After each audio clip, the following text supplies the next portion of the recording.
ಜೈ ಶ್ರೀರಾಮ್. ಶ್ರೀಮದ್ ಭಾಗವತ ಪ್ರವಚನ ಸಪ್ತಾಹದ ತೃತೀಯ ದಿನ ಬಂದಂತ ನಿಮ್ಮೆಲ್ಲರನ್ನು ಆತ್ಮೀಯರನ್ನು ಸ್ವಾಗತಿಸ್ತಾ ಇದ್ದೇನೆ. ಹಾಗೆ ಪ್ರವಚನ ಮಾಡಿಕೊಂಡಂತಹ ಡಾಕ್ಟರ್ ಸತ್ಯಮೂರ್ತಿ ಆಚಾರ್ಯರನ್ನು ಕೂಡ ನಮ್ಮ ಗ್ಲೋಬಲ್ ವಿಷ್ಣು ಸಹಸ್ರ ಸತ್ಸಂಗ ವಿಶ್ರಾಂತಿಗುಡಿ ಹಾಗೂ ತಮ್ಮೆಲ್ಲರ ಪರವಾಗಿ ಆತ್ಮೀಯವಾಗಿ ಸ್ವಾಗತಿಸ್ತಾ ತೃತೀಯ ದಿನದ ಪ್ರವಚನ ಆರಂಭಿಸಬೇಕಂತ ಆಚಾರ್ಯರಲ್ಲಿ ವಿನಂತಿಸಿಕೊಳ್ತಾರೆ.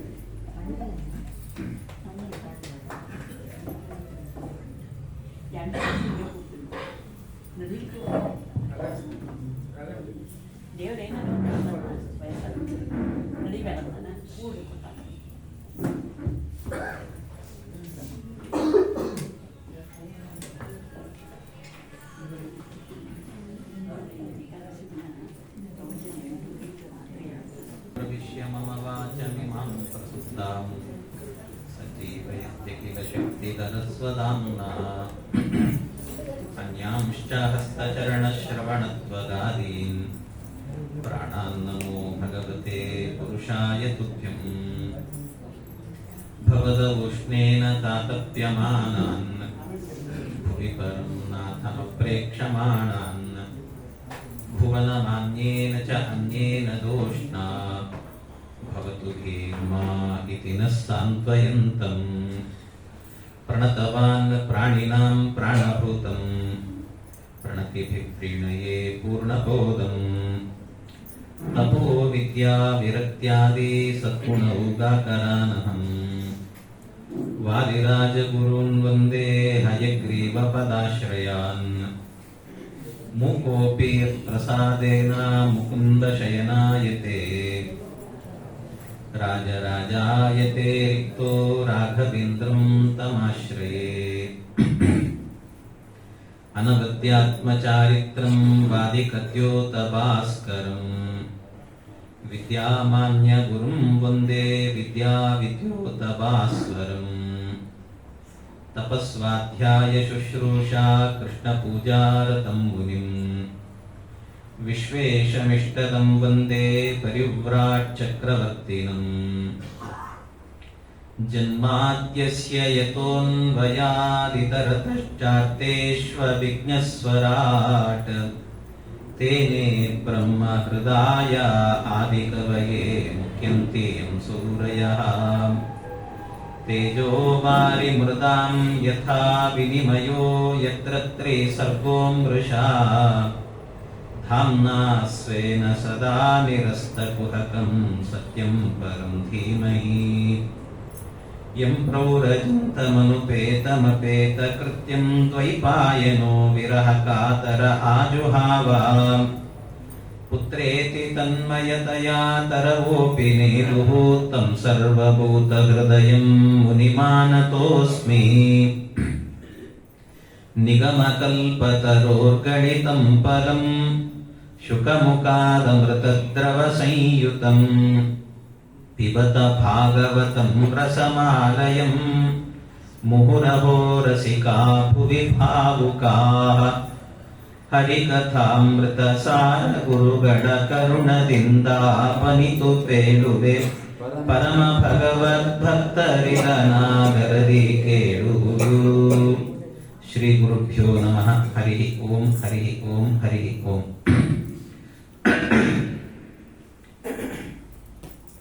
ದೇವಹೂತಿಯರಿಗೆ ವರನನ್ನ ಅನ್ವೇಷಣೆ ಮಾಡಬೇಕು ಅಂತ ಹೊರಟಾಗ ಆಗ ಒಬ್ಬ ವರ ಸಿಕ್ಕನಂತೆ. ಅತ್ಯಂತ ಹಣ್ಣು ಹಣ್ಣು ಹಣ್ಣು ಹಣ್ಣು ಮುದುಕನಾದಂತ ಒಬ್ಬ ವರ. ಅವರ ಹೆಸರು ಕರ್ದಮರು ಅಂತ. ಅಂಥ ಕರ್ದಮ ಪ್ರಜಾಪತಿಗಳಿಗೆ ದೇವಹೂತಿಯನ್ನು ಕೊಟ್ಟು ವಿವಾಹ ಮಾಡ್ತಾರೆ.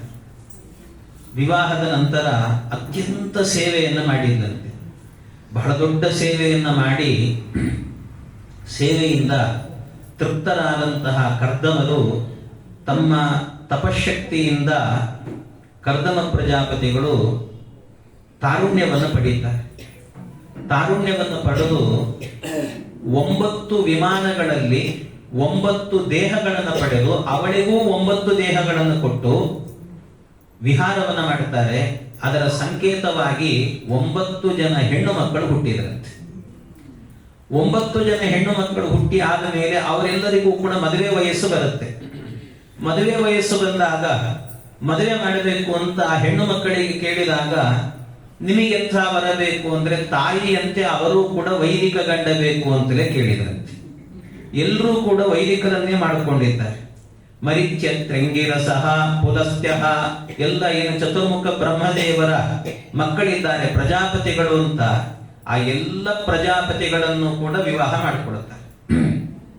ಎಲ್ಲ ಆದ ಮೇಲೆ ವಾನಪ್ರಸ್ಥಕ್ಕೆ ಹೊರಡುತ್ತೇನೆ ಅಂತ ಕರ್ದಮರು ಹೊರಡುವಾಗ ಆಗ ಮಹಾತಾಯಿ ಹೇಳಿದ್ದು, ಸ್ವಾಮಿ ನಿಮ್ಮನ್ನ ವಿವಾಹ ಮಾಡಿಕೊಂಡದ್ದೇ ನಾನು, ನನಗೆ ನಿಮ್ಮಿಂದಾಗಿ ಏನಾದ್ರೂ ಒಂದಷ್ಟು ಉಪದೇಶ ಆಗುತ್ತೆ, ತತ್ವಜ್ಞಾನವನ್ನು ಪಡೆಯುತ್ತೇನೆ ಅನ್ನೋದಕ್ಕೋಸ್ಕರ.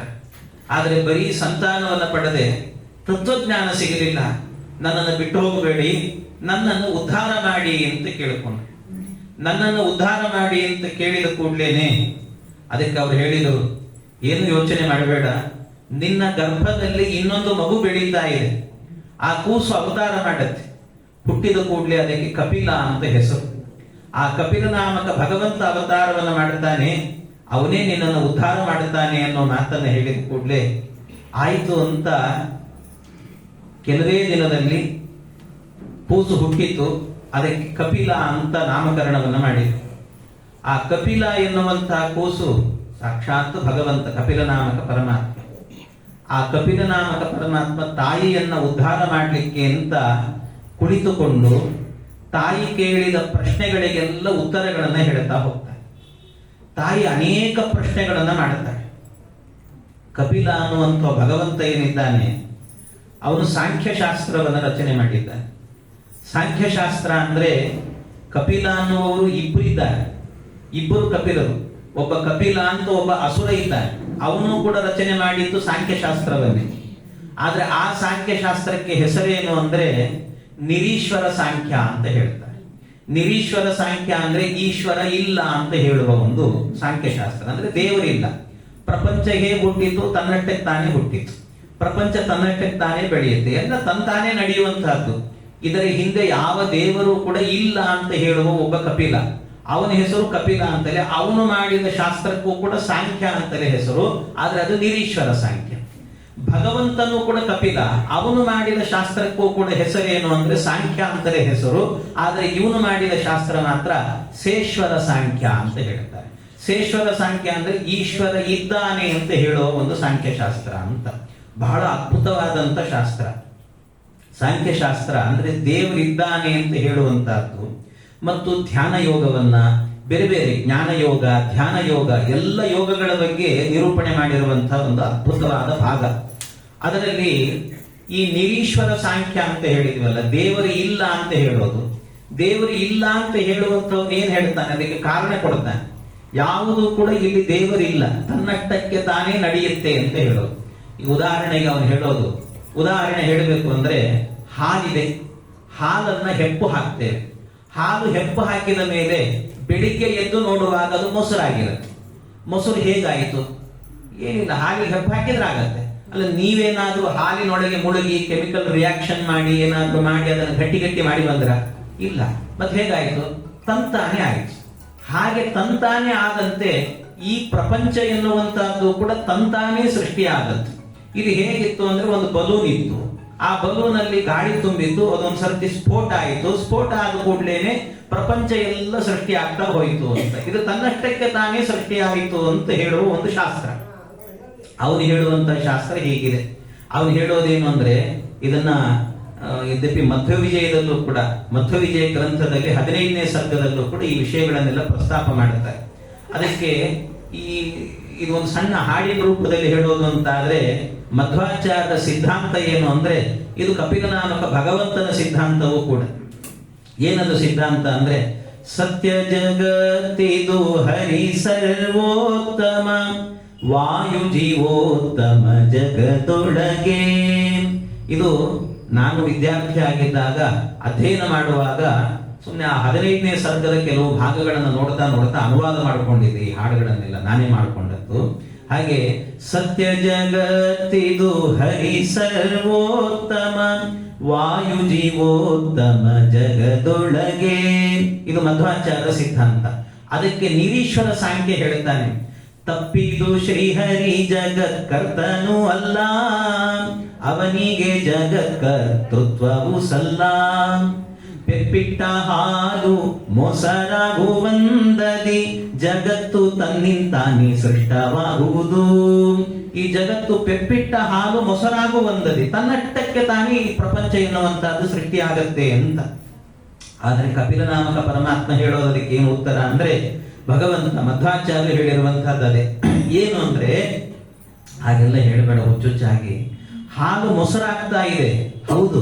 ಆದ್ರೆ ಹಾಲು ಮೊಸರಾಗಬೇಕಾದ್ರೂ ಕೂಡ ಅದರ ಹಿಂದೆ ಒಬ್ಬ ಹೆಪ್ಪಾಕುವ ಪುರುಷ ಬೇಕಲ್ವ. ಹಾಗೆ ಸುಮ್ಮನೆಗಳಹಲು ಬೇಡ, ಹಾಗೆಲ್ಲ ಪೆಪ್ಪಿಡುವ ಪುರುಷನೊಬ್ಬನು ಬೇಕಲ್ಲ. ಇದು ಮಧ್ವಾಚಾರ್ಯ ಸಿದ್ಧಾಂತ. ಹಾಗಾಗಿ ಹೆಪ್ಪಿಡುವಂತ ಒಬ್ಬ ಪುರುಷನೇ ಇಲ್ಲ ಅಂತ ಆದ್ರೆ ಅದು ಹೇಗಪ್ಪ ಮೊಸರಾಗಲಿಕ್ಕೆ ಸಾಧ್ಯ? ಹಾಗೆ ಈ ಹಾಲು ಮೊಸರಾಗಬೇಕಾದ್ರೆ ಹೆಪ್ಪು ಹಾಕುವ ಒಬ್ಬ ಪುರುಷ ಹೇಗೆ ಬೇಕೋ, ಅದರಂತೆ ಈ ಪ್ರಪಂಚ ಎನ್ನುವುದು ನಿರ್ಮಾಣ ಆಗಬೇಕಾದ್ರೆ ಇದರ ಹಿಂದೆ ಒಬ್ಬ ಭಗವಂತ ಬೇಕು ಅಂತ ಪ್ರತಿಪಾದನೆ. ಇದೇ ಕಪಿಲನಾಮಕ ಪರಮಾತ್ಮ ಹೇಳಿರುವಂತ ಶಾಸ್ತ್ರ, ಸಾಂಖ್ಯ ಶಾಸ್ತ್ರ ಅಂತ. ದೇವರಿದ್ದಾನೆ ಅಂತ. ಇದು ಶೇಶ್ವರ ಸಾಂಖ್ಯ ಅಂತ ಹೇಳುತ್ತಾರೆ. ಇಂಥ ಶಾಸ್ತ್ರವನ್ನ ರಚನೆ ಮಾಡಿದಾಗ ಅದಕ್ಕೆ ಮೊದಲ ಶಿಷ್ಯ ಯಾರು ಅಂತಂದ್ರೆ ತಾಯಿಯೇ ಶಿಷ್ಯಳಾದಂತೆ. ತಾಯಿ ಬಂದು ಕೂತ್ಕೊಂಡು ಕೇಳ್ತಾಳೆ, ಭಗವಂತನ ಬಳಿಯಲ್ಲಿ ಕೇಳಿದ್ದಂತೆ, ದೇವರೇ, ನಾನು ಉದ್ಧಾರ ಆಗಬೇಕು, ನನ್ನನ್ನು ಉದ್ಧಾರ ಮಾಡು. ಮೊದಲಿಗೆ ಉದ್ಧಾರ ಆಗಬೇಕು ಅಂದ್ರೆ ಸಂಸಾರದ ಬಂಧನದಿಂದ ಬಿಡುಗಡೆಯಾಗಿ ಮೋಕ್ಷಕ್ಕೆ ಹೋಗಬೇಕು. ಹಾಗಾದ್ರೆ ಮೋಕ್ಷಕ್ಕೆ ಹೋಗಲಿಕ್ಕೆ ಏನು ಕಾರಣ? ಮೋಕ್ಷಕ್ಕೆ ಹೇಗೆ ಹೋಗಬೇಕು? ಮತ್ತು ಸಂಸಾರದ ಬಂಧನವನ್ನ ಬಿಡಿಸಿಕೊಡಬೇಕು. ಈ ಸಂಸಾರದಿಂದ ಬಿಡುಗಡೆಗೆ ಕಾರಣ ಏನು? ಸಂಸಾರದ ಬಿಡುಗಡೆಗೆ ಕಾರಣ ಏನು? ಮೋಕ್ಷಕ್ಕೆ ಕಾರಣ ಏನು? ಈ ಎರಡರ ಬಗ್ಗೆ ನನಗೆ ಹೇಳು ಅಂತ ಕೇಳಿದಾಗ ಆಗ ತಾಯಿ ಹೇಳ್ತಾಳೆ, ತಾಯಿಗೆ ಭಗವಂತ ಹೇಳ್ತಾನೆ, ಪರಮಾತ್ಮ ಎಲ್ಲದಕ್ಕೂ ಕೂಡ ಒಂದೇ ಕಾರಣ ಅಂತ. ಈ ಎರಡಕ್ಕೂ ಕೂಡ ಒಂದೇ ಕಾರಣ ಯಾವುದು ಅಂದ್ರೆ, ಮನ ಏವ ಮನುಷ್ಯಾಣಂ ಕಾರಣಂ ಬಂಧ ಮೋಕ್ಷಯೋ ಚೇತಕ್ಕಲ್ವಸ್ಯ ಧರ್ಮಸ್ಯ. ಅಂದ್ರೆ ಈ ಎರಡಕ್ಕೂ ಕೂಡ ಕಾರಣ ಒಂದೇ, ಮನಸ್ಸೇ ಕಾರಣ ಅಂತ ಹೇಳಿದ ಭಗವಂತ. ಅದು ಹೇಗಪ್ಪ ಮನಸ್ಸು ಕಾರಣ ಅಂತ ಹೇಳಿದ್ರೆ, ನೋಡಿ, ಒಂದು ಬೀಗದ ಕೈ ಇರುತ್ತೆ, ಬೀಗದ ಕೈಯಿಂದ ಬಂಧನ ಮಾಡ್ಲಿಕ್ಕೂ ಬರುತ್ತೆ, ಅದನ್ನು ಓಪನ್ ಮಾಡ್ಲಿಕ್ಕೂ ಬರುತ್ತೆ. ಒಂದೇ ಬೀಗದ ಕೈ, ಅದರಿಂದ ಬೀಗ ಹಾಕ್ಲಿಕ್ಕೂ ಬರುತ್ತೆ, ತೆರಲಿಕ್ಕೂ ಬರುತ್ತೆ. ಹಾಗೆ ಮನಸ್ಸು ಒಂದೇ. ಈ ಮನಸ್ಸಿನಿಂದಾಗಿ ನಮಗೇನಾಗತ್ತೆ ಅಂದ್ರೆ ಬಂಧನವೂ ಆಗತ್ತೆ, ಬಿಡುಗಡೆಯೂ ಕೂಡ ಆಗತ್ತೆ. ಹೇಗೆ ಬಂಧನ ಅಂದ್ರೆ, ನೀವು ಈ ಮನಸ್ಸನ್ನ ಯಾವಾಗಲೂ ಕೂಡ ಸಂಸಾರದಲ್ಲೇ ಟ್ಯೂನ್ ಮಾಡಿದಿರಿ ಅಂತ ಆದ್ರೆ, ಸಂಸಾರದಲ್ಲಿ ಆಸಕ್ತಿಯನ್ನ ಇಟ್ರಿ ಅಂದ್ರೆ ಅದು ಬಂಧನಕ್ಕೊಳಗಾಗತ್ತೆ. ಬಿಡುಗಡೆ ಕಡೆಗೆ ನಿಮ್ಮ ಆಸಕ್ತಿ ಇತ್ತು ಅಂತ ಆದ್ರೆ ಅದು ಬಿಡುಗಡೆ ಕರ್ಕೊಂಡು ಹೋಗುತ್ತೆ ಅಷ್ಟೇ. ಆ ರೀತಿ ನೀವು ನಿಮ್ಮ ಮನಸ್ಸನ್ನ ಹೇಗೆ ಟ್ಯೂನ್ ಮಾಡ್ತೀರೋ ಆ ರೀತಿ ಆಗುತ್ತೆ. ನೀವು ಯಾವುದರಲ್ಲಿ ಅಭಿಮಾನವನ್ನು ಇಟ್ಟುಕೊಳ್ತೀರಿ ಅದು ನಿಮ್ಗೆ ಅದನ್ನು ತಂದು ಕೊಡುತ್ತೆ. ಉದಾಹರಣೆಗೆ ಹೇಳಬೇಕು ಅಂದ್ರೆ, ನಾನು ಅನೇಕ ಸರ್ತಿ ಹೇಳುತ್ತೇನೆ, ಒಂದು ಮಗು ಇದೆ, ಮಗು ನಮ್ಮ ಮನೆಯಲ್ಲಿ ಒಂದು ಮಗು ಇದೆ, ಪಕ್ಕದ ಮನೆಯಲ್ಲಿ ಒಂದು ಮಗು ಇದೆ. ಆದ್ರೆ ನಮ್ಮ ಮನೆಯಲ್ಲಿ ಮಗು ಇದೆ, ಪಕ್ಕದ ಮನೆ ಮಗು ಏನಾಯ್ತು ಅಂದ್ರೆ ಅಕಸ್ಮಾತ್ ಆಟ ಆಡುವಾಗ ಕೆಳಗೆ ಜಾರಿ ಬಿತ್ತು, ಮೊಣಕಾಲಿಗೆ ಗಾಯ ಆಯ್ತು. ಗಾಯ ಆದ ಕೂಡ್ಲೇನೆ ಮಗು ಜೋರ್ ಅಳುತ್ತೆ. ಅತ್ತ ಕೂಡ್ಲೆ ಆ ಮನೆಯವರೆಲ್ಲ ತುಂಬಾ ಪರಿತಪ್ಪಿಸಿ, ಅಯ್ಯೋ ನೋವಾಯ್ತು ನೋವಾಯ್ತು ಅಂತಾರೆ. ನಾವು ಪಕ್ಕದ ಮನೆಯವರು ನೋಡ್ತೇವೆ ಒಂದ್ಸರ್ತಿ, ಮಗುಗೆ ಏನಾಯ್ತು, ಅಳ್ತಾ ಇತ್ತಲ್ಲ, ಅಯ್ಯೋ ಬಿತ್ರಿ ತುಂಬಾ ನೋವಾಗಿದೆ, ಅಯ್ಯೋ ಹೌದಾ ಪಾಪ ಅಂತೇಳಿ ಸುಮ್ಮನಾಗ್ತೇವೆ. ಆದ್ರೆ ಅದೇ ನಮ್ಮ ಮನೆಯಲ್ಲಿ ಮಗು ಬಿತ್ತು ಅಂತ ಇಟ್ಕೊಳ್ಳಿ, ಎಷ್ಟು ಬೇಜಾಡ್ತೀವಿ ನಾವು, ಎಷ್ಟು ಬೇಜಾಡ್ತೀವಿ. ಆದ್ರೆ ಬಿದ್ದದ್ದು ಮಗುವೆ, ಅಲ್ಲಿ ಬಿದ್ದದ್ದು ಮಗು, ಇಲ್ಲಿ ಬಿದ್ದದ್ದು ಮಗು. ಆದ್ರೆ ಬಿದ್ದ ಮಗು ಎನ್ನುವಂಥದ್ದು ಅಲ್ಲಿ ಬಿದ್ದಾಗ ನಮಗಷ್ಟು ನೋವಾಗಲಿಲ್ಲ, ಇಲ್ಲಿ ಬಿದ್ದಾಗ ನೋವಾಯಿತು. ಯಾಕೆ ಅಂದ್ರೆ ಇದು ನನ್ನ ಮಗು ಅನ್ನುವ ಅಭಿಮಾನ, ನನ್ನ ಮನಸ್ಸಿಗೆ ಇದು ನಂದು ನಂದು ನಂದು ಅನ್ನುವಂತ ಭಾವವನ್ನು ಹಚ್ಚಿಕೊಂಡದ್ರಿಂದಾಗಿ ನನ್ನದ್ದು ಅನ್ನೋದು ಎಲ್ಲಿರುತ್ತೋ ಅಲ್ಲಿ ನೋವಿರುತ್ತಂತೆ, ಅದು ಬಂಧನ ಆಗತ್ತೆ ಅಂತ. ಯಾವಾಗ ಅದು ನಂದಲ್ಲ ಅಂತ ಅನ್ಕೊಡ್ತೀವಿ, ಬಿಡುಗಡೆ ಏನಾದ್ರೂ ನನಗೇನಪ್ಪ ಅಂತ ಅನ್ಸುತ್ತೆ ನಮಗೆ ಅಲ್ವಾ. ಆ ರೀತಿ ಅಂದ್ರೆ ನಮಗೆ ಯಾವಾಗ ನೋವು ಇದು ನಂದು ಅಂತ ಅಂದುಕೊಂಡಾಗ ನಾವು ಒಂದು ಮನೆಗೆ ಹೋದ್ವಿ, ಬಾಡಿಗೆ ತಗೊಂಡ್ವಿ, ಮನೆಗೆ ಹೋದ್ವಿ, ಹೋದ ಕೂಡ್ಲೇನೆ ಓನರ್ ಎಲ್ಲೋ ಇದ್ದಾನೆ ಗೊತ್ತಿಲ್ಲ ಪಾಪ. ಆದ್ರಿಂದ ಮನೆ ಸಿಕ್ತಲ್ವಾ, ಮನೆ ತುಂಬಾ ಗೋಡೆಗಳಿಗೆ ಮೊಳೆ ಹೊಡೆದದ್ದು ಎಲ್ಲ ಆದ್ಮೇಲೆ ನನಗೊಂದು ಶ್ರೀಮಂತಿಕೆ ಬಂದು ನಾನೊಂದು ಮನೆ ಕಟ್ಟಿಸಿದಾಗ ಎಲ್ಲಿಯಾದ್ರೂ ಒಂದು ಮೊಳೆ ಹೊಡಿಬೇಕು ಅಂದ್ರೆ ನನ್ನ ಎದೆಗೆ ಹೊಡೆದಂಗೆ ಆಗುತ್ತೆ ಒಂದ್ಸರ್ತಿ. ಯಾಕೆ ಅಂತಂದ್ರೆ ಇದು ನಂದು. ಅಲ್ಲಿ ಹೊಡಿಬೇಕಾದ್ರೆ ನಿನಗೆ ನೋವಾಗ್ಲಿಲ್ಲ, ಯಾಕೆ? ಅದು ಇನ್ಯಾಗದು ಅಂತ. ಹಾಗಾಗಿ ಅಲ್ಲಿ ಅಭಿಮಾನ ಇಲ್ಲ, ಇಲ್ಲಿ ಅಭಿಮಾನ ಇದೆ. ಅದರಿಂದ ಮನಯೇವ ಮನುಷ್ಯಾಣಂ ಕಾರಣಂ ಬಂಧ ಮೋಕ್ಷಯೋಗೋ. ಅದರಿಂದ ಬಂಧನಕ್ಕೂ ಬಿಡುಗಡೆಗೂ ಕೂಡ ಕಾರಣವಾದದ್ದು ಒಂದೇ ಮನಸ್ಸು. ಅದಕ್ಕೇನ್ ಮಾಡಬೇಕು ಅಂದ್ರೆ ಈ ಮನಸ್ಸನ್ನ ಯಾವಾಗಲೂ ಸ್ವಚ್ಛವಾಗಿಟ್ಕೊಳ್ಬೇಕು. ನಂದು ನನ್ನದ್ದು ಅನ್ನುವಂತ ಭಾವ ಇರಬಾರದು ಇದಕ್ಕೆ. ಅಹಂ ಮಮಾಭಿಮಾನೋತ್ತೈಹಿ ಕಾಮಕ್ರೋಧಾದಿ ನಿರ್ಮಲೈಹಿ. ಇದರ ಒಳಗೆ ಈ ಮನಸ್ಸಿಗೆ ಏನಾಗಿದೆ ಅಂದ್ರೆ ಕಲ್ಮಶ ಅಂಡುಕೊಂಡಿದೆ. ಕಲ್ಮಶ ಏನು ಅಂದ್ರೆ ಕಸ. ಆ ಕಸ ಎನ್ನುವಂತಹದ್ದು ಅಹಂ ನಾನು ಅನ್ನುವಂತಹದ್ದು, ಮಮ ನನ್ನದ್ದು ಅನ್ನುವಂತಹದ್ದು, ಕಾಮ ಕ್ರೋಧ ಮೋಹ ಅನ್ನುವಂತ ಮಲಗಳೆಲ್ಲವೂ ಕೂಡ ಹೃದಯಕ್ಕೆ ಸೇರಿಕೊಂಡಿದೆ, ಮನಸ್ಸಿಗೆ ಸೇರಿಕೊಂಡಿದೆ. ಇದನ್ನು ಸ್ವಚ್ಛವಾಗಿ ತೊಳಿಬೇಕು ಅಂತ ಹೇಳಿ ಮನಸ್ಸನ್ನು ಚೆನ್ನಾಗಿ ತೊಳೆದ್ರೆ ಅಂತಾದ್ರೆ ಅದು ಪ್ರಫುಲ್ಲವಾಗಿರುತ್ತೆ ಅಂತ, ಚೆನ್ನಾಗಿರುತ್ತೆ ಅಂತ, ಶುದ್ಧವಾಗಿರುತ್ತೆ. ಅದಕ್ಕೋಸ್ಕರ ಹಾಗಾದ್ರೆ ಅದನ್ನು ತೊಳಿಬೇಕು ಅಂದ್ರೆ ಏನ್ ಮಾಡಬೇಕು? ಮತ್ತೆ ಕೇಳಿದ್ದು ಈ ಮನಸ್ಸಿಗೆ ಇದೆಲ್ಲ ಅಂಟುಕೊಂಡಿದೆಯಲ್ಲ, ಇದನ್ನು ತೊಳಿಬೇಕು ಅಂತ ಆದ್ರೆ ಏನ್ ಮಾಡಬೇಕು ಅಂತಂದ್ರೆ ಇದೆಲ್ಲದಕ್ಕೂ ಕೂಡ ಮೂಲ ಏನು ಅನ್ನೋದನ್ನು ಹುಡುಕಬೇಕು. ಇದೆಲ್ಲದಕ್ಕೂ ಮೂಲ ಏನು ಅಂದ್ರೆ ಈ ಕಾಮ ಕ್ರೋಧ ಮೋಹ ಇದೆಲ್ಲ ಬರ್ತಾ ಇದೆ, ನಂದು ಅನ್ನುವಂತ ಭಾವ ಬರ್ತಾ ಇದೆಯಲ್ಲ, ಇದೆಲ್ಲ ಪಾಪವನ್ನ ಸಾಧನೆ ಮಾಡುತ್ತೆ, ನಮಗೆ ಪಾಪವನ್ನ ತಂದುಕೊಡುತ್ತೆ. ಈ ಪಾಪವನ್ನ ತಂದುಕೊಡುವ ಈ ಭಾವನೆಗಳೆಲ್ಲ ಹೋಗಬೇಕು ಅಂದ್ರೆ ಏನ್ ಮಾಡಬೇಕು ಅಂತ ಆದ್ರೆ ಅದಕ್ಕೆ ಹೇಳ್ತಾನೆ, ಇದನ್ನೆಲ್ಲ ಸ್ವಚ್ಛವಾಗಿ ಇಟ್ಟುಕೊಳ್ಬೇಕು ಅಂದ್ರೆ ನಮ್ಮ ಜೀವನದಲ್ಲಿ ಮೊದಲು ಆಸೆಯನ್ನ ಬಿಡಬೇಕಂತೆ. ಆಸೆ ಇರುವ ತನಕಲೂ ಕೂಡ ಇದೆಲ್ಲ ಹೋಗೋದಿಲ್ಲ. ನಮ್ಮ ಆಸೆಗೆ ಲಿಮಿಟೇಷನ್ ಇಲ್ಲ. ಬೇಕು ಅನ್ನುವ ಭಾವ ಇದೆಯಲ್ಲ, ಬೇಕುಗಳ ಸರಮಾಲೆ ಅನ್ನುವಂಥದ್ದು ಮುಗಿಯೋದೇ ಇಲ್ಲಂತೆ. ಆದ್ರಿಂದಾಗಿ ಈ ಬೇಕುಗಳನ್ನ ಕಡಿಮೆ ಮಾಡಿಕೊಳ್ಬೇಕು, ಅದನ್ನೆಲ್ಲ ಬೇಡ ಅನ್ನುವ ಸ್ಥಿತಿಗೆ ತರಬೇಕಂತೆ. ಎಲ್ಲವನ್ನು ಕೂಡ ಯಾವುದು ಬಂದರೂ ನಮಗೆ ಬೇಡ ಅಂತ ಅನಿಸ್ಬೇಕು. ಆ ಭಾವ ಎನ್ನುವಂತಹದ್ದು ಬರಬೇಕು ನಮಗೆ. ಏನು ಬಂದರೂ ಕೂಡ ಕಂಟ್ರೋಲ್ಡ್ ಆಗಿರ್ಬೇಕಂತೆ. ನಮಗೆ ಎಲ್ಲಿ ತನಕ ಅಂದ್ರೆ ಚಾತುರ್ಮಾಸ್ಯದಲ್ಲೇನೆ ಎಲ್ಲೋ ಒಂದು ಕಡೆ ವ್ರತವನ್ನ ಮಾಡಬೇಕು ಅಂದ್ರೆ ನಮ್ಮ ಪಕ್ಕದಲ್ಲೇ ಏನೋ ಯಾರಾದ್ರೂ ವ್ರತ ಮಾಡದೇ ಇರೋರು ಒಂದು ಸಾರು ಹಾಕೊಂಡ್ರೆ ನಾಲಿಗೆ ಚಪ್ಪರಿಸ್ಬೇಕು ಅಂತ ಅನ್ಸುತ್ತೆ ಒಂದ್ಸರ್ತಿ, ತಡಿಲಿಕ್ಕಾಗಲ್ಲ. ಅದು ಕಂಟ್ರೋಲ್ ಆಗಿರ್ಬೇಕು ಅಂತ. ಈ ಆಸೆ ಇದೆಯಲ್ಲ, ಇದನ್ನು ಕಡಿಮೆ ಮಾಡ್ಕೊಳ್ಬೇಕು ಅಂತ, ಆಸೆಯನ್ನ ಬಿಡಬೇಕು ಅಂತ ಹೇಳ್ತಾರೆ. ಆಸೆ ಎನ್ನುವಂತಹದ್ದು ಇದೆಯಲ್ವಾ, ಈ ದುರಾಸೆ ಎನ್ನುವಂತಹದ್ದಿದ್ರೆ ಅದು ಪಾಪವನ್ನೇ ಸಾಧನೆ ಮಾಡತ್ತಂತೆ. ನಾನು ಬಹಳ ಹಿಂದೆ ಒಂದು ಕತೆ ಹೇಳಿದ್ದೆ, ನಮ್ಮ ಗುರುಗಳು ಹೇಳ್ತಾ ಇದ್ರು, ಈ ಪಾಪ ಇದೆಯಲ್ವಾ, ಪಾಪಕ್ಕೆ ಮೂಲ ಏನು ಅಂತ. ಪಾಪಕ್ಕೆ ಮೂಲ ಏನು? ಒಬ್ಬ ಹೆಣ್ಣು ಮಗಳು ವೇಶ್ಯಾಸ್ತ್ರೀ ಅಂತೆ ಅವಳು. ಅದು ಏನಾಯ್ತು ಅಂದ್ರೆ ಒಬ್ಬ ದೊಡ್ಡ ಪಂಡಿತ ಆ ಪಂಡಿತ ಏನ್ ಮಾಡಿದ್ನಂತೆ, ನನ್ನ ಜೀವನದಲ್ಲಿ ಪಾಪಕ್ಕೆ ಮೂಲ ಏನು ಅನ್ನೋದನ್ನ ತಿಳಿಬೇಕು, ಇದರ ಬಗ್ಗೆ ಒಂದು ಥೀಸಿಸ್ ಬರೀಬೇಕು ಅಂತ, PhD ಮಾಡಬೇಕು ಅಂತ ಹೊರಟಂತೆ. ಎಲ್ಲರ ಬಳಿಗೂ ಹೋದ, ಪಾಪಕ್ಕೆ ಮೂಲ ಏನು, ಎಲ್ಲರೂ ಹೇಳಿದ್ರು, ಕಥೆಗಳನ್ನೆಲ್ಲ ಹೇಳಿದ್ರು, ಬಹಳ ಚೆನ್ನಾಗಿ ಹೇಳಿದ್ರು. ಆದ್ರೂ ಅವನ ಮನಸ್ಸಿಗೆ ಒಳಗಡೆ ಹೋಗ್ಲಿಲ್ಲ ಅಂತೆ. ಪಾಪಕ್ಕೆ ಮೂಲ ಏನು ಅನ್ನೋದಕ್ಕೆ ಅದರ ಒಳಗೆ ಪೂರ್ಣವಾಗಿ ಹೋಗ್ಲಿಲ್ಲ, ಥೀಸಿಸ್ ಬರೀಲಿಕ್ಕೆ ಮನಸ್ಸಾಗ್ಲಿಲ್ಲ ಅವನಿಗೆ. ಒಮ್ಮೆ ಏನಾಯ್ತು, ಅವನಿಗೆ ದಾರಿಯಲ್ಲಿ ಹೋಗುವಾಗ ಒಬ್ಬ ವೇಶ್ಯಾಸ್ತ್ರೀ ಸಿಕ್ಕಳಂತೆ.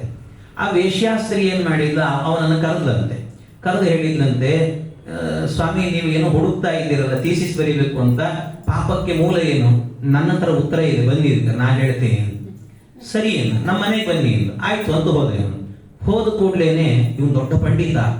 ಹೋದ ಕೂಡ್ಲೆ ಅವಳು ಹೇಳಿದ್ಲು, ಸ್ವಾಮಿ ನಮ್ಮ ಮನೇಲಿ ಊಟ ಮಾಡಿ ಅಂತ. ನಾನು ಮಡಿವಂತ, ಹಾಗೆಲ್ಲ ಊಟ ಮಾಡಲ್ಲ, ಎಲ್ಲಿ ಸಿಕ್ಕರನ್ನೇ ನಾನೆಲ್ಲ ಮಾಡಲ್ಲ ಅದನ್ನು. ಇಲ್ಲ ಸ್ವಾಮಿ, ನಾನು ನಮ್ಮ ಮನೆಯಲ್ಲಿ ಊಟಕ್ಕೆ ಹಾಕೋದು ಅಂದ್ರೆ ಬಂಗಾರದ ತಟ್ಟೆಯಲ್ಲಿ ಊಟಕ್ಕೆ ಹಾಕ್ತೀನಿ ಮಾಡಿ ಅಂತ. ಬಂಗಾರದ ತಟ್ಟೆಯಲ್ಲಿ ಹಾಕ್ತೀನಿ, ನೀನು ಬಂಗಾರ ಅಲ್ಲ, ಅದು ವಜ್ರಲೇಪಿತವಾಗಿದ್ರು ನಾನು ಊಟ ಮಾಡೋದಿಲ್ಲ ಅಂತ ನಾನು ಮಡಿ. ಅದಕ್ಕೆ ಅವಳು ಕೊನೆಗೆ ಹೇಳಿ, ಇಲ್ಲ ನಮ್ಮ ಮನೆಯಲ್ಲಿ ನಾನು ಒಂದು ಸಂಪ್ರದಾಯ ಇಟ್ಕೊಂಡಿದ್ದೀನಿ. ಏನು? ಯಾರು ನಮ್ಮ ಮನೆಯಲ್ಲಿ ಬಂಗಾರದ ತಟ್ಟೆಯಲ್ಲಿ ಊಟ ಮಾಡ್ತಾರಲ್ಲ, ಊಟ ಆದ್ಮೇಲೆ ಆ ತಟ್ಟೆ ಅವರಿಗೆ ಅಂತ ನಾನು ನಿಯಮ ಇಟ್ಟುಕೊಂಡಿದ್ದೇನೆ. ಆ ಬ್ರಾಹ್ಮಣ ಹೇಳಿದ್ನಂತೆ, ಪಂಡಿತ ಹಾಗಾದ್ರೆ ಊಟಕ್ಕೆ ಹಾಕು. ಆಗ ಕೊನೆಗೆ ಹೇಳಿದ್ರಂತೆ, ನೀವು ಕೇಳಿದ್ರಲ್ಲ ಪಾಪಕ್ಕೆ ಮೂಲ ಏನು ಅಂತ, ಇದೇ ನೋಡಿ. ಇದೇನು ಅಂದರೆ ನಿಮ್ಮ ಆಸೆಗೋಸ್ಕರವಾಗಿ ಧರ್ಮವನ್ನು ಬಿಡ್ಲಿಕ್ಕೆ ತಯಾರಾಗ್ತೀರಿ ಅಂದ್ರೆ ಇದೇ ಪಾಪದ ಮೂಲ. ಹಾಗಾಗಿ ಈ ದುರಾಸೆ ಎನ್ನುವಂತಹದ್ದು ಹೋಗಬೇಕು ಅಂತ. ಈ ದುರಾಸೆ ಈ ದುರಾಸೆ ಹೋಗಬೇಕು, ಆಗ ಮನಸ್ಸು ಎನ್ನುವಂಥದ್ದು ಶುದ್ಧ ಆಗುತ್ತೆ. ಅಲ್ಲ, ಈ ದುರಾಸೆ ಹೋಗಬೇಕು ಅಂದ್ರೆ ಏನ್ ಮಾಡಬೇಕು ಅಂತ ಕೇಳಿದಂತೆ. ಇದು ಹೋಗಬೇಕು ಅಂದ್ರೆ ಏನ್ ಮಾಡಬೇಕು ಅಂದ್ರೆ, ಇದು ಹೋಗಲಿಕ್ಕೆ ನೀವು ಮಾಡಬೇಕಾದ್ದೇನು ಅಂದ್ರೆ, ಮೊಟ್ಟ ಮೊದಲು ಮಾಡಬೇಕಾಗಿರುವಂತಹ ಕೆಲಸ ಅಂತ ಹೇಳಿದ್ರೆ, ನೀವು ಸಜ್ಜನರ ಸಂಘವನ್ನ ಮಾಡಬೇಕು. ಸಜ್ಜನರ ಸಂಘ ಯಾವಾಗ ಸತಾಂ ಪ್ರಸಂಗಾನ್ ಮಮ ವೀರ್ಯ ಸಂಪದೋ, ಯಾವಾಗಲೂ ಸಜ್ಜನರ ಸಂಘವನ್ನ ಮಾಡ್ತಾ ಇದ್ವಿ ಅಂತ ಆದ್ರೆ ಆಗ ತಾನಾಗಿ ಮನಸ್ಸು ಪರಿವರ್ತನೆ ಆಗ್ತಾ ಹೋಗುತ್ತಂತೆ. ನಾವು 10 ಜನ ಸೇರಿ, 20 ಜನ ಸೇರಿ ಎಲ್ಲರೂ ಕೂಡ ಒಂದು ಬದರಿ ಯಾತ್ರೆಗೆ ಹೋಗಬೇಕು ಅಂತ ಹರಿದ್ವಾರದ ತನಕ ಹೋಗಿದ್ದೇವೆ. ಎಲ್ಲರಲ್ಲೂ ಕೂಡ ಏನು ಅಂದ್ರೆ, ಎಲ್ಲರೂ ನಿತ್ಯ ಧರ್ಮವನ್ನ ಮಾಡುವವರು, ಒಬ್ಬ ಮಾತ್ರ ಧರ್ಮ ಮಾಡದೇ ಇರುವವನು, ಸಂಧ್ಯಾ ವಂದನೆ ಮಾಡಲ್ಲ, ಏನೂ ಮಾಡಲ್ಲ ಅಂತ ವ್ಯಕ್ತಿ. ಎಲ್ಲರೂ ಸೇರಿ ಗಂಗಾ ನದಿಯಲ್ಲಿ ಮುಳುಗಿ ಎದ್ದು ಬಂದು ಸಂಧ್ಯಾ ವಂದನೆಯನ್ನ ಮಾಡಬೇಕಾದ್ರೆ ಒಬ್ಬ ಮಾತ್ರ ದೂರದಲ್ಲಿ ನಿಂತಾಗ ಅವನಿಗೆ ಸಂಕೋಚ ಆಗತ್ತೆ. ಅಯ್ಯೋ, ಇಷ್ಟು ಜನ ಮಾಡ್ತಿದ್ದಾರೆ, ನಾನೊಬ್ಬ ಮಾಡ್ಲಿಲ್ಲ ಅಂದ್ರೆ ಏನ್ ತಪ್ಪು ತಿಳ್ಕೊತಾರೋ ಏನೋ ಅಂತಾದ್ರೂ ಮುಳುಗ್ತಾನಂತ ಒಂದ್ಸರ್ತಿ ಗಂಗೆ. ಇಷ್ಟೇ ಸಾಕು, ಸಜ್ಜನರ ಜೊತೆಗೆ ಸೇರಿದ್ರೆ ಇದೇ ಪುಣ್ಯ ಅಂತ ಹೇಳಿ. ಹಾಗಾಗಿ ಸಜ್ಜನರ ಜೊತೆಗೆ ಸೇರಿದಿರಿ ಅಂತ ಆದ್ರೆ, ನಮಗೆ ಗೊತ್ತಿಲ್ಲದೆ ನಾವು ಧರ್ಮವನ್ನ ಮಾಡದವರಾದರೂ ಕೂಡ ಅವರ ಜೊತೆಗೆ ಸೇರಿದಾಗ ಏನಾಗತ್ತಂತೆ, ನಿಧಾನವಾಗಿ ಧರ್ಮದ ಚೌಕಟ್ಟಿನ ಒಳಗೆ ಸೇರ್ಲಿಕ್ಕೆ ಶುರುವಾಗ್ತೀವಂತೆ. ಧರ್ಮದ ಒಳಗೆ ಹೋದ್ರಿ ಅಂದ್ರೆ ಆಗ ಏನ್ ಮಾಡಬೇಕು ಅಂದ್ರೆ, ಮತ್ತೇನ್ ಮಾಡಬೇಕು, ಈ ಮನಸ್ಸನ್ನ ತೆಗೆದುಕೊಂಡು ನೀರಿಗೆ ಹಾಕಬೇಕು ಅಂತ ಹೇಳಿ. ನೀರಿಗೆ ಹಾಕಬೇಕಂತ. ನೀರಿಗೆ ಹಾಕುವುದಂದ್ರೆ ಏನ್ ಮಾಡೋದು ಅಂದ್ರೆ, ಈಗ ನೋಡಿ, ಈ ಸಂಕ್ರಮಣದ ಕಾಲ ಬರುತ್ತಲ್ವಾ, ಆ ಕಾಲದಲ್ಲಿ ಒಂದು ಹಣ್ಣು ಬರುತ್ತೆ, ಬೋರೆ ಹಣ್ಣು ಅಂತ ಹೇಳ್ತಾರೆ, ಬದರ ಫಲ ಅಂತ. ಬೋರೆ ಹಣ್ಣು, ಆ ಬೋರೆ ಹಣ್ಣು ಇದೆ ಅಲ್ವಾ, ಆ ಹಣ್ಣನ್ನು ನೀವು ನೀರಿಗೆ ಹಾಕಿದ್ರೆ ಏನಾಗುತ್ತೆ ಅಂದ್ರೆ ಅದು ತೇಲುತ್ತೆ. ಆ ಹಣ್ಣು ತೇಲುತ್ತೆ, ಮುಳುಗೋದಿಲ್ಲ ಅದು.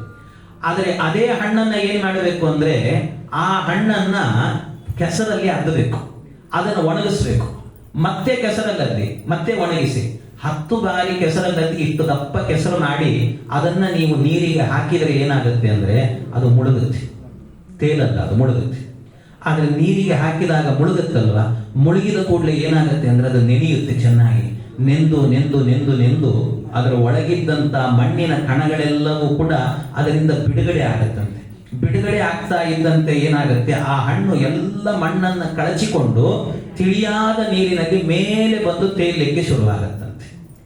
ಹಾಗೆ ನಮ್ಮ ಮನಸ್ಸು ಇದೆ ಅಲ್ವಾ, ನಮ್ಮ ಮನಸ್ಸನ್ನು ಕೂಡ ಏನಾಗಿದೆ ಅಂದ್ರೆ ಇದಕ್ಕೆ ಮಣ್ಣು ಹತ್ಕೊಂಡಿದೆ. ಕಾಮ, ಕ್ರೋಧ, ಮೋಹ, ಮದ, ಮಾತ್ಸರ್ಯ, ಅಹಂ, ಮಮ ಅನ್ನುವಂತ ಮಣ್ಣು ಹತ್ತಿಕೊಂಡಿದೆ. ಈ ಮಣ್ಣೆಲ್ಲವೂ ಕೂಡ ದೂರ ಹೋಗಬೇಕು, ಈ ಕಶ್ಮಲಗಳೆಲ್ಲ ತೊಳಿಬೇಕು ಅಂದ್ರೆ ನಮ್ಮ ಮನಸ್ಸನ್ನು ಏನು ಮಾಡಬೇಕು ಅಂದ್ರೆ ಅದನ್ನ ನೀರಿಗೆ ಹಾಕಬೇಕು. ನೀರು ಯಾವ ನೀರು? ಹಣ್ಣನ ನೀರು ನಮ್ಮ ಎದುರಿಗಿದೆ. ಈ ಮನಸ್ಸನ್ನ ತೊಳೆಯುವ ಒಂದು ನೀರು ಎಲ್ಲಿದೆ ಅಂತ ಕೇಳಿದ್ರೆ ಆ ನೀರು ಯಾವುದು ಅಂದ್ರೆ ಬೇರೆ ಯಾವುದಲ್ಲ, ಭಕ್ತಿ ಜಲದಲ್ಲಿ ಹಾಕಬೇಕಂತೆ. ಭಕ್ತಿ ಜಲ, ಭಕ್ತಿ ಎನ್ನುವಂತ ಜಲದಲ್ಲಿ ಅನೇಕರು ಭಕ್ತಿಯಿಂದ ಹಾಡು ಹೇಳ್ತಿದ್ರೆ, ಭಕ್ತಿಯಿಂದ ಗುಣಗಾನವನ್ನ ಮಾಡ್ತಿದ್ರೆ ಅದನ್ನು ಕೇಳಬೇಕು. ನಮ್ಮ ಮನಸ್ಸನ್ನ ಅದರಲ್ಲಿ ಮುಳುಗಿಸ್ಬೇಕಂತೆ. ಅದನ್ನು ಮುಳುಗಿಸಿದಾಗ ಏನಾಗತ್ತೆ ಅಂದ್ರೆ, ಹೇಗೆ ಆ ಹಣ್ಣು ಒಳಗೆ ಮುಳುಗಿದಾಗ ಮಣ್ಣನ್ನೆಲ್ಲ ಕಳಚಿಕೊಂಡು ಮೇಲೆ ತೇಲಿತೋ, ಹಾಗೆ ನಮ್ಮ ಮನಸ್ಸು ಕೂಡ ಮಣ್ಣನ್ನೆಲ್ಲ ಕಳಚಿಕೊಂಡು ಮೇಲೆ ಬಂದು ಭಗವಂತನ ಪಾದದಲ್ಲಿ ಸೇರ್ಲಿಕ್ಕೆ ಶುರುವಾಗತ್ತಂತದ್ದು, ಅಲ್ಲೇ ತೇಲತ್ತಂತೆ. ಚಂಚಲೋ ಎಂ ಮನೋಮೀನಃ ಸಮಾನೇಯೋ ಹರೇಪದೇ ಅಂತ ಹೇಳ್ತಾರೆ ಮಧ್ವಾಚಾರ್ಯರು. ಅದನ್ನ ಭಗವಂತನ ಪಾದದಲ್ಲಿ ನೆಲೆ ನಿಲ್ಲಿಸಬೇಕು ಅಂತ ಹೇಳ್ತಾರೆ. ಇದನ್ನ ಮಾಡಬೇಕು. ಇದು ಭಕ್ತಿ ಜಲದಲ್ಲಿ ಹಾಕಿದಾಗ ಆಗುವಂತಹದ್ದು ಅಲ್ಲ. ಈ ಭಕ್ತಿಯನ್ನು ಮಾಡಿದ್ವಲ್ಲ, ಆಮೇಲೆ ಏನು ಅಂತಂದ್ರೆ, ಮುಂದೆ ಹೋದಂತೆ ಏನಾಗುತ್ತೆ ಅಂದ್ರೆ, ಮುಂದೆ ಭಕ್ತಿಯನ್ನು ಮಾಡ್ತಾ ಹೋದಂತೆ ದೇವರ ಬಗ್ಗೆ ತಿಳಿಬೇಕು ಅಂತ ಅನಿಸುತ್ತಂತೆ. ದೇವರ ಬಗ್ಗೆ ತಿಳಿಬೇಕು ಅಂತ ಅನ್ನಿಸ್ಲಿಕ್ಕೆ ಶುರುವಾಯಿತು ಅಂತ ಇಟ್ಟುಕೊಳ್ಳ್ರಿ ನೀವು. ಅದು ಕೇಳಲಿಕ್ಕೆ ಶುರು ಮಾಡಿದ್ರೆ ಅದೊಂದು ಹುಚ್ಚು ಅಂತ ಹೇಳ್ತಾರೆ ಪುರಂದರದಾಸರು. ಹುಚ್ಚು ಹಿಡಿಯಿತು ನನಗೆ ಹುಚ್ಚು ಹಿಡಿಯಿತು ಅಂತ ಅದೊಂದು ಹುಚ್ಚಾಗತ್ತಂತೆ ಮುಂದೆ ಹೋದಂತೆ. ಆ ಹುಚ್ಚು ಹಿಡಿಬೇಕು ಅಂತ ಹೇಳ್ತಾರೆ. ಆ ಹುಚ್ಚು ಹಿಡಿತು ಅಂದ್ರೆ ನಿಮ್ಮ ಜೀವನದಲ್ಲಿ ಇಹಲೋಕ ಎನ್ನುವುದೇ ಕಾಣಿಸೋದಿಲ್ಲಂತೆ. ಯಾವಾಗಲೂ ಭಗವಂತನ ಲೋಕವೇ ಕಾಣಿಸ್ತಾ ಇರತ್ತಂತೆ. ಅದಕ್ಕೋಸ್ಕರವಾಗಿ ನಾವು ಯಾವಾಗ ಅವನ ಕಥೆಗಳನ್ನ ಕೇಳಲಿಕ್ಕೆ ಶುರು ಮಾಡ್ತೀವಲ್ವಾ, ಅದನ್ನು ಕೇಳಲಿಕ್ಕೆ ಶುರು ಮಾಡಿದ ಕೂಡಲೇನೆ ಸಂಸಾರ ಬೇಡ ಅಂತ ಅನಿಸುತ್ತಂತೆ. ಆಮೇಲೆ ಮತ್ತೇನ್ ಬೇಕು ಅನ್ಸುತ್ತೆ ಅಂದ್ರೆ, ಬರೀ ದೇವರನ್ನ ನೋಡಬೇಕು, ಅವನ ದರ್ಶನ ಮಾಡಬೇಕು, ತೀರ್ಥಕ್ಷೇತ್ರಗಳಿಗೆ ಹೋಗಬೇಕು, ಅವನ ಗುಣಗಾನ ಮಾಡಬೇಕು, ಇದೇ ಅನಿಸುತ್ತಂತೆ. ಅವನನ್ನು ನೋಡ್ತಾ ಇದ್ದಂತೆ ಕಡೆಗೊಂದು ದಿವಸ ದೇವರು ಏನ್ ಮಾಡ್ತಾನಂತೆ, ನೀನ್ ಇಲ್ಲಿರಬೇಡ, ನಮ್ಮನೆಗೆ ಬಾ ಅಂತ ಕರ್ಕೊಂಡು ಹೋಗ್ತಾನಂತೆ ದೇವರು. ಅವನ ಊರಿಗೆ ಹೋದ ನಂತರ ಅವನ ಮನೆ ಇದೆ ಅಲ್ವಾ, ಆ ಮನೆಗೆ ಹೋದ್ರೆ ಮತ್ತು ವಾಪಸ್ ಇಲ್ಲಿ ಬರಬೇಕು ಅಂತಲೇ ಅನಿಸೋದಿಲ್ಲಂತೆ. ಅಂಥ ಒಂದು ದಿವ್ಯವಾದಂಥ ಊರು. ಅಲ್ಲಿ ಹೋದವರು ಯಾರು ಬಂದೇ ಇಲ್ಲ ಇಲ್ಲಿಗೆ ಅಂತ ಹೇಳ್ತಾರೆ. ಅಷ್ಟು ಅದ್ಭುತವಾದಂಥ ಊರನ್ನ ಅವನ ಪಟ್ಟಣಕ್ಕೆ ಕರೆದುಕೊಂಡು ಹೋಗ್ತಾನಂತೆ ದೇವರು. ಅದಕ್ಕೆ ಅವನ ಬಗ್ಗೆ ಕೇಳಬೇಕು, ಅವನನ್ನು ನೋಡಬೇಕು. ಇವನನ್ನು ನೋಡಿದಾಗ ಅಲ್ಲಿಗೆ ಹೋಗ್ತೇವೆ ಅಂತ ಹೇಳುತ್ತಾರೆ.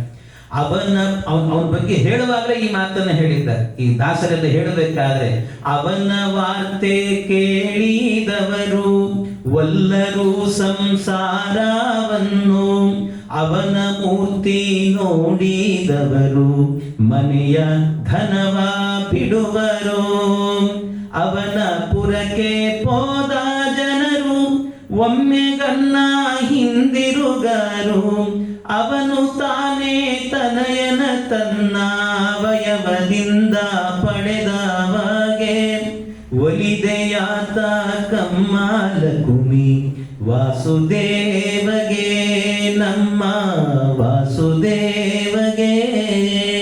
ಭಗವಂತ ಒಂದು ಸತ್ಯ ಅಲ್ಲಿ ಕರ್ಕೊಂಡು ಹೋದ ಅಂದ್ರೆ ಮತ್ತೆ ಇಲ್ಲಿ ಬರೋದಿಲ್ಲಂತೆ ಅಂಥ ಊರು. ಅದರಿಂದಾಗಿ ನಿರಂತರವಾಗಿ ಏನ್ ಮಾಡ್ಬೇಕು, ಅವನ ಕಥೆ ಕೇಳಬೇಕು ಅನ್ನೋ ಹುಚ್ಚು ಹಿಡಿಬೇಕಂತೆ. ಆ ಹುಚ್ಚು ಹಿಡಿದಾಗ ಅವನ ಬಗ್ಗೆ ತಿಳಿಬೇಕು ಅಂತ ಅನ್ಸುತ್ತಂತೆ.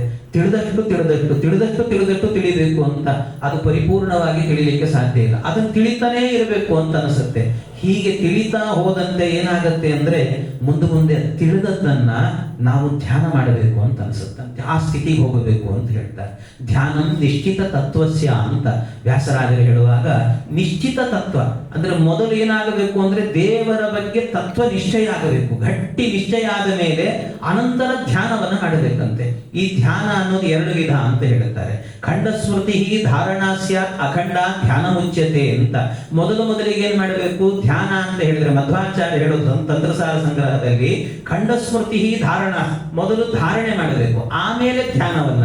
ಅಂದ್ರೆ ಧಾರಣೆ ಅಂದ್ರೆ ಏನರ್ಥ ಅಂದ್ರೆ ಮೊದಲಿಗೆ ದೇವರ ಒಂದೊಂದು ಅವಯವಗಳನ್ನ ಮಾತ್ರ ಚಿಂತನೆ ಮಾಡಬೇಕಂತೆ. ಅಖಂಡವಾಗಿ ಕೊನೆಗೆ ಮಾಡೋದು ಅದು ಧ್ಯಾನ ಅಂತ ಹೇಳ್ತಾರೆ. ನಾವಿವತ್ತು ಹೋಗುವಾಗ ಯೋಗ ಕೇಂದ್ರದಲ್ಲಿ ಹೇಳ್ಕೊಡ್ತಾರಲ್ಲ, ಅದಲ್ಲ. ಮತ್ತೆ ಯೋಗದಲ್ಲಿ ನಿಮಗೆ ಹೋದ್ರೆ ನಿಮಗೆ ಏನ್ ಮಾಡ್ತಾರೆ ಅಂದ್ರೆ, ಯೋಗ ಕೇಂದ್ರ ನಿಮಗೆ ಮೆಡಿಟೇಷನ್ ಮಾಡಿಸ್ತೇವೆ, ಧ್ಯಾನ ಮಾಡಿಸ್ತೇವೆ ಅಂತ ಹೇಳ್ತಾರೆ. ಕರ್ಕೊಂಡು ಹೋಗಿ ಕೂಡಿಸ್ಕೊಡ್ತಾರೆ.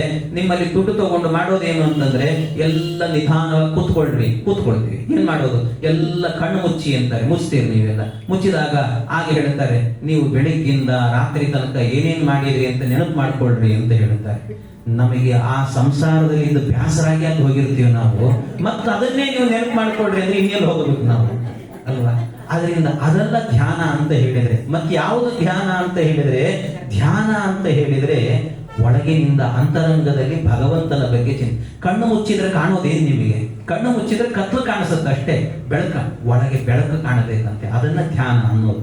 ಮೊದಲು ಧಾರಣೆ ಅಂದ್ರೆ ಅವಯವ ಚಿಂತನೆ, ಬರೀ ಒಂದು ಭಗವಂತನ ಪಾದದ ಚಿಂತನೆ ಮಾಡ್ರಿ ಅಂತ ಹೇಳುತ್ತಾರೆ.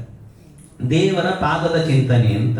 ದೇವರ ಪಾದದ ಚಿಂತನೆಯನ್ನ ಮಾಡಬೇಕಾದ್ರೆ ಯಾವ ರೀತಿ ಚಿಂತನೆ ಮಾಡಬೇಕು ಅಂತ ಹೇಳಿದ್ರೆ, ಭಗವಂತನ ಪಾದ ಇದೆ ಅಲ್ವಾ, ಆ ಪಾದದಲ್ಲಿ ಏನೇನಿದೆ ಅಂತ ಚಿಂತನೆ. ಸಂಚಿಂತಯೇ ಭಗವತ ಚರಣಾರವಿಂದಂ ವಜ್ರಾಂಕುಶಧ್ವಜ ಸರೋರುಹಲಾಂಚನಾಟ್ಯಂ ಯಶ್ರೌತ ನಿಸೃತ ಸರಿತ್ ಪ್ರವರೋದಕೇನ ತೀರ್ಥೇನ ಮೂರ್ಧ್ನ್ಯತಿ ಧೃತೇನ ಶಿವ ಶಿವೋಭೂತ್.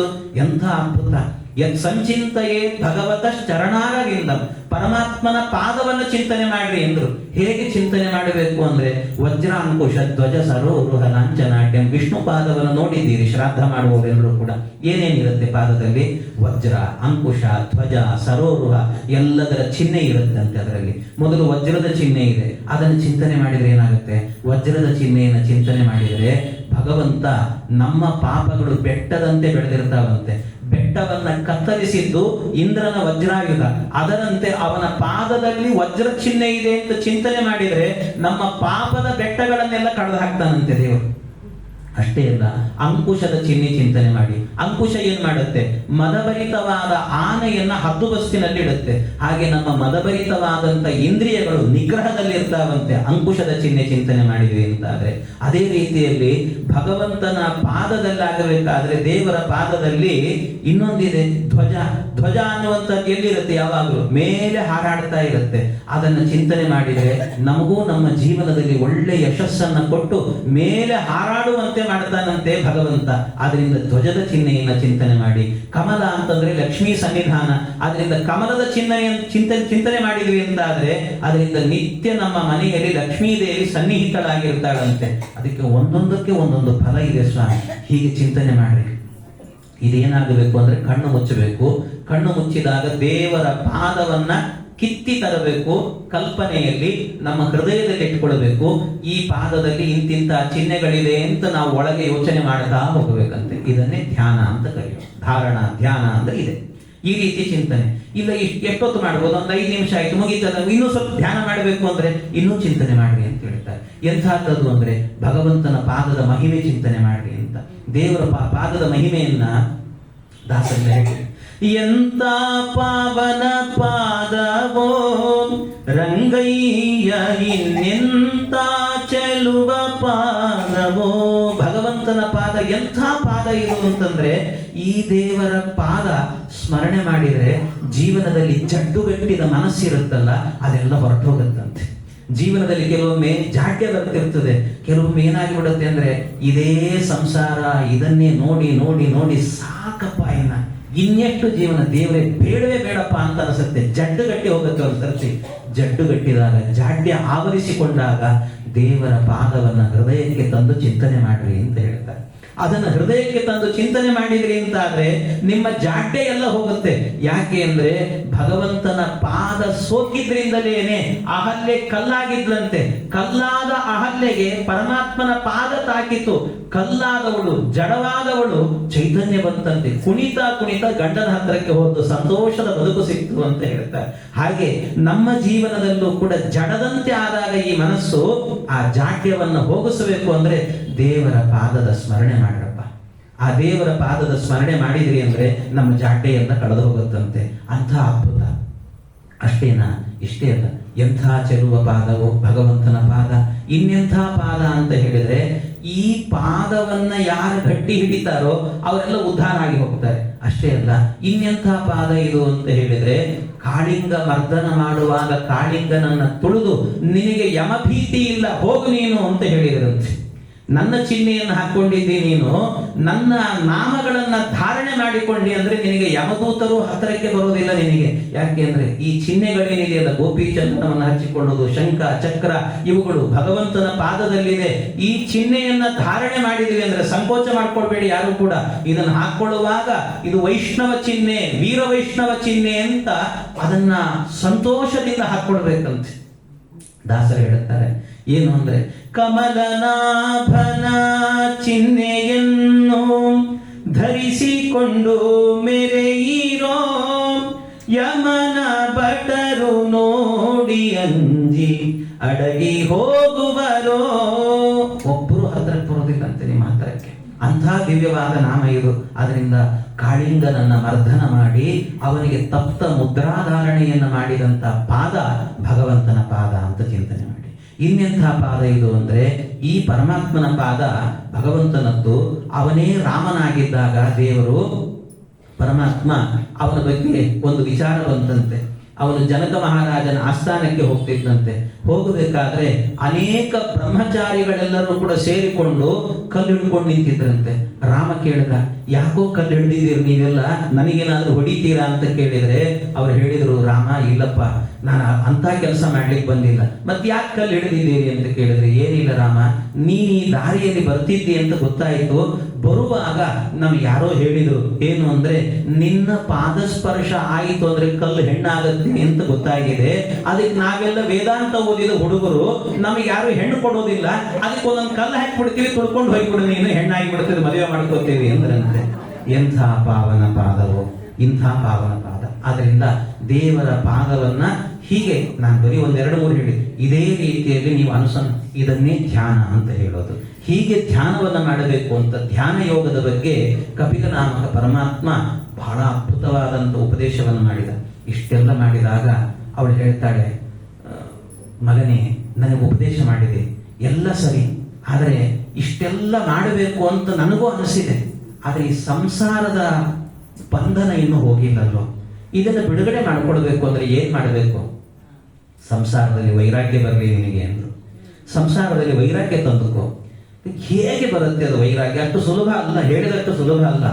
ಮೊದಲು ಸಂಸಾರ ಅಂದ್ರೆ ಏನು ಅಂತ ತಿಳ್ಕೊ ನೀನು. ನಿನಗೆ ಇಡೀ ಸಂಸಾರದಲ್ಲಿ ಸುಖ ಇಲ್ಲ. ಯಾಕೆ? ಎಲ್ಲಿದೆ ಸುಖ ನಿನಗೆ ಅಂದ್ರೆ ಸುಖ ಎಲ್ಲೆಲ್ಲೂ ಇಲ್ಲ. ಸುಖದ ನಿರೀಕ್ಷೆಯನ್ನ ಸುಖ ಅಂತ ತಿಳಿತೀವಿ ಅಷ್ಟೇ. ಸುಖದ ನಿರೀಕ್ಷೆ ಅಂದ್ರೆ ಉದಾಹರಣೆಗೆ ಒಬ್ಬ ಹುಡುಗನಿಗೆ ಮದುವೆ ಫಿಕ್ಸ್ ಆಯ್ತು. ಮದುವೆ ಫಿಕ್ಸ್ ಆದ ಕೂಡಲೇನೆ ಏನಂತೀರಿ, ಇನ್ನೊಂದು 4 ತಿಂಗಳು ಮದುವೆ ಇದೆ ಅನ್ನಬೇಕಾದ್ರೆ ಇಡೀ ದಿವಸ ಫೋನಲ್ಲಿ ಕೊಡು. ಫೋನ್ ಬೆಳಿಗ್ಗೆಯಿಂದ ರಾತ್ರಿ ತನಕ ಮಾತಾಡಿದ್ದೆ. ಏನ್ ಮಾತಾಡ್ತೇವೆ? ಊಟ ಆಯ್ತಾ? ಇಲ್ಲ. ನಿದ್ದೆ ಮಾಡಿದೆ? ಇಲ್ಲ. ಅಷ್ಟೇ. ಇದನ್ನೇ ಮಾತಾಡಿ ಫೋನಲ್ಲಿ ಕೊಡೋದಷ್ಟೇ. ಇಷ್ಟೇ ಇರ್ತದೆ, ಇನ್ನೇನು ಇರೋದಿಲ್ಲ ಇಂಥದ್ದು. ಆದ್ರೆ ಅವನಿಗೆ ಖುಷಿ, ಅದನ್ನ ಮಾತಾಡುವಾಗ ಒಂದು ಖುಷಿ ಇರ್ತದೆ, ಸಂತೋಷ ಇರುತ್ತೆ. ಯಾಕೆ ಅಂದ್ರೆ ನನಗೆ ಇನ್ನು 4 ತಿಂಗಳಿಗೆ ನನಗೆ ಮದುವೆ ಇದೆ, ಆ ಹುಡುಗಿಯನ್ನು ಮದುವೆ ಮಾಡಿಕೊಡ್ತೀನಿ ಅನ್ನೋ ಖುಷಿ, ಸಂತೋಷ ಅಷ್ಟೇ. ಇಷ್ಟು ಸಂತೋಷ. ಅದು ಸಂತೋಷ ನಿಜವಾದ ಸಂತೋಷ ಅಲ್ಲ, ಅದು ಸಂಸಾರದ ಸಂತೋಷ. ಯಾಕೆ ಅಂದ್ರೆ ಅವನಿಗೆ ಏನು ಖುಷಿ ಅಂದ್ರೆ ಮುಂದೆ ಮದುವೆ ಮಾಡಿಕೊಳ್ತೇನೆ ಅನ್ನೋ ಖುಷಿ ಅಷ್ಟೇ. ಮುಂದೆ ಅನ್ನೋದಿದೆಯಲ್ಲ, ಸುಖದ ನಿರೀಕ್ಷೆ. ಅದು ಸುಖ ಅಲ್ಲ, ಸುಖದ ನಿರೀಕ್ಷೆಯನ್ನ ಸುಖ ಅಂತ ತಿಳ್ಕೊಂಡಿದ್ದಾನೆ. ಸುಖ ಆಗಿಲ್ಲ ಅವನಿಗೆ, ಮುಂದೆ ಸುಖ ಆಗುತ್ತೆ ಅನ್ನೋ ನಿರೀಕ್ಷೆ, ಅದರಿಂದ ಸುಖ ಆಗ್ತಾ ಇದೆ ಅಂತ ತಿಳ್ಕೊಂಡಿದ್ದಾನೆ. ಇಷ್ಟೆಲ್ಲ ಆಯ್ತಲ್ಲ, ಮದುವೆ ಆಯ್ತು, ಎಲ್ಲ ಮುಗೀತು. ಎಲ್ಲ ಮುಗಿದಾದ ನಂತರ ಒಂದು 4 ತಿಂಗಳು ಸಂಸಾರ ಮಾಡ್ಲಿಕ್ಕೆ ಬಿಡಿ. ಆಮೇಲೆ ಹೋಗಿ ಅವನನ್ನ ಕೇಳಿ, ಏನಪ್ಪ ಇನ್ನು 4 ತಿಂಗಳಿಗೆ ಮದುವೆ ಅಂತ ಇದೆಯಲ್ಲ, ಖುಷಿಯಲ್ಲಿ ಇದೆಯಲ್ಲ, ಈಗ ಹೇಗಿದೆ, ಚೆನ್ನಾಗಿದೆಯಾ ಸಂಸಾರ? ಏನೋ ಬದುಕಿನ ಸ್ವಾಮಿ, ಏನೋ ಇದ್ದೀನಿ ಸ್ವಾಮಿ, ಹೀಗಿರ್ತದೆ. ಅಂದ್ರೆ ಸಂಸಾರದಲ್ಲಿ ಸುಖ ಇಲ್ಲ ಸ್ವಾಮಿ. ನೀವು ಅನ್ಕೊಂಡಿದ್ದೀರಿ ಇಲ್ಲ ಸುಖ ಅನ್ನುವಂತಹದ್ದು, ಎಲ್ಲೂ ಸುಖ ಇಲ್ಲ. ಮತ್ತೆ ಇನ್ನೇ ನಿಮ್ಮ ಹುಟ್ಟಿನಲ್ಲಿ ಸುಖ ಇದೆಯಾ? ಇಲ್ಲ. ಗರ್ಭವಾಸ ಎಷ್ಟು ದುಃಖ ಅಂತಂದ್ರೆ, ಒಂದು ದಿವಸ ರಾತ್ರಿ ಟ್ರೈನಲ್ಲಿ ಮಲಗಿ ಹೋಗುವಾಗ ಬಾತ್ರೂಮ್ ಪಕ್ಕದಲ್ಲಿ ಒಂದು ಸೀಟ್ ಸಿಕ್ಬಿಟ್ರೆ ಅಯ್ಯೋ ರಾತ್ರಿ ಹೇಗಪ್ಪ ಕಳಿಬೇಕು ಅಂತೀವಿ. ತಾಯಿ ನಿತ್ಯ ತಿಂದಂತಹ ಎಲ್ಲ ಆಹಾರಗಳು, ಮಲಮೂತ್ರಗಳೆಲ್ಲವೂ ಕೂಡ ಹೊಟ್ಟೆಯಲ್ಲೇ ಇರುತ್ತೆ, ಪಕ್ಕದಲ್ಲೇ ಇರಬೇಕು. ಕೂಸು ಒಂದಲ್ಲ ಎರಡಲ್ಲ 9 ತಿಂಗಳು ಕೂಡಬೇಕಾಗಿ. ಎಂಥ ಒಂದು ಹಿಂಸೆ ಹೇಳಿ. ಇದು ಸಂಸಾರದಲ್ಲಿ ಇದೆಯಾ ಸುಖ ಎನ್ನುವಂತಹದ್ದು? ಬಾಲ್ಯಾವಸ್ಥೆಯಲ್ಲಿಲ್ಲ. ಆಮೇಲೆ ಮಗು ಹುಟ್ಟಿದ ಮೇಲೆ ಸುಖ ಇದೆಯಾ ಅಂದ್ರೆ ಇಲ್ಲ. ತಾನು ಮಾಡಿದ ಗಲೀಜಿನಲ್ಲಿ ತಾನೇ ಹೊರಲಾಡತ್ತೆ, ಇದು ಸುಖನ ಅಲ್ಲ. ಹೋಗ್ಲಿ, ದೊಡ್ಡದಾಯ್ತು, ಅವಾಗ ಸುಖ ಇದೆಯಾ ಅಂದ್ರೆ ಇಲ್ಲ. ಯಾಕೆ ಅಂದ್ರೆ ಓದ್ಲಿಲ್ಲ ಅಂದ್ರೆ ಹೊಡಿತೇನೆ ನಿನಗೆ ಅಂತ ಹೇಳ್ತಾರೆ. ನಾಳೆ ದೊಡ್ಡವನಾದ್ಮೇಲೆ ನಿನಗೆ ಹುಡುಗಿ ಕೊಡಲ್ಲ ಅಂತ ಬೈತಾರೆ ಅವನಿಗೆ. ಅದರಿಂದ ಓದಬೇಕು, ಹೊಡೆಸ್ಕೊಳ್ಬೇಕು, ಅಲ್ಲೂ ಸುಖ ಇಲ್ಲ. ಮತ್ತೆ ಎಲ್ಲಿದೆ ಸುಖ? ಎಲ್ಲ ಆಯ್ತು, ಓದೆಲ್ಲ ಮುಗೀತು, ಇನ್ನಾದ್ರೂ ಸುಖವಾಗಿರೋಣ ಅಂದ್ರೆ ವಯಸ್ಸು ಬಂದಿದೆಯೋ, ಬೇಗ ಮದುವೆ ಮಾಡ್ಕೊಳ್ಳಿಲ್ಲ ಅಂದ್ರೆ ಹುಚ್ಚ ಅಂತಾರೆ ಅಂತ ಹುಡುಗಿ ಹುಡುಕೋದ್ರಲ್ಲಿ ಒಂದಷ್ಟು ಸುಖ ಇಲ್ಲ ಅಲ್ಲೂ ಕೂಡ. ಆಮೇಲೆ ಹುಡುಗಿದ ಮೇಲೆ ಗೊತ್ತಾಯ್ತಲ್ಲ, ಆಗ್ಲೇ ಸುಖದ ನಿರೀಕ್ಷೆ ಅಂತ ಹೇಳಿದೆ ಅಷ್ಟೇ. ಇಲ್ಲೂ ಏನಿಲ್ಲ. ಮಕ್ಕಳು ಹುಟ್ಟಿದ್ರು, ಮಕ್ಕಳನ್ನು ಬೆಳೆಸ್ಬೇಕು, ಇಲ್ಲ, ಅಲ್ಲೂ ಕೂಡ ಇಲ್ಲ. ಆಮೇಲೆ ಕೊನೆಯಲ್ಲಿ ಏನಾದ್ರೂ ಸುಖ ಇದೆಯಾ ಅಂದ್ರೆ ಅಲ್ಲೂ ಇಲ್ಲ. ವೃದ್ಧಾಪ್ಯ ಬಂದಾಗ ನಾವು ಎಲ್ಲಿಗೆ ಹೋಗಿ ಬಿಡ್ತೇವೆ ಅಂದ್ರೆ ಮನೆಯಲ್ಲಿ ನಾಯಿಗಿಂತ ಅತ್ತಂತಾಗಿ ಬಿಡ್ತೇವೆ ನಾವು. ಮನೆಯಲ್ಲಿ ನಮಗೆ ಆಪ್ಷನ್ ಇರಲ್ಲಂತೆ. ಹೇಗೆ ಇವತ್ತೇನೋ ರುಚಿಯಾಗಿ ಏನೋ ತಿನ್ನಬೇಕು ಅನ್ಸಿದ್ಯಪ್ಪ, ಬಿಸಿಬೇಳೆ ಬಾತ್ ಮಾಡಿಕೊಡು ಅಂದ್ರೆ ಏನ್ ಹಾಕ್ತೀನ ತಿನ್ಕೊಂಡು ಬಿದ್ದಿರು, ಕೇಳಬೇಡ ಅದನ್ನೆಲ್ಲ. ನಾಯಿ ಮನೆ ಮುಂದೆ ಗೇಟಿಗೆ ಕಟ್ಟಿ ಹಾಕಿರ್ತೀವಿ, ಅದು ಯಾವತ್ತಾದ್ರೂ ಕೇಳುತ್ತಾ? ನನಗೆ ನಾಳೆ ಪಲಾವ್ ಬೇಕು ಅಂತ ಕೇಳುತ್ತಾ? ಅದು ಏನ್ ಹಾಕಿದ್ರೆ ತಿನ್ನಂತೆ ಇರುತ್ತೆ ಅಷ್ಟೇ. ಹಾಗೆ ನಾಯಿ ಪಾಠ ಆಗೋಗುತ್ತಂತೆ ಕೊನೆಯ ಅವಸ್ಥೆ ಬಂದಾಗ. ಅದರಿಂದ ಇಡೀ ಜೀವನದಲ್ಲಿ ಸುಖ ಇಲ್ಲ. ಇನ್ನು ಮುಂದೆ ಹೊರಟೋದ ನಂತರ ಅಂತೂ ಏನು ಇಲ್ಲವೇ ಇಲ್ಲ. ಆದ್ರಿಂದ ಸಂಸಾರದಲ್ಲಿ ಸುಖ ಎನ್ನುವಂಥದ್ದು ಇಲ್ಲಪ್ಪ. ಸಂಸಾರ ಅಂತ ತಿಳ್ಕೊಂಡಿದ್ದೀವಿ. ಇದರಲ್ಲಿ ಏನು ಅಂದ್ರೆ, ಒಂದು ಮಹಾಭಾರತ ಬಹಳ ಚೆನ್ನಾಗಿ ಹೇಳುತ್ತೆ. ಸಂಸಾರ ಅಂದ್ರೆ ಏನು ಗೊತ್ತಾ? ಸಂಸಾರ ಅಂದ್ರೆ ಒಬ್ಬ ವ್ಯಕ್ತಿ ಇದ್ದಂತೆ, ಅವನಿಗೆ ಕಾಡಲ್ಲಿ ಓಡಾಡ್ತಾ ಇದ್ದ, ಕಟ್ಟಿಗೆ ಆರಿಸ್ಕೊಂಡ್ಬರ್ಲಿಕ್ಕೆ ಹೋಗಿದ್ದ. ಕಾಡಲ್ಲಿ ಓಡಾಡಬೇಕಾದ್ರೆ ಒಂದು ಹುಲಿ ಬಂದು ಕೂಡಲೇ ಓಡಿದ, ಅದರಿಂದ ತಪ್ಪಿಸಿಕೊಳ್ಳಬೇಕು ಅಂತ. ಓಡ್ದ ಎಲ್ಲಿಗೆ ಹೋದ ಅಂದ್ರೆ ಕಡೆ ಒಂದು ಹಾಳು ಬಾವಿಯಲ್ಲಿ ಬಿದ್ದು ಹೋದಂತ. ಹಾಳು ಬಾವಿಯಲ್ಲಿ ಬಿದ್ದಾಗ ಅಕಸ್ಮಾತ್ ಏನಾಯ್ತು, ಏನೋ ಒಂದು ಹಗ್ಗ ಸಿಕ್ತು, ಗಟ್ಟಿಯಾಗಿ ಹಿಡಿದ. ಹಗ್ಗ ಹಿಡ್ಕೊಂಡಿದ್ದಾನಂತೆ. ಹಗ್ಗ ಹಿಡಿದಿರುವಾಗ ಅದರಲ್ಲಿ ನೇತಾಡ್ತಿದ್ದಾನೆ. ಮೇಲೆ ಹುಲಿ ಬಂದು ಕಾಯ್ತಾ ಇದೆ, ನಿನ್ನನ್ನು ಯಾವಾಗ ಬರ್ತೀಯೋ ತಿನ್ನಬೇಕು ಅಂತ ಕಾಯ್ತಿದೆ. ಅಬ್ಬ ನನ್ನ ಜೀವ ಉಳಿತು ಅಂತ ಅನ್ಕೊಂಡ. ಹಗ್ಗ ಹಿಡ್ಕೊಂಡಿದ್ದ. ಇಲ್ಲೇ ಕೆಳಗೆ ಇಳಿದು ಬಿಡೋಣ ಅಂತ ಒಂದ್ಸರ್ತಿ ಕೆಳಗೆ ನೋಡಿದ, ಸಾವಿರಾರು ಸರ್ಪಗಳು ಕೆಳಗಿಂದ ಮೇಲೆ ಹಾರ್ತಾ ಇದ್ದಾವೆ. ಗಾಬರಿ ಆಯ್ತು. ಮೇಲೆ ಹೋದ್ರೆ ಹುಲಿ, ಕೆಳಗೆ ಹಾವು, ಆಗಲ್ಲಪ್ಪ ಇಲ್ಲೇ ಇದ್ದು ಬಿಡೋಣ ಅನ್ಕೊಂಡ. ಇಲ್ಲೇ ಇರೋಣ ಅಂತ ನಿಂತಿದ್ದಾನೆ. ಇಷ್ಟರ ಮಧ್ಯದಲ್ಲಿ ಮೇಲ್ಭಾಗದಲ್ಲಿ 2 ರಂಧ್ರಗಳಿತ್ತಂತೆ. ಅಲ್ಲಿಂದ 2 ಇಲಿ ಹೊರಗೆ ಬಂದು ಆ ಹಗ್ಗವನ್ನ ಕಟ ಅಂತ ಕಡಿಲಿಕ್ಕೆ ಶುರು ಮಾಡಿದ. ಆಮೇಲೆ ಹಿಡಿದದ್ದನ್ನು ನೋಡ್ತಾನೆ, ಹಗ್ಗ ಅಲ್ಲ, ಒಂದು ಬಳ್ಳಿ ಹಿಡ್ಕೊಂಡಿದ್ದಾನೆ, ಒಣಗಿ ಹೋದ ಬಳ್ಳಿ. ಯಾವಾಗ ಕತ್ತರಿಸಿ ಬಿಡುತ್ತೋ ಗೊತ್ತಿಲ್ಲ. ಇಷ್ಟರ ಮಧ್ಯದಲ್ಲಿ ಏನಾಯ್ತಂತೆ, ಅವನ ಆ ಕಡೆ ಈ ಕಡೆ ಆ ಕಡೆ ಈ ಕಡೆ ಅಂತ ಹೇಳಿಬಿಟ್ಟು ತೇಲಾಡಬೇಕಾದ್ರೆ ಆ ಹಗ್ಗ ಏನಾಯ್ತು, ಆ ಕಡೆ ಈ ಕಡೆ ಹೋಗ್ತಾ ಇದ್ದ. ಆ ಕಡೆ ಈ ಕಡೆ ಹೋಗಬೇಕಾದ್ರೆ ಅಕಸ್ಮಾತ್ ಪಕ್ಕದಲ್ಲೇನೆ ಒಂದು ಜೇನಿನ ಗೂಡಿತ್ತಂತೆ. ಆ ಜೇನಿನ ಗೂಡಿಗೆ ಸುಮ್ಮನೆ ನಿಧಾನ ತಾಕಿತು. ಜೇನೆಲ್ಲ ಎದ್ದು ಕೂಡ್ಲೇನೆ ಅವನ ಮೈ ಮೇಲೆಲ್ಲ ಬಂದು ಕಚ್ಚಲಿಕ್ಕೆ ಶುರು ಮಾಡಿದ್ವು. ಅಬ್ಬ ಅಬ್ಬ ಅಂತ ಕಿರ್ಚಾಡ್ತಿದ್ದಾನೆ. ಹಿಂಸೆ ತಡ್ಕೊಳ್ಳಿಕ್ಕಾಗ್ತಾ ಇಲ್ಲ. ಮೇಲೆ ಹುಲಿ, ಕೆಳಗೆ ಹಾವು, 2 ಇಲಿ, ಮಧ್ಯದಲ್ಲಿ ಮೈ ಮೇಲೆಲ್ಲ ಮುತ್ತಿರುವಂತ ಜೇನುಗಳು. ಇಷ್ಟರ ಮಧ್ಯದಲ್ಲಿ ಆ ಜೇನಿನ ಗೂಡಿತ್ತಲ್ಲ, ಅದರಿಂದ ಜೇನು ಒಂದೊಂದೇ ಹನಿ ಕೆಳಗೆ ಬೀಳ್ತಾ ಇತ್ತಂತೆ. ಅಕಸ್ಮಾತ್ ಆ ಹನಿ ಬೀಳಬೇಕಾದ್ರೆ ಅವನ ನಾಲಿಗೆ ಮೇಲೆ ಒಂದು ಹನಿ ಬಿತ್ತಂತೆ. ಬಿದ್ದು ಕೂಡಲೇ ಆಹಾ ಎಷ್ಟು ರುಚಿಯಾಗಿದೆಯಲ್ಲ ಜೇನು ಅಂತ ಅನ್ಕೊಂಡಂತೆ. ಸಂಸಾರ ಅಂದ್ರೆ ಇದೇ ನೋಡಿ ಅಂತ ಹೇಳಿ, ಇದೇ ಸಂಸಾರದಲ್ಲಿ ಸುಖ ಇಲ್ಲ. ಯಾಕೆ ಅಂದ್ರೆ ನೀವು ಹೊರಗೆ ಹೋದ್ರಿ ಅಂದ್ರೆ ನಮ್ಮನ್ನು ಹುಲಿಯಂತೆ ನುಂಗ್ಲಿಕ್ಕೆ ಎಷ್ಟೋ ಜನ ಇದ್ದಾರೆ. ಮನೆಯಲ್ಲಿ ನಮ್ಮ ಬಂಧು ಬಾಂಧವರೇನೇ ಇರ್ತಾರೆ. ಎಷ್ಟೋ ಜನ ಹಾವಿನಂತೆ ನಮ್ಮನ್ನು ಕಚ್ಚಬೇಕು ಅಂತಲೇ ಕಾಯ್ತಿರ್ತಾರೆ. ನಮ್ಮನ್ನ ಯಾವಾಗ ನಮ್ಗೆ ವಿಷ ಹಾಕಿ ಹೇಳ್ತಾ ಇರ್ತಾರೆ. ಆದ್ರಿಂದ ಮನೆಯಲ್ಲೂ ಇರ್ಲಿಕ್ಕಾಗಲ್ಲ. ಹೋಗ್ಲಿ ಮತ್ತಿನ್ನೆಲ್ಲಾದ್ರೂ ಹೋಗಿ ಬದುಕೋಣ ಅಂತಂದ್ರೆ ಅಲ್ಲಲ್ಲಿ ಇಲಿಗಳಂತೆ ನಮ್ಮನ್ನು ಬಂದು ನಮ್ಮ ಹಗ್ಗಗಳನ್ನು ಕಟ್ ಮಾಡ್ಲಿಕ್ಕೆ ಕಾಯ್ತಿರ್ತಾರೆ. ಮಕ್ಕಳು ಗಿಕ್ಕಳು ಎಲ್ಲ ಸೇರ್ಕೊಂಡು ಜೇನಿನಂತೆ ನಮ್ಮನ್ನು ಮುತ್ತಿ ಬಿಟ್ಟಿರ್ತಾರೆ. ಇದರ ಮಧ್ಯದಲ್ಲಿ ಎಲ್ಲೋ ಒಂದು ಸಣ್ಣ ಆನಂದ ಸಿಗ್ತಾ ಇರತ್ತೆ ಆಗಾಗ ಸಂಸಾರದಲ್ಲಿ. ಇದೇ ಪರಮಾನಂದ ಅಂತ ತಿಳ್ಕೊಂಡು ಸಂಸಾರ ಸುಖ ಅಂತ ತಿಳಿದಿದ್ದೇವೆ. ಇದು ಸುಖ ಅಲ್ಲ ಸ್ವಾಮಿ ಎಂದೆ ತಾಯಿಗೆ ಹೇಳಿದ. ಹಾಗಾಗಿ ಸಂಸಾರದಲ್ಲಿ ಈ ಆಸಕ್ತಿಯನ್ನು ತೊರಿ ನೀನು ಅಂದ. ಎಂಥ ಅದ್ಭುತವಾದ ಮಾತನ್ನು ಹೇಳಿದೆವು. ನಾನು ಇವತ್ತಿನಿಂದಲೇ ಸಂಸಾರದ ಬಂಧನವನ್ನು ಕಳಚಿಕೊಂಡೆ. ನೀನು ಹೇಳಿದಂತೆ ಧ್ಯಾನಕ್ಕೆ ಕೂತ್ಕೊಳ್ತೇನೆ ಅಂತ ಕುಳಿತ ಜಾಗದಲ್ಲಿ ಧ್ಯಾನವನ್ನ ಮಾಡ್ತಾ ಇದ್ರೆ ತಾಯಿಗೆ ಮೋಕ್ಷವನ್ನ ಕೊಟ್ಟಂತೆ. ಆವತ್ತಿನಿಂದ ಅದನ್ನೇ ಮಾತೃಗಯ ಅಂತ ಕರೆದರು. ತಾಯಿಗೆ ಮೋಕ್ಷವನ್ನ ಕೊಟ್ಟಂತ ಒಂದು ದಿವ್ಯವಾದ ಕ್ಷೇತ್ರವಾಯಿತು ಅಂತ ಹೇಳ್ತಾರೆ. ಇದು ದೇವಹೂತಿಯ ಚರಿತ್ರೆ. ಇದಾದ ನಂತರ ಪ್ರಸೂತಿ ದೇವಿಯ ಚರಿತ್ರೆ ಬಂದಿದೆ. ಪ್ರಸೂತಿ ದೇವಿಯರು ದಕ್ಷ ಪ್ರಜಾಪತಿಗಳನ್ನು ವಿವಾಹ ಮಾಡಿಕೊಡ್ತಾರೆ. ದಕ್ಷ ಪ್ರಜಾಪತಿಗಳನ್ನು ವಿವಾಹ ಮಾಡಿಕೊಂಡಾಗ ಆಗ ಅವರಿಗೆ ಏನಾಗುತ್ತೆ, ಅವರಿಗೆ 16 ಜನ ಮಕ್ಕಳು. 15 ಜನರನ್ನ ಬೇರೆ ಬೇರೆಯವರಿಗೆ ಮದುವೆ. ಧರ್ಮ ಪ್ರಜಾಪತಿಗಳಿಗೆ 13 ಜನರನ್ನ, 2 ಅಗ್ನಿಗೆ ವಿವಾಹ ಮಾಡಿಕೊಡ್ತಾರೆ, ಸ್ವಾಹ ಸ್ವಧ ಅಂತ. ಇನ್ನೊಬ್ಬಳು ಸತೀದೇವಿ ಅಂತಿದ್ದು, ಅವಳನ್ನ ರುದ್ರದೇವರಿಗೆ ವಿವಾಹ ಮಾಡಿಕೊಟ್ರು. ಆದ್ರೆ ರುದ್ರದೇವರು, ನೀವೆಲ್ಲ ಕಥೆ ಕೇಳಿದ್ದೀರಿ, ರುದ್ರದೇವರು ಏನ್ ಮಾಡಿದ್ರಂತೆ, ಇವರು ಸಭೆಗೆ ಬಂದಾಗ ಎದ್ದು ನಿಂತು ನಮಸ್ಕಾರ ಮಾಡಲಿಲ್ಲ. ಸಿಟ್ಟು ಬಂತು ಇವರಿಗೆ. ಸಿಟ್ಟು ಬಂದು ಬೇಕು ಅಂತ ರುದ್ರದೇವರಿಗೆ ಬೈದರು. ಇವರಿಗೆ ಆಹುತಿಯನ್ನು ಕೊಡಬಾರ್ದು, ಹಾಗೆ ಹೀಗೆ ಅಂತೆಲ್ಲ ಬೈದು ಹೋಗ್ಬಿಟ್ರು. ರುದ್ರದೇವರು ಬೇಸರ ಮಾಡಿಕೊಳ್ಳಿಲ್ಲ, ಹೊರಟವರು. ತನ್ನ ಮನೆಯಲ್ಲಿ ಒಂದು ಯಜ್ಞವನ್ನು ಮಾಡಿ ರುದ್ರದೇವರಿಗೆ ಮಾತ್ರ ಆಹ್ವಾನವನ್ನು ಕೊಡದೇನೆ ದೊಡ್ಡ ಯಾಗವನ್ನು ಮಾಡಿದಂತೆ. ಆದರೆ ಸತೀದೇವಿಯರಿಗೆ ಎಷ್ಟಾದರೂ ತವರು ಮನೆ ವ್ಯಾಮೋಹ ಇತ್ತು. ಅಯ್ಯೋ ನಮ್ಮಪ್ಪ ಮಾಡ್ತಾ ಇದ್ದಾರೆ ಅಂತ ಹೇಳಿಲ್ಲ, ಬಂದು ನಿಮ್ಮ ಮಾವ ಯಜ್ಞ ಮಾಡ್ತಾ ಇದ್ದಾರಂತೆ, ಹೋಗೋಣ ಬನ್ನಿ ಅಂತೇಳಿ. ಹೆಣ್ಣು ಮಕ್ಕಳ ಚಾಣಾಕ್ಷತೆ ಇದು ಅಂತ ವ್ಯಾಖ್ಯಾನಕಾರರು ಬರೀತಾರೆ. ಹೇಳುವಾಗಲೂ ಕೂಡ ನಮ್ಮಪ್ಪ ಅಂತ ಹೇಳಲ್ಲಂತೆ, ನಿಮ್ಮ ಮಾವ ಮಾಡ್ತಾ ಇದ್ದಾರೆ ಅಂತ ಹೇಳ್ತಾರೆ. ಹಾಗೆ ಹೇಳಿದ ಕೂಡಲೇ ರುದ್ರದೇವರು ಹೇಳಿದ್ರು, ನಮ್ಗೆ ಆಹ್ವಾನ ಇಲ್ಲ, ಬೇಡ ಅಂತ. ಆಹ್ವಾನ ಇಲ್ಲೇ ಇದ್ರೂ ಕೂಡ ಹೋಗಬಹುದು ಕೆಲವು ಕಡೆ. ಎಲ್ಲಿ ಅಂದ್ರೆ ಬತ್ತುರ್ ಗುರೋರ್ ದೇಹ ಕೃತಶ್ಚ ಕೇತನಂ.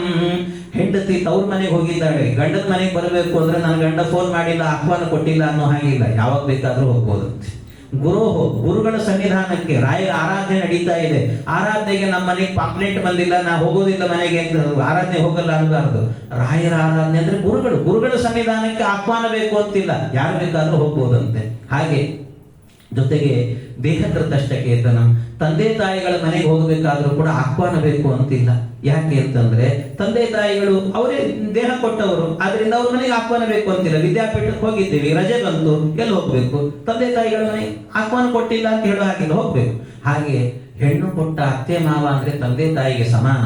ಅವರು ಕರೀದೇ ಇದ್ರು ಕೂಡ ಆಹ್ವಾನ ಇಲ್ಲದೇನೂ ಹೋಗಬಹುದು ಅಂತ ಇಷ್ಟೆಲ್ಲ ಸತೀದೇವಿಯರು ಹೇಳಿದ್ರಂತೆ. ಆಗ ರುದ್ರದೇವರು ಹೇಳ್ತಾರೆ, ತ್ವಯೋದಿತಂ ಶೋಭನಮೇವ ಶೋಭನೆ. ಎಷ್ಟು ಚೆನ್ನಾಗಿ ಉಪನ್ಯಾಸ ಮಾಡ್ತಿರ್ಲಿ ನೀನು ಅಂತಂದ್ರಂತ. ಬಹಳ ಚೆನ್ನಾಗಿ ಮಾತಾಡ್ತಿ ಅಂದ್ರು. ಹೇಳಿ ಅವ್ರು ಹೇಳ್ತಾರೆ, ಯದಿ ನಮ್ಮನ್ನು ಹೋಗ್ಬೋದು, ಇಲ್ಲ ಅಂತ ಹೇಳಿಲ್ಲ, ನೀವು ಹೇಳಿದಂತೆ ಹೋಗ್ಬೋದು. ತೇ ಯದಿ ಅನುತ್ಪಾದಿತ ದೋಷ ದೃಷ್ಟಯ ಅಂತ, ನಮ್ಮನ್ನ ದೋಷ ದೃಷ್ಟಿಯಿಂದ ನೋಡಬಾರ್ದವರು ಅಂತ.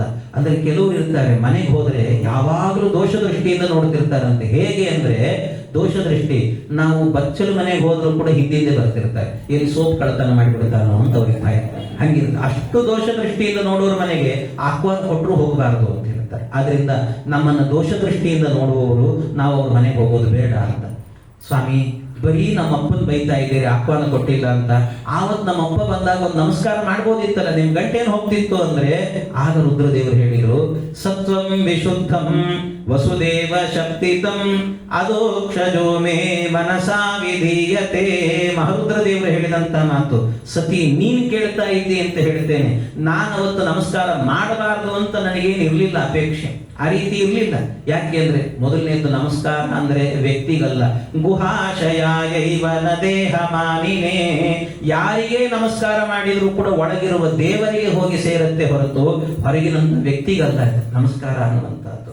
ಆದ್ರಿಂದ ನಮಸ್ಕಾರವನ್ನು ಮಾಡುವಾಗ, ಅಭಿವಾದನೆಯನ್ನ ಮಾಡುವಾಗ ಅದೆಲ್ಲವೂ ಕೂಡ ಒಳಗಿರುವ ಭಗವಂತನಿಗೆ. ಸರ್ವದೇವ ನಮಸ್ಕಾರ ಕೇಶವಂ ಪ್ರತಿ ಗಚ್ಚತಿ ಅಂತ ಎಲ್ಲ ನಮಸ್ಕಾರ ಮಾಡಬೇಕಾದ್ರೆ ಅಭಿವಾದನೆಯನ್ನ ಮಾಡಬೇಕು. ಅಂದ್ರೆ ಗೋತ್ರ ಪ್ರವರವನ್ನ ಹೇಳಿಕೊಂಡು ನಮಸ್ಕಾರ ಅನ್ನುವಂಥದ್ದು ನಿಯಮ.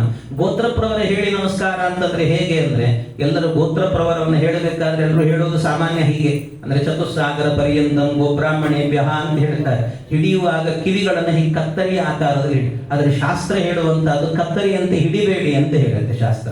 ಹೇಗೆ ಹಿಡಿಬೇಕು ಅಂದ್ರೆ, ಅದನ್ನ ಎರಡು ಕೈಗಳನ್ನ ಬಲಗೈಯಿಂದ ಬಲಗಿರಿ ಹಿಡ್ಕೊಳ್ಬೇಕು, ಎಡಗಿರಿಯನ್ನ ಎಡಗೈಯಿಂದ ಹಿಡ್ಕೊಳ್ಬೇಕು. ಹಾಗೆ ಹಿಡ್ಕೊಂಡು ಅಭಿವಾದನೆಯನ್ನ ಮಾಡಬೇಕಂತೆ. ಯಾಕೆ ಅಂದ್ರೆ ವಾಮಂ ವಾಮೇನ ಸಂಸ್ಪೃಶ್ಯ ದಕ್ಷಿಣೇನ ತು ದಕ್ಷಿಣಂ ಗುರೋರ್ ಅಭಿವಾದನಂ ವದೇತು ಅಂತ ಹೇಳ್ತಾರೆ. ಹಾಗೆ ಕೈಯನ್ನ ಬಲಗೈಯಿಂದ ಬಲಗಿವಿ, ಎಡಗೈಯಿಂದ ಎಡಗಿವಿಯನ್ನು ಹಿಡ್ಕೋರು. ಆದ್ರೆ ನಮಸ್ಕಾರ ಮಾಡುವಾಗ ಮಾತ್ರ ಎದುರುಗಡೆ ವ್ಯಕ್ತಿಗೆ ಕತ್ತರಿಯನ್ನ ಮಾಡಬೇಕು. ಅಂದ್ರೆ ಬಲಗೈಯಿಂದ ಬಲಗಾಲನ್ನ, ಎಡಗೈಯಿಂದ ಎಡಗಾಲನ್ನ ಮುಟ್ಟಬೇಕು, ಈ ರೀತಿ ಮಾಡುವಂತಹದ್ದು. ಹಾಗೆ ಇದು ನಮಸ್ಕಾರ ಅಂತ ಹೇಳ್ತಾರೆ. ಇದನ್ನ ನಾನು ಮಾಡ್ಲಿಲ್ಲ, ಅದಕ್ಕೆ ತಪ್ಪಾಗಿ ತಿಳಿಬೇಡ ನನ್ನನ್ನ ಅಂತೇಳಿ. ಯಾಕೆ ಅಂದ್ರೆ ದೇವರಿಗೆ ಮಾಡೋದು ನಮಸ್ಕಾರ. ನಿಮ್ಮಪ್ಪ ಮಾಡ್ಲಿಲ್ಲ ಅಂತ ಸಿಟ್ಟ್ಯಾಕ್ ಮಾಡ್ಕೊಂಡ್ರು ಸರಿ. ಆದ್ರೆ ಇನ್ನೊಂದು ಹೇಳ್ತೇನೆ, ಇನ್ನೊಂದೇನು, ನಾನು 5ನೇ ಕಕ್ಷೆ ಅವರು 10ನೇ ಕಕ್ಷೆ ಮಾಡಬೇಕು ಅಂತ ಇಲ್ಲ. ಇನ್ನೊಂದು ಹೇಳ್ತೇನೆ, ಇನ್ನೊಂದೇನು ಅಂದ್ರೆ, ನಾನು ಮಾಡಬೇಕು ಅಂತಿದ್ದಾಗ ಅಲ್ಲಿ ನಿಮ್ಮಪ್ಪ ಬಂದದ್ದೇ ಗೊತ್ತಾಗ್ಲಿಲ್ಲ ನನಗೆ, ಯಾಕೆ ನಾನು ಧ್ಯಾನದಲ್ಲಿ ಕೂತಿದ್ದೆ. ಮತ್ತೆ ಇನ್ನೊಂದೇನು ಅಂದ್ರೆ, ಅಲ್ಲಿ ಉತ್ತಮಾಧಿಷ್ಠಾನದಲ್ಲಿ ಅಂದ್ರೆ ಚತುರ್ಮುಖ ಬ್ರಹ್ಮದೇವರ ಹೃದಯದಲ್ಲಿ ಭಗವಂತನ ಧ್ಯಾನ ಮಾಡ್ತಾ ಇದ್ದೆ. ಅದೋಕ್ಷಜೋಮೇ ಮನಸಾ ವಿಧೀಯತೆ, ಅವನನ್ನ ಧ್ಯಾನ ಮಾಡ್ತಾ ಇದ್ದೆ ಅಂದ್ರು. ಅವನನ್ನ ಧ್ಯಾನ ಮಾಡ್ತಾ ಇದ್ದೆ ಅಂದ್ರೆ ದೇವರಿಗೆ ಮಾಡುವ ನಮಸ್ಕಾರ ಉತ್ತಮಾಧಿಷ್ಠಾನದಲ್ಲಿ ಮಾಡುವಾಗ ಕೆಳಗಿನ ಅಧಿಷ್ಠಾನದಲ್ಲಿ ಮಾಡ್ಲಿಲ್ಲ ಅಂತ ಬೇಜಾರು ಮಾಡ್ಕೋಬಾರದಂತೆ. ಸ್ವಾಮಿಗಳು ಬಂದಿದ್ದಾರೆ, ಇನ್ನೊಬ್ಬ ವಿದ್ವಾಂಸರು ಬಂದಿದ್ದಾರೆ ಜೊತೆಗೆ, ಆದ್ರೆ ನಮಸ್ಕಾರ ಯಾರಿಗೆ ಮಾಡಬೇಕು? ಸ್ವಾಮಿಗಳಿಗೆ. ಯಾಕೆ ಅಂದ್ರೆ ಉತ್ತಮ ಅಧಿಷ್ಠಾನ ಅದು ಅಂತ. ವಿದ್ವಾಂಸರು ಬೇಜಾರು ಮಾಡ್ಕೊಳ್ಳಿಕ್ಕಿಲ್ಲ, ಯಾಕೆ ನನಗೆ ಯಾಕೋ ಮಾಡ್ಲಿಲ್ಲ ಅಂತ ಸಿಟ್ಟು ಮಾಡ್ಕೊಂಡ್ರೆ ಹಂಗೇನಿಲ್ಲ, ಬೇಜಾರು ಮಾಡ್ಕೋಬಾರ್ದಂತೆ. ಯಾಕೆ ಅಂತಂದ್ರೆ ಅದು ಉತ್ತಮ ಅಧಿಷ್ಠಾನ ಅಂತ ಹೇಳ್ತಾರೆ. ಆ ರೀತಿಯಲ್ಲಿ ನಮಸ್ಕಾರ ಎನ್ನುವಂತಹದ್ದು. ಆದ್ರಿಂದ ನಾನು ಮಾಡ್ಲಿಲ್ಲ ಅಂತ ಬೇಜಾರು ಮಾಡ್ಕೋಬೇಡ ನೀನು ಅಂತ ಇಷ್ಟು ಹೇಳಿದ್ರಂತೆ. ಆದ್ರೂ ಪರವಾಗಿಲ್ಲ, ನಾನು ಹೋಗ್ತೇನೆ, ನಾನು ನನ್ನ ತವ್ರ ಮನೆಗೆ ಅಂತ ಹಠದಿಂದ ಹೋದಾಗ ಅಲ್ಲಿ ರುದ್ರದೇವರಿಗೆ ಅವಮಾನ ಆಯಿತು. ರುದ್ರದೇವರ ಅವಮಾನವನ್ನು ಸಹಿಸದೇನೆ ಕಡೆಗೆ ಆಹುತಿ ಕೊಡುವಾಗ ರುದ್ರದೇವರನ್ನ ಬೈದರಂತೆ. ಬೈದದ್ದಕ್ಕೆ ಬೇಸರ ಮಾಡಿಕೊಂಡು ಕೊನೆಗೊಂದು ಮಾತನ್ನ ಹೇಳಿದ್ರು, ರುದ್ರದೇವರನ್ನ ಬೈಬೇಡಿ. ಯಾಕೆ ಅಂದ್ರೆ ಯದ್ವಕ್ಷರಂ ನಾಮ ಗಿರೇರಿತಂ ನೃಣಾಂ ಸಕೃತ್ ಪ್ರಸಂಗಾತ್ ಅಗಮಾಶು ಹಂತಿ ತತ್. ಯದ್ವಕ್ಷರಂ ನಾಮ, ರುದ್ರದೇವರ 2 ಅಕ್ಷರದ 4 ಮಂತ್ರಗಳಿದ್ದಾವೆ. ಅದನ್ನ ಹೇಳಿದ್ರೆ ಪಾಪಗಳೆಲ್ಲ ನುಚ್ಚು ನೂರಾಗ್ತಾವಂತೆ. ಅಂಥ ಮಹಾತ್ಮರು ರುದ್ರದೇವರು, ಅವರನ್ನ ಬೈಬೇಡಿ ಅಂತ ಹೇಳಿ, ಬೈಬೇಡಿ. ಇಂದ್ರಾದಿ ದೇವತೆಗಳು ಅವರ ಪಾದದ ಧೂಳನ್ನ ತಲೆ ಮೇಲೆ ಇಟ್ಟುಕೊಂಡು ಓಡಾಡ್ತಾರೆ ಅವರೆಲ್ಲರೂ ಕೂಡ. ಅಂತಹ ಅದ್ಭುತ ರುದ್ರದೇವರು ಅಂದ್ರೆ ಯಾವುದು? 2 ಅಕ್ಷರದ 4 ಮಂತ್ರಗಳು ಅಂತಂದ್ರೆ ಶಿವ, ಭವ, ಹರ, ಮೃಡ ಅಂತ. ಶಿವ ಶಿವೇತಿ ಶಿವೇತಿ ಶಿವೇತಿ ವೈ, ಭವ ಭವೇತಿ ಭವೇತಿ ಭವೇತಿ ವಾ, ಮೃಡ ಮೃಡೇತಿ ಮೃಡೇತಿ ಮೃಡೇತಿ ವೈ, ಹರ ಹರೇತಿ ಹರೇತಿ ಹರೇತಿ ವಾ. ಇದು ವ್ಯಾಸರಾಜರು ಹೇಳಿದಂತ ಶಿವಸ್ತುತಿ ಅಂತ ಹೇಳ್ತಾರೆ. ಹಾಗೆ ಇಂಥ 4 ಮಂತ್ರಗಳನ್ನು ಹೇಳಿದ್ವಿ ಅಂತಾದ್ರೆ ಅವರ ಪಾಪಗಳೆಲ್ಲ ಪರಿಹಾರ ಆಗುತ್ತೆ. ಅಂಥ ಮಹಾತ್ಮರು ಇನ್ನು ನಾನು ಇಲ್ಲಿ ಇರಲ್ಲ. ನಾನು ಪ್ರಾಣತ್ಯಾಗವನ್ನು ಮಾಡುತ್ತೇನೆ ಅಂತ ಸತೀದೇವಿಯರು ಪ್ರಾಣತ್ಯಾಗವನ್ನು ಮಾಡಿದರು. ಪ್ರಾಣತ್ಯಾಗ ಮಾಡಿದ ಕೂಡಲೇ ರುದ್ರದೇವರಿಗೆ ಗೊತ್ತಾಯಿತು. ತಮ್ಮ ಜಟೆಯನ್ನ ಬಿಚ್ಚಿ ನೆಲಕ್ಕೆ ಅಪ್ಪಳಿಸಿದರು. ಆ ಜಟೆಯಿಂದ ಒಂದು ರೂಪ ಬಂತು, ಅದಕ್ಕೆ ವೀರಭದ್ರ ಅಂತ ಹೆಸರು. ಆ ವೀರಭದ್ರ ರೂಪದಿಂದಾಗಿ ಹೋದ್ರಂತೆ. ಹೋಗಿ ಇಡೀ ಯಜ್ಞವನ್ನ ಧ್ವಂಸ ಮಾಡಿದ್ರು. ಯಜ್ಞ ಎಲ್ಲ ಧ್ವಂಸ ಮಾಡಿ ಅವರ ತಲೆಯನ್ನ ಕತ್ತರಿಸಿ ಆಹುತಿಯಾಗಿ ಕೊಟ್ರಂತೆ. ಇಷ್ಟು ನಡೆದರೂ ಕೂಡ ಶ್ರೀಹರಿ ಮಾತ್ರ ಯಜ್ಞಕ್ಕೆ ಬರಲಿಲ್ಲ. ಯಾಕೆ ಅಂದ್ರೆ ಅವರಲ್ಲೊಂದು ಐಕಮತ್ಯ. ಎಲ್ಲಿ ರುದ್ರದೇವರಿಗೆ ಆಹ್ವಾನ ಇಲ್ಲವೋ ಅಲ್ಲಿ ನಾನು ಬರಲ್ಲ ಅಂತಾನೆ ಶ್ರೀಹರಿ. ಹರನಿಗೆ ಆಹ್ವಾನ ಇಲ್ಲ ಅಂದ್ರೆ ಹರಿ ಬರುವುದಿಲ್ಲ ಅಂತೆ, ಅವರ ಅನ್ಯೋನ್ಯತೆ ಅಂತ ಹೇಳ್ತಾರೆ. ಹರನಿಗೆ ಆಹ್ವಾನ ಇಲ್ಲ ಅಂದ್ರೆ ಹರಿ ಬರುವುದಿಲ್ಲ. ಅದರಿಂದಾಗಿ ಹರಿ ಬರಲಿಲ್ಲ. ಬರದೇ ಇದ್ದದಕ್ಕೆ ಕಣೆಗೆ ಇಷ್ಟೆಲ್ಲ ಅನಾಹುತಗಳೆಲ್ಲವೂ ಕೂಡ. ಅವನು ಬರಲಿಲ್ಲ ಅಂದ್ರೆ ಇದೆಲ್ಲ ನಡೆಯೋದು. ಇಷ್ಟೆಲ್ಲ ಆದ ಕೂಡಲೇ ಕೊನೆಗೆ ಬ್ರಹ್ಮದೇವರಿಗೆ ಹೇಳಿ ಭಗವಂತ ಹೇಳಿದ, ರುದ್ರದೇವರಿಗೆ ಸಮಾಧಾನ ಮಾಡಿ ಯಜ್ಞವನ್ನು ಮುಂದುವರಿಸಿ ಆಯಿತು ಅಂತ ರುದ್ರದೇವರು ಹೋಗಿ ಒಂದು ಮೇಕೆಯ ತಲೆಯನ್ನು ಜೋಡಿಸಿ ಯಜ್ಞವನ್ನು ಮುಂದುವರಿಸಿದ್ರಂತೆ. ಆಗ ದಕ್ಷ ಪ್ರಜಾಪತಿಗಳು ಮೊದಲು ಮಾಡಿದ ಕೆಲಸ ಏನು ಅಂದ್ರೆ ರುದ್ರದೇವರಿಗೆ ನಮಸ್ಕಾರ ಮಾಡಿದ್ರಂತೆ. ಯಾಕೆ ಅಂದ್ರೆ ಈಗ ಹಳೆ ತಲೆ ಇರಲಿಲ್ಲ, ಹೊಸ ತಲೆ ಬಂದಿದೆ, ಫ್ರೆಶ್ ಆಗಿತ್ತು, ಹಳೆ ಬುದ್ಧಿ ಹೊರಟೋಗಿತ್ತಂತೆ. ಅದಕ್ಕೋಸ್ಕರ ನಮಸ್ಕಾರ ಮಾಡಿದ್ರು. ನಮಸ್ಕಾರಕ್ಕೆ ಇಷ್ಟು ಗಲಾಟೆ ಮಾಡಿ ಅವರೇ ನಮಸ್ಕಾರ ಮಾಡೋ ಪ್ರಸಂಗ.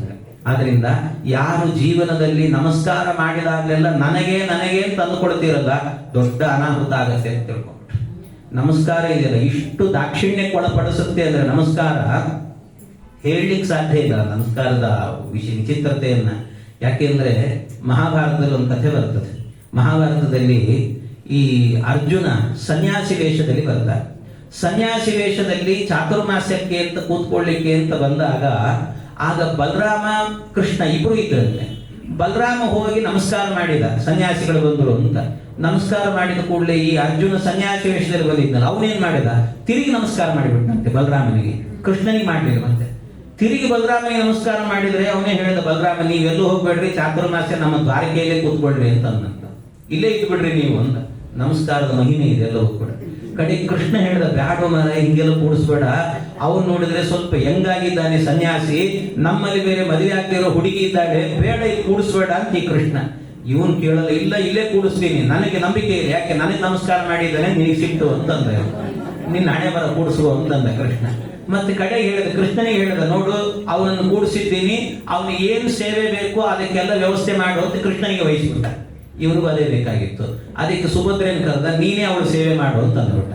ಕಡೆಗೆ ಇವಳು ಸೇವೆ ಮಾಡಿದ್ದು, ಅವನು ನೋಡಿದ್ರೆ ತ್ರಿದಂಡಿಯಾಗಿ ಬಂದಿದ್ದ, ಕೂತ್ಕೊಂಡಿದ್ದ, ಹೋಗಬೇಕಾದ್ರೆ ಕೋದಂಡಿಯಾಗಿ ಹೋಗಿಬಿಟ್ನಂತೆ. ಸನ್ಯಾಸಿ ಸಂಸಾರಿ ಆಗೋದ ಅಂತ ಹೇಳ್ತಾರೆ. ಇದು ಕೃಷ್ಣ. ಅಂದ್ರೆ ಒಂದು ನಮಸ್ಕಾರ ಅನ್ನೋದಿದೆಯಲ್ಲ, ಬಲರಾಮನ್ ತಲೆ ಕೆಟ್ಟು ಚಾತುರ್ಮಾಸ್ಯ ಕೂಡಿಸಿ ಆ ಹುಡುಗಿಯನ್ನೇ ಗೊತ್ತಿಲ್ಲದಂತೆ ಕೊಟ್ಟು ಕಳಿಸೋ ಪ್ರಸಂಗ ಬಂದ್ಬಿಡ್ತದೆ. ಇಂಥದ್ದೆಲ್ಲ ಆಗ್ತದೆ. ಆದ್ರಿಂದ ನಮಸ್ಕಾರ ಹಾಳು ಮಾಡುತ್ತದೆ, ಅಷ್ಟು ಸುಲಭ ಅಲ್ಲ. ಆದ್ರಿಂದ ನಮಸ್ಕಾರ ಮಾಡಿದಾಗ ನಮಗೆ ಅಂತ ತಿಳ್ಕೊಬೇಡ್ರಿ, ಒಳಗಿರುವ ದೇವರಿಗೆ ಅಂತ ತಿಳ್ಕೊಳ್ರಿ ಅಂತ ಹೇಳ್ತಾರೆ. ಯಾರು ನಮಗೆ ಅಂತ ತಿಳ್ಕೊಳ್ತಾರೆ, ನನಗೆ ಅಂದ್ರೆ ಸಂಸ್ಕೃತದಲ್ಲಿ ಎರಡು ಶಬ್ದ, ಮಮ ಮೇ ಅಂತ ಎರಡು ಶಬ್ದಗಳಿದ್ದಾವೆ. ಮಮ ನಾಮ ಮೇ ನಾಮ ಅಂತ ಹೇಳ್ಬೋದು. ಹಾಗೆ ಅದು ಮಮ ಅಥವಾ ಮೇ ಅಂದ್ರೆ ಯಾರು ನನಗೆ ಅಂತ ತಿಳ್ಕೊಳ್ತೀವಲ್ಲ ಅವರಿಗೆ ಮುಂದಿನ ಜನ್ಮ ಮೇ ಅನ್ನುವ ಮೇಕೆ ಜನ್ಮ ಬರ್ತದೆ. ಆದ್ರಿಂದ ಅವನಿಗೆ ಮೇಕೆ ತಲೆ ಬಂತು ಅಂತ.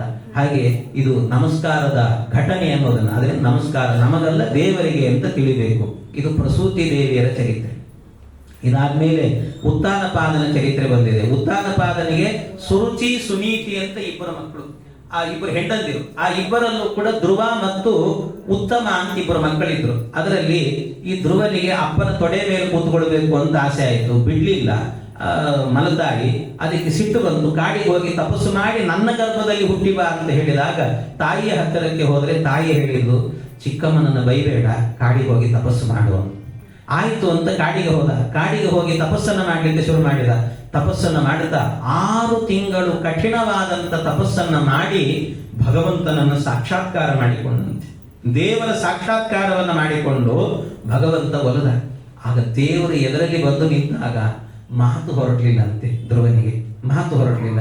ಏನು ಮಾತಾಡಬೇಕು ಗೊತ್ತಾಗ್ತಿಲ್ಲ. ದೇವರು ಕೇಳ್ತಿದ್ದಾನೆ, ಏನು ವರ ಬೇಕು ಕೇಳೋ, ನಿನಗೆ ಕೊಡ್ತೇನೆ ನಾನು ಅಂದ್ರೆ ಮಾತು ಬಿಕ್ಕಳಿಸ್ತಾ ಇದ್ದಾನೆ ಹೊರತು ಮಾತು ಬರ್ತಾ ಇಲ್ಲ. ಭಗವಂತ ತನ್ನ ಕೈಯಲ್ಲಿದ್ದಂಥ ಶಂಖದಿಂದ ಕಪೋಲದ ಸ್ಪರ್ಶವನ್ನು ಮಾಡಿದಂತೆ. ಆಗ ಅವನ ಬಾಯಲ್ಲಿ ಬಂದ ಮಾತು, ಯೊಂತ ಪ್ರವಿಶ್ಯ ಮಮ ವಾಚಮಿಮಾಂ ಪ್ರಸುಪ್ತಾಂ ಸಂಜೀವಯತ್ಯ ಕಿಲ ಶಕ್ತಿಧರಸ್ವದಾಮ್ನಾಂ ಅನ್ಯಾಂಶ್ಚ ಹಸ್ತಚರಣ ಶ್ರವಣತ್ವಗಾದೀನ್ ಪ್ರಾಣಾನ್ ನಮೋ ಭಗವತೆ ಪುರುಷಾಯ ತುಭ್ಯಂ. ಭಗವಂತ ನಿನಗೆ ನಮಸ್ಕಾರ. ಏನು ನನ್ನನ್ನು ಕೇಳ್ತಿದೆಯಲ್ಲ, ನಾನು ಏನ್ ಹೇಳಬೇಕು ನಿನಗೆ? ನನಗೆ ಇಂಥದ್ದು ಬೇಕು ಅಂತ ಕೇಳಬೇಕಾದ್ರೆ ನೀನೇ ನನ್ನ ನಾಲಿಗೆಯಲ್ಲಿ ನಿಂತು ಇಂಥದ್ದು ಬೇಕು ಅಂತ ನುಡಿಸಬೇಕು. ನೀನೇ ಒಳಗಿದ್ದು ನುಡಿಸುವವನಾದ್ರಿಂದ ನಿನಗೆ ಗೊತ್ತಿದೆ. ಹಾಗೆ ಏನ್ ನುಡಿಸ್ತೀಯ ಅನ್ನೋದು ನಿನಗೆ ಗೊತ್ತು, ನಾನೇನ್ ಕೇಳಿ ನಿನಗೆ. ಬರೀ ನನ್ನ ನಾಲಿಗೆ ಮಾತ್ರ ಅಲ್ಲ, ಅನ್ಯಾಂಶ, ಹಸ್ತ, ಚರಣ, ಶ್ರವಣ, ತ್ವಗಾದಿ ಎಲ್ಲವೂ ಕೂಡ, ನನ್ನ ಪ್ರಾಣ ಎಲ್ಲವನ್ನೂ ನಡೆಸುವವನು ನೀನೇ ಭಗವಂತ. ಪ್ರಾಣ ನಮೋ ಭಗವತೆ ಪುರುಷಾಯ ತುಭ್ಯಂ. ಇಂಥ ಪುರುಷೋತ್ತಮನಿಗೆ ನಮಸ್ಕಾರ ಅಂತ ಹೇಳುವಾಗ ಭಗವಂತ ತಾನೇ ಅರ್ಥ ಮಾಡಿಕೊಂಡು 36,000 ವರ್ಷ ನೀನು ದೇಶವನ್ನಾಡು, ನಂತರ ಧ್ರುವಮಂಡಲದಲ್ಲಿ ಇರು, ನಿನಗೆ ಇಬ್ಬರು ಪ್ರಮಿ ಮತ್ತು ಇಳ ಅಂತ ಇಬ್ಬರು ಹೆಂಡಂದಿರುವಂತ ಹರಿವಾಯುಗಳು ಕನ್ಯಾದಾನವನ್ನು ಮಾಡಿದ್ರಂತೆ. ಇದನ್ನೆಲ್ಲ ಪಡ್ಕೊಂಡು ಬಂದ, ದೇಶವನ್ನಾಡಿದ. ಎಷ್ಟು ದೊಡ್ಡ ದೇಶ, ಅಷ್ಟು ಆಡಿನಲ್ಲ. ಆಳಿ ಆದ್ಮೇಲೆ ಕೊನೆಗೆ ಬದರಿಕಾಶ್ರಮಕ್ಕೆ ಹೋಗಿ ಅವನ ಅಷ್ಟಾಂಗ ಯೋಗ ನಿರತನಾಗ್ತಾನಂತೆ. ಅಲಕನಂದಾದಲ್ಲಿ ಸ್ನಾನ ಮಾಡಿಕೊಂಡು ಯೋಗ ನಿರತನಾಗಿ ಮೋಕ್ಷಕ್ಕೆ ಅಂದ್ರೆ ಧ್ರುವಮಂಡಲಕ್ಕೆ ಹೋದನಂತೆ. ಧ್ರುವಮಂಡಲ ಅನ್ನುವಂಥದ್ದು ಮೇಲಿರುವಂತಹ ಒಂದು ಲೋಕ. ಅದು ಏನು ಅಂದ್ರೆ ಮೋಕ್ಷಕ್ಕೆ ಹೋಗುವವರಿಗೆಲ್ಲ ಮಧ್ಯದಲ್ಲಿ ಸಿಗುವ ಒಂದು ಪಟ್ಟಣ ಅದು ಅಂತ ಹೇಳ್ತಾರೆ. ಗಂಗೆ ಮೊದಲು ಮೇಲಿಂದ ಹರಿದು ಬರಬೇಕಾದ್ರೆ ಧ್ರುವಮಂಡಲವನ್ನ ಹಾದು ಬರ್ತಾಳಂತೆ. ಇವತ್ತಿಗೂ ಕೂಡ ಗಂಗೆ ಹರಿದು ಬಂದಿದ್ದಾಳಲ್ಲ, ದೇವರ ಪಾದ ತೊಳೆದು, ಅದಕ್ಕೆ ಧ್ರುವರಾಜರು ಏನ್ ಮಾಡ್ತಾರಂತೆ, ಅವರು ಮೇಲಿಂದ ಬೀಳುವ ಗಂಗೆ ಅವರ ಸನ್ನಿಧಾನದಲ್ಲಿ ಬಿದ್ದು ಬರೋದಾದ್ರಿಂದ 3 ಹೊತ್ತು ಗಂಗಾ ಸ್ನಾನ ಮಾಡ್ತಾರಂತೆ. ಬೆಳಿಗ್ಗೆ ಒಂದು ಸರ್ತಿ ಸಂಧ್ಯಾ ವಂದನೆ ಮಾಡ್ಲಿಕ್ಕೆ, ಮಧ್ಯಾಹ್ನ ಮತ್ತು ಸಾಯಂಕಾಲ ಅಂತ 3 ಹೊತ್ತು ಗಂಗಾ ಸ್ನಾನ ನಿತ್ಯ ಮಾಡ್ತಾರಂತೆ ಧ್ರುವರಾಜರು. ಅಂತಹ ಒಂದು ಪದವಿಯನ್ನು ಪಡೆದರು ಅಂತ ಹೇಳ್ತಾರೆ. ಇದು ಧ್ರುವಮಂಡಲದಲ್ಲಿರುವಂತಹದ್ದು ಅಂತ. ಧ್ರುವಮಂಡಲ ಎಲ್ಲಿದೆ ಅಂದ್ರೆ ಮೇಲೆ ಒಂದು ಶಿಂಶುಮಾರ ಅಂತ ಚೇಳಿನ ಆಕಾರದಲ್ಲಿ ಒಂದು ಭಗವಂತನ ರೂಪ ಶಿಂಶುಮಾರ, ಅದಕ್ಕೊಂದು ಬಾಲ, ಆ ಬಾಲದ ತುದಿಯಲ್ಲಿ ಈ ಧ್ರುವ ಅನ್ನುವಂತ ಒಂದು ಮಂಡಲ ಇದೆ ಅಂತ ಹೇಳ್ತಾರೆ. ಅಂತಹ ಮಂಡಲದಲ್ಲಿ ಇವರು ವಾಸ ಮಾಡ್ತಿರ್ತಾರೆ. ಮೋಕ್ಷಕ್ಕೆ ಹೋಗುವವರೆಲ್ಲ ಆ ದಾರಿಯಲ್ಲಿ ಹೋಗ್ತಾರೆ ಅಂತ. ಅದನ್ನ ಅರ್ಚಿರಾದಿ ಮಾರ್ಗ ಅಂತ, ಅರ್ಚಿರಾದಿ ಪಥವಾಯುಂ ಪ್ರಾಪ್ಯತೇನ ಜನಾರ್ದನಂ ಅಂತ ಹೇಳ್ತಾರೆ. ಹೀಗೆ ಆ ಮಾರ್ಗದಲ್ಲಿ ಹೋಗ್ತಾರಂತೆ. ಇದು ಧ್ರುವರಾಜರಿಗೆ ಮಾಡಿದ ಅನುಗ್ರಹ ಅಂತ. ಆ ಧ್ರುವರಾಜರ ವಂಶದಲ್ಲಿ ಮುಂದೆ ಬಂದದ್ದು ಅಂಗರಾಜ. ಅಂಗರಾಜನಿಗೆ ಮಕ್ಕಳಿಲ್ಲ ಅಂತ ಹೇಳಿ ಅವನು ಮಕ್ಕಳಿಗೋಸ್ಕರ ಹೋಮ ಮಾಡಿದ್ರೆ ಹುಟ್ಟಿದ್ಯಾರು ಅಂತಂದ್ರೆ ವೇನ, ಪೀಡೆ ಅಂತ ಅರ್ಥ. ಪೀಡೆ ಅಂತ ಒಬ್ಬ ಮಗ ಹುಟ್ಟಿದಂತೆ. ಹುಟ್ಟಿದ ಕೂಡಲೇ ಮಾಡಿದ ಕೆಲಸ ಏನು ಅಂತಂದ್ರೆ, ಇಂಥ ನೀಚ ಹುಟ್ಟಿದ ಅಂತ ಅವನು ಕಾಡಿಗೆ ಹೋಗ್ಬಿಟ್ಟಂತೆ.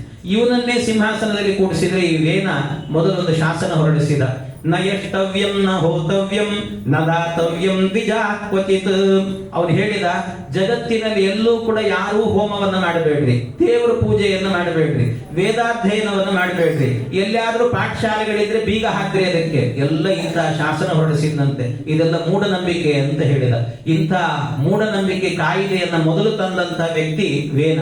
ಇದನ್ನು ಮಾಡುವಾಗ ಬ್ರಾಹ್ಮಣರೆಲ್ಲದೊಂದು ಹೇಳಿದ್ರಂತೆ, ವೇನ ಹೀಗೆ ಮಾಡಬಾರದು. ಒಂದು ರಾಷ್ಟ್ರ ಅಂದ್ರೆ ರಥ ಇದ್ದಂತೆ.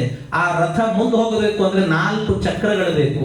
ಒಂದು ಸೇನಾಂಗ, ಅರ್ಥಾಂಗ, ನ್ಯಾಯಾಂಗ, ಧರ್ಮಾಂಗ ಅಂತ ಒಂದು ಸೇನೆ ಬೇಕು ಇದನ್ನು ರಕ್ಷಣೆ ಮಾಡಿಕೊಳ್ಳಿಕ್ಕೆ.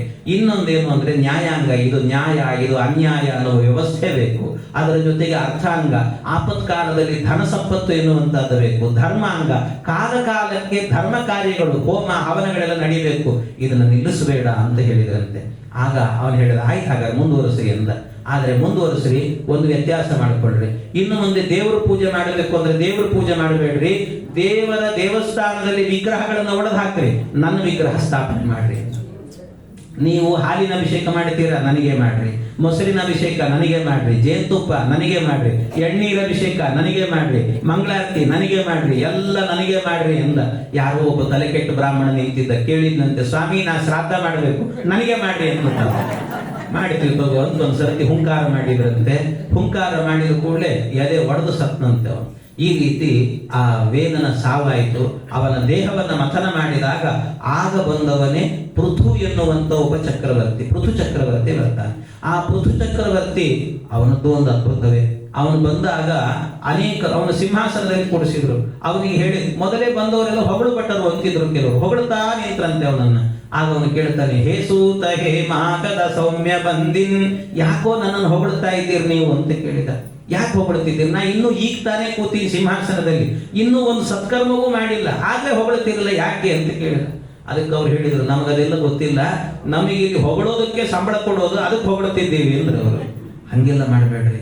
ಯಾಕೆ ಅಂತ ಹೇಳಿದ್ರೆ, ನಮಗೆ ನಾಲಿಗೆ ಕೊಟ್ಟದ್ದು ಭಗವಂತ ಯಾಕೆ ಅಂತಂದ್ರೆ ದೇವರ ನಾಮಸ್ಮರಣೆ ಮಾಡ್ಲಿಕ್ಕೋಸ್ಕರ. ಯಾರ್ಯಾರನ್ನು ಹೊಗಳಿ ಹಾಳು ಮಾಡ್ಕೋಬೇಡಿ, ಅದಕ್ಕೋಸ್ಕರ ಆಗಾಗ್ಗೆ ಏನ್ ಮಾಡಬೇಕಂತೆ, ದೇವರ ಸ್ತೋತ್ರವನ್ನ, ಗುರುಗಾನವನ್ನ ಮಾಡಬೇಕಂತೆ. ಗುರುಗಳ ಸ್ತೋತ್ರ ಆಗಾಗ ರಾಯರ ಸ್ಮರಣೆ ಮಾಡ್ರಿ, ರಾಯರ ಸ್ತೋತ್ರ ಹೇಳ್ತೀರಿ. ಯಾಕೆ ಅಂತಂದ್ರೆ ನರಸ್ತುತಿ ಕೃತಂ ಪಾಪಂ ಗುರುಸ್ತುತ್ಯ ವಿನಶ್ಯತಿ ಅಂತ ಹೇಳ್ತಾರೆ. ನರದನ್ನ ನಮ್ಮ ಸಾಧನೆಗೋಸ್ಕರವಾಗಿ ಏನ್ ಮಾಡಿರ್ತೇವೆ, ಹೊಗಳುತ್ತಿರ್ತೀವಿ, ವ್ಯಕ್ತಿಗಳನ್ನು ಹೊಗಳುತ್ತಾ ಇರ್ತೀವಂತೆ. ಯಾಕೆ ಅಂದ್ರೆ ಅವನ್ನ ಹೊಗಳಿದ್ರೆ ನಾಳೆ ನಮ್ದೇನೋ ಕೆಲಸ ಮಾಡಿಕೊಡ್ತಾನೆ ಅಂತ. ಅದಕ್ಕೋಸ್ಕರ ಅದರಿಂದ ದೋಷ ಇದೆ ಅಂತೆ, ಪಾಪ ಬರ್ತದಂತೆ. ಆ ಪಾಪವನ್ನ, ನಾಲಿಗೆಗೆ ಹತ್ತಿದ ಪಾಪವನ್ನ ತೊಳ್ಕೊಳ್ಬೇಕು ಅಂತಾದ್ರೆ ಅದಕ್ಕೆ ಮಾಡಬೇಕಾದ್ದೇನು ಅಂತಂದ್ರೆ ಗುರುಸ್ತುತಿಯನ್ನ ಮಾಡಬೇಕು ಅಂತ ಹೇಳ್ತಾರೆ, ದೇವಸ್ತುತಿಯನ್ನ ಮಾಡಬೇಕು. ಅದಕ್ಕೋಸ್ಕರ ನನ್ನ ಸ್ತುತಿ ಮಾಡಬೇಡ್ರಿ, ನೀವೆಲ್ಲರೂ ಕೂಡ ದೇವರ ಸ್ತೋತ್ರವನ್ನ ಮಾಡಿ ಅಂತ ಹೇಳಿದ ಮಹಾತ್ಮ ರಾಜ ಪೃಥು ಚಕ್ರವರ್ತಿ ಅಂತ. ಅಂತಹ ಪೃಥು ಚಕ್ರವರ್ತಿ ಇಡೀ ಭೂಮಂಡಲದಲ್ಲಿ ಮತ್ತೆ ದೇವರ ಪೂಜೆಯನ್ನ ಆರಂಭ ಮಾಡಿದಂತಹ ವ್ಯಕ್ತಿ ಅವನು. ದೇವರ ಪೂಜೆ ನಿಂತು ಹೋಗಿತ್ತು, ಅದನ್ನು ಮತ್ತೆ ಆರಂಭ ಮಾಡಿ ಭೂದೇವಿಗೆ ಸಂತೋಷವನ್ನು ಕೊಟ್ಟು ಭೂದೇವಿಯನ್ನ ಗೋರೂಪದಲ್ಲಿ ನಿಲ್ಲಿಸಿ ಬೇಕಾದವರಿಗೆ ಬೇಕಾದನ್ನ ಕೆಚ್ಚಲಿಂದ ಕರೆದುಕೊಳ್ಳಿ ಅಂತ ವ್ಯವಸ್ಥೆ ಮಾಡಿಕೊಟ್ಟಂತ ಮಹಾತ್ಮ. ಇಡೀ ಭೂಮಂಡಲದಲ್ಲಿ ವ್ಯವಸ್ಥಿತವಾಗಿ ಗುಡ್ಡ ಒಂದು ಕಡೆಯಲ್ಲಿ ಮತ್ತು ಕಾಡೊಂದು ಕಡೆಯಲ್ಲಿ ನೀರೊಂದು ಕಡೆಯಲ್ಲಿ ಇರೋ ವ್ಯವಸ್ಥೆ ಮಾಡಿದವನೇ ಪೃಥು. ಆದ್ರಿಂದ ಈ ಇಡೀ ಭೂಮಂಡಲಕ್ಕೆ ಪೃಥ್ವಿ ಅಂತ ಹೆಸರು ಬಂತು, ಅವನಿಂದ ಬಂದಂದು. ಈ ರೀತಿ ಪೃಥು ಚಕ್ರವರ್ತಿಯ ಚರಿತ್ರೆ ಇದು. ಪೃಥು ಚಕ್ರವರ್ತಿ ಆದ ನಂತರ ಅದೇ ವಂಶದಲ್ಲಿ ದೊಡ್ಡ ಹೋಮಗಳನ್ನು ಮಾಡಿದವನು, 99 ಅಶ್ವಮೇಧ ಯಾಗವನ್ನು ಮಾಡ್ತಾನೆ ಪೃಥು. ಇದು ಆದ ನಂತರ ಅವನ ವಂಶದಲ್ಲಿ ಪ್ರಾಚೀನ ಬರಿಹಿ ಅಂತ ಬರ್ತಾನೆ. ಆ ಪ್ರಾಚೀನ ಬರಿಹಿ ಅಂತವನು ಅಂದ್ರೆ ಅವನಿಗೂ ಹೋಮದ ಹುಚ್ಚ, ಅವನಿಗೆ ಪೃಥು ಮಾಡಿದ್ದ ನಾ ಮಾಡಬೇಕು ಅಂತ ಬರೀ ಹೋಮವನ್ನು ಮಾಡ್ತಾ ಇದ್ದಂತೆ. ಆ ಪ್ರಾಚೀನ ಬರೀ ಹೋಮಗಳನ್ನು ಮಾಡ್ತಾ ಇದ್ದಾಗ ಅವನಿಗೆ ಏನಾಯಿತು ಅಂದ್ರೆ, ಒಂದು ದಿವಸ ನಾರದರು ಬಂದು ಹೇಳಿದ್ರಂತೆ. ಬಂದಾಗ ನಾರದರಿಗೆ ನೀವನೇ ಕೇಳಿದ, ಸ್ವಾಮಿ ನಾನು ಎಷ್ಟು ಹೋಮ ಮಾಡೀನಿ, ಎಷ್ಟು ದಾನ ಧರ್ಮ ಎಲ್ಲ ಮಾಡಿದ್ದೇನೆ, ನನಗೆ ನೋಡ್ರಿ ಒಳ್ಳೆ ಲೋಕ ಸಿಗುತ್ತೆ ನನಗೆ ಸತ್ತ ಮೇಲೆ ಅಂತಂದ. ಅದಕ್ಕೆ ನಾರದರು ಹೇಳಿದ್ರು, ಒಂದ್ ನಿಮಿಷ ನಿನಗೆ ಸತ್ತ ಮೇಲೆ ಯಾವ ಲೋಕ ಸಿಗುತ್ತೆ ಅಂತ ನಿನಗೆ ದಿವ್ಯ ದೃಷ್ಟಿ ಕೊಟ್ಟು ತೋರಿಸ್ತೇನೆ ಅಂತ ದಿವ್ಯ ದೃಷ್ಟಿ ಕೊಟ್ಟರು. ನೋಡ್ದ ಅವನು, ನೋಡಿದ್ರೆ ದೊಡ್ಡ ನರಕ ದರ್ಶನ ಆಯ್ತು. ಆ ನರಕದಲ್ಲಿ ಅನೇಕ ಜನ ಸಾಲಾಗಿ ನಿಂತಿದ್ರಂತೆ, ಕತ್ತಿ ಹಿಡ್ಕೊಂಡು ನಿಂತಿದ್ರಂತೆ, ಹಲ್ಲು ಮಸೀತಾ ಇದ್ರಂತ ಅವರೆಲ್ಲರೂ ಕೂಡ. ಆಶ್ಚರ್ಯ ಆಯ್ತು ಇವನಿಗೆ, ಸ್ವಾಮಿ ಏನಿದು ಅಂತ ಕೇಳಿದ. ಅಲ್ಲಿ ನಿಂತವ್ರು, ಸಾಲಾಗಿ ನಿಂತವ್ರು ಯಾರಿಗೆ ಕಾಯ್ತಿದ್ದಾರೆ ಅಂದ್ರೆ ನಾನು ಹೇಳಿದ ನಿನಗೆ ಕಾಯ್ತಿದ್ದಾರೆ ಅಂದ್ರು. ಯಾಕೆ ಅಂತ ಕೇಳಿದ್ರೆ, ನೀನು ಅನೇಕ ಬಾರಿ ಅಶ್ವಮೇಧ ಯಾಗಗಳನ್ನು ಮಾಡುವಾಗ ಪಶು ಬಲಿ ಕೊಟ್ಟಿದ್ದಿ, ಆದ್ರೆ ಕೊಟ್ಟದ್ದಕ್ಕೆಲ್ಲ ಸದ್ಗತಿ ಆಗಿಲ್ಲ, ಅವು ಮಾಂಸದಿಂದ ಮಾಡಿದ ಹೋಮ ಆದ್ರಿಂದಾಗಿ ನಿನ್ನನ್ನು ಕೂಡ ಕೊಲ್ಲಬೇಕು ಅಂತ ಕಾಯ್ತಾ ಇದ್ದಾರೆ ಅವರೆಲ್ಲರೂ ಕೂಡ ಅಲ್ಲಿ ಅಂತಂದ್ರು. ನರಕಕ್ಕೆ ಹೋಗಿ ಬಿದ್ದಿದ್ದಾರೆ. ಸ್ವಾಮಿ ನಾನು ಈ ನರಕದಿಂದ ಪಾರಾಗಬೇಕು, ಏನ್ ಮಾಡಬೇಕು ಅಂತ ಕೇಳಿದ. ನರಕದಿಂದ ಪಾರಾಗಬೇಕು ಅಂದ್ರೆ ಉಪಾಯ ಇದೆ ಹೇಳ್ತೇನೆ ಅಂತ ಆಗ ಒಂದು ಉಪಾಖ್ಯಾನವನ್ನು ಹೇಳಿದ್ರು. ಅದು ಪುರಂಜನ ಉಪಾಖ್ಯಾನ ಅಂತ. ಪುರಂಜನ ಉಪಾಖ್ಯಾನ ಬಹಳ ವಿಸ್ತಾರ, ಸಂಕ್ಷೇಪವಾಗಿ ಹೇಳುತ್ತೇವೆ.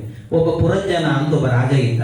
ಆ ಪುರಂಜನ ರಾಜನಿಗೆ ಒಂದು ಒಳ್ಳೆ ಪಟ್ಟಣದಲ್ಲಿ ವಾಸ ಮಾಡಬೇಕು ಅಂತ ಅಪೇಕ್ಷೆ ಆಯ್ತಂತೆ. ಒಳ್ಳೆ ಪಟ್ಟಣದಲ್ಲಿ ವಾಸ ಮಾಡಬೇಕು ಅಂತ ಹುಡುಕ್ತಾ ಹೋದ, ಬೇರೆ ಬೇರೆ ಪಟ್ಟಣಗಳನ್ನು ಹುಡುಕಿದಂತೆ. ಯಾವ ಪಟ್ಟಣವೂ ಚೆನ್ನಾಗಿಲ್ಲ ಅಂತ ರಿಜೆಕ್ಟ್ ಮಾಡಿದ. ಕಡೆಗೆ ಹೋಗಬೇಕಾದ್ರೆ ಒಂದು ಬಹಳ ಸುಂದರವಾದಂತ 3 ಗೋಪುರಗಳು, ಬಂಗಾರ ಬೆಳ್ಳಿ ಕಬ್ಬಣ 3 ಗೋಪುರ ಇರುವಂತ ಒಂದು ಪಟ್ಟಣ ಕಾಣಿಸ್ತು. ನೋಡಿದ, ಚೆನ್ನಾಗಿದೆ. ಒಳಗೆ ಹೋದ, 9 ಬಾಗಿಲಿತ್ತಂತೆ, ಬಹಳ ಚೆನ್ನಾಗಿದೆ ಅನ್ಕೊಂಡ. ಒಳಗೆಲ್ಲ ನೋಡಿದ, ಉದ್ಯಾನವನ ಬಹಳ ಚೆನ್ನಾಗಿದಂತೆ, ಎಲ್ಲ ಚೆನ್ನಾಗಿತ್ತು, ಇಲ್ಲೇ ವಾಸ ಮಾಡೋದು ಅಂತ ಅನ್ಕೊಂಡ. ವಾಸ ಮಾಡ್ಲಿಕ್ಕೆ ಶುರು ಮಾಡಿದ. ಅವನಿಗೆ ಅನ್ನಿಸ್ತು, ಇಲ್ಲಿ ವಾಸ ಮಾಡ್ತಿದ್ದೀನಿ, ಒಬ್ಬನೇ ಇದ್ರೆ ಏನ್ ಚೆನ್ನಾಗಿರುತ್ತೆ, ಒಂದು ಹುಡುಗಿ ಸಿಕ್ಕರೆ ವಿವಾಹ ಮಾಡ್ಕೊಂಡು ಚೆನ್ನಾಗಿ ಸಂಸಾರ ಮಾಡ್ಕೊಂಡಿರ್ಬೋದು ಅಂತ. ಅದಕ್ಕೆ ಅವನಿಗೆ ಯೋಚನೆ ಮಾಡ್ಲಿಕ್ಕೆ ಪುರುಸೊತ್ತಿಲ್ಲ. ಇದ್ದಕ್ಕಿದ್ದಾಗೆ ಒಬ್ಬ ಸುಂದರವಾದ ಯುವತಿ ಒಂದು ರಥದಲ್ಲಿ ಕೂತ್ಕೊಂಡು ಬಂದಂತೆ. ಅದ್ರ ವಿಚಿತ್ರ ಏನು ಅಂದ್ರೆ, ಅವಳ ರಥದಲ್ಲಿ ಒಂದು 5 ಅಡಿ ಹಾವಿತ್ತಂತಂದ್ರೆ, ಆಮೇಲೆ ಜೊತೆಗೆ ಒಂದಷ್ಟು ಜನ ಕಾಲಾಳುಗಳು, 10 ಜನ ಕಾಲಾಳುಗಳಿದ್ರಂತೆ. ಆ ಕಾಲಾಳುಗಳಿಗೆ ಮತ್ತೆ ಅನೇಕ ಜನ ಸೈನಿಕರು, ಇಷ್ಟೆಲ್ಲ ಇದ್ರು.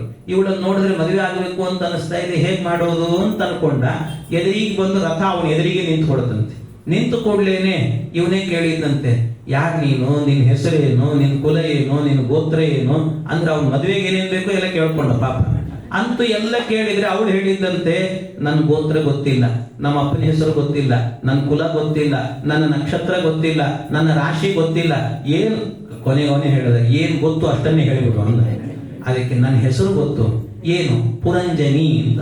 ಪುರಂಜನಿ, ಓ ಅನ್ಕೊಂಡ ಇವನು, ಇದು ಪರವಾಗಿಲ್ಲ, ಗೋತ್ರ ಬಿಡುತ್ತದೋ ಬೇರೆ ವಿಚಾರ, ಆದ್ರೆ ನನ್ನ ಹೆಸರು ಪುರಂಜನ, ಅವಳ ಹೆಸರು ಪುರಂಜನಿ, ಹೆಸರು ಮ್ಯಾಚ್ ಆಯ್ತು ಅಂತ ಅನ್ಕೊಂಡ. ಖುಷಿ ಆಯ್ತು.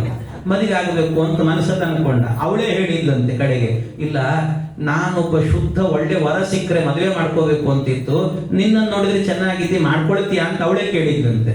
ಇವನು ಏನಂತ, ರೋಗಿ ಬಯಸಿದ್ದು ಹಾಲು ವೈದ್ಯ ಹೇಳಿದ್ದು ಹಾಲು ಅಂತ ಖುಷಿಯಾಯಿತು. ಖುಷಿಯಾಗಿ ಮಾಡ್ಕೊಳ್ಳಿಕ್ಕೆ ಏನು ತೊಂದರೆ ಇಲ್ಲ, ಆದ್ರೆ ನಿನ್ನ ಹತ್ರ 5 ಹೆಡೆ ಹಾಗಿದೆಯಲ್ಲ ಅದನ್ನ ನೋಡಿ ಸ್ವಲ್ಪ ಭಯ ಆಗತ್ತೆ ನನಗೆ ಅಂತಂದ್ರೆ, ಅದಕ್ಕೆ ಅವ್ರು ಹೇಳಿ, ನೀವೇನು ಹೆದರಬೇಡ್ರಿ, ಅದು ನಮಗೇನು ಮಾಡಲ್ಲ, ನಾವು ಮಲಗಿದಾಗ ಎದ್ದಾಗ ನಮ್ಮ ರಕ್ಷಣೆ ಮಾಡ್ತಾ ಇರತ್ತೆ ಅಂತ. ಸರಿ, ಹಾಗಿದ್ರೆ ಮದುವೆ ಮಾಡ್ಕೊಂಡು, ಮದುವೆ ಆದ ನಂತರ ನಿತ್ಯದಲ್ಲೂ ಕೂಡ ಸಂಸಾರ ಮಾಡಿಕೊಂಡು ನಿತ್ಯ ಏನ್ ಮಾಡ್ತಿದ್ರಂತೆ, ಈ ಕಾಲಾಳುಗಳಿದ್ರಲ್ಲ ಅವ್ರನ್ನೆಲ್ಲ ಕರ್ಕೊಂಡು, ಸೈನಿಕರನ್ನೆಲ್ಲ 10 ಜನ ಸೈನಿಕರನ್ನ ಕರ್ಕೊಂಡು ಹೋಗೋದು, ಸಂಪಾದನೆ ಮಾಡೋದು, ತರೋದು, ತಿನ್ನೋದು, ಬದುಕೋದು, ಇಷ್ಟೇ. ಅಂದ್ರೆ ಏನ್ ಸಂಪಾದನೆ, ಎಲ್ಲ ಏನ್ ಬರ್ತದೋ ಒಂದು ಸಂಪಾದನೆ ಮಾಡ್ಕೊಂಡು ಚೆನ್ನಾಗಿ ಭೋಜನ ಮಾಡ್ತಿದ್ರಂತೆ, ಊಟ ಮಾಡ್ಕೊಂಡು ಇರ್ತಿದ್ರಂತೆ. ಹೀಗೆ ಇತ್ತು. ಹೀಗಿರುವಾಗ ಒಬ್ಬ ಚಂಡವೇಗ ಅಂತ ಒಬ್ಬ ರಾಜ, ಅವನೇನ್ ಮಾಡಿದ, ಇವ್ರ ಮೇಲೆ ದಾಳಿ ಮಾಡಬೇಕು ಅಂತ 720 ಜನ ಸೈನಿಕರನ್ನ ಇವ್ರ ಮೇಲೆ ದಾಳಿ ಕಳಿಸಿದ್ನಂತೆ.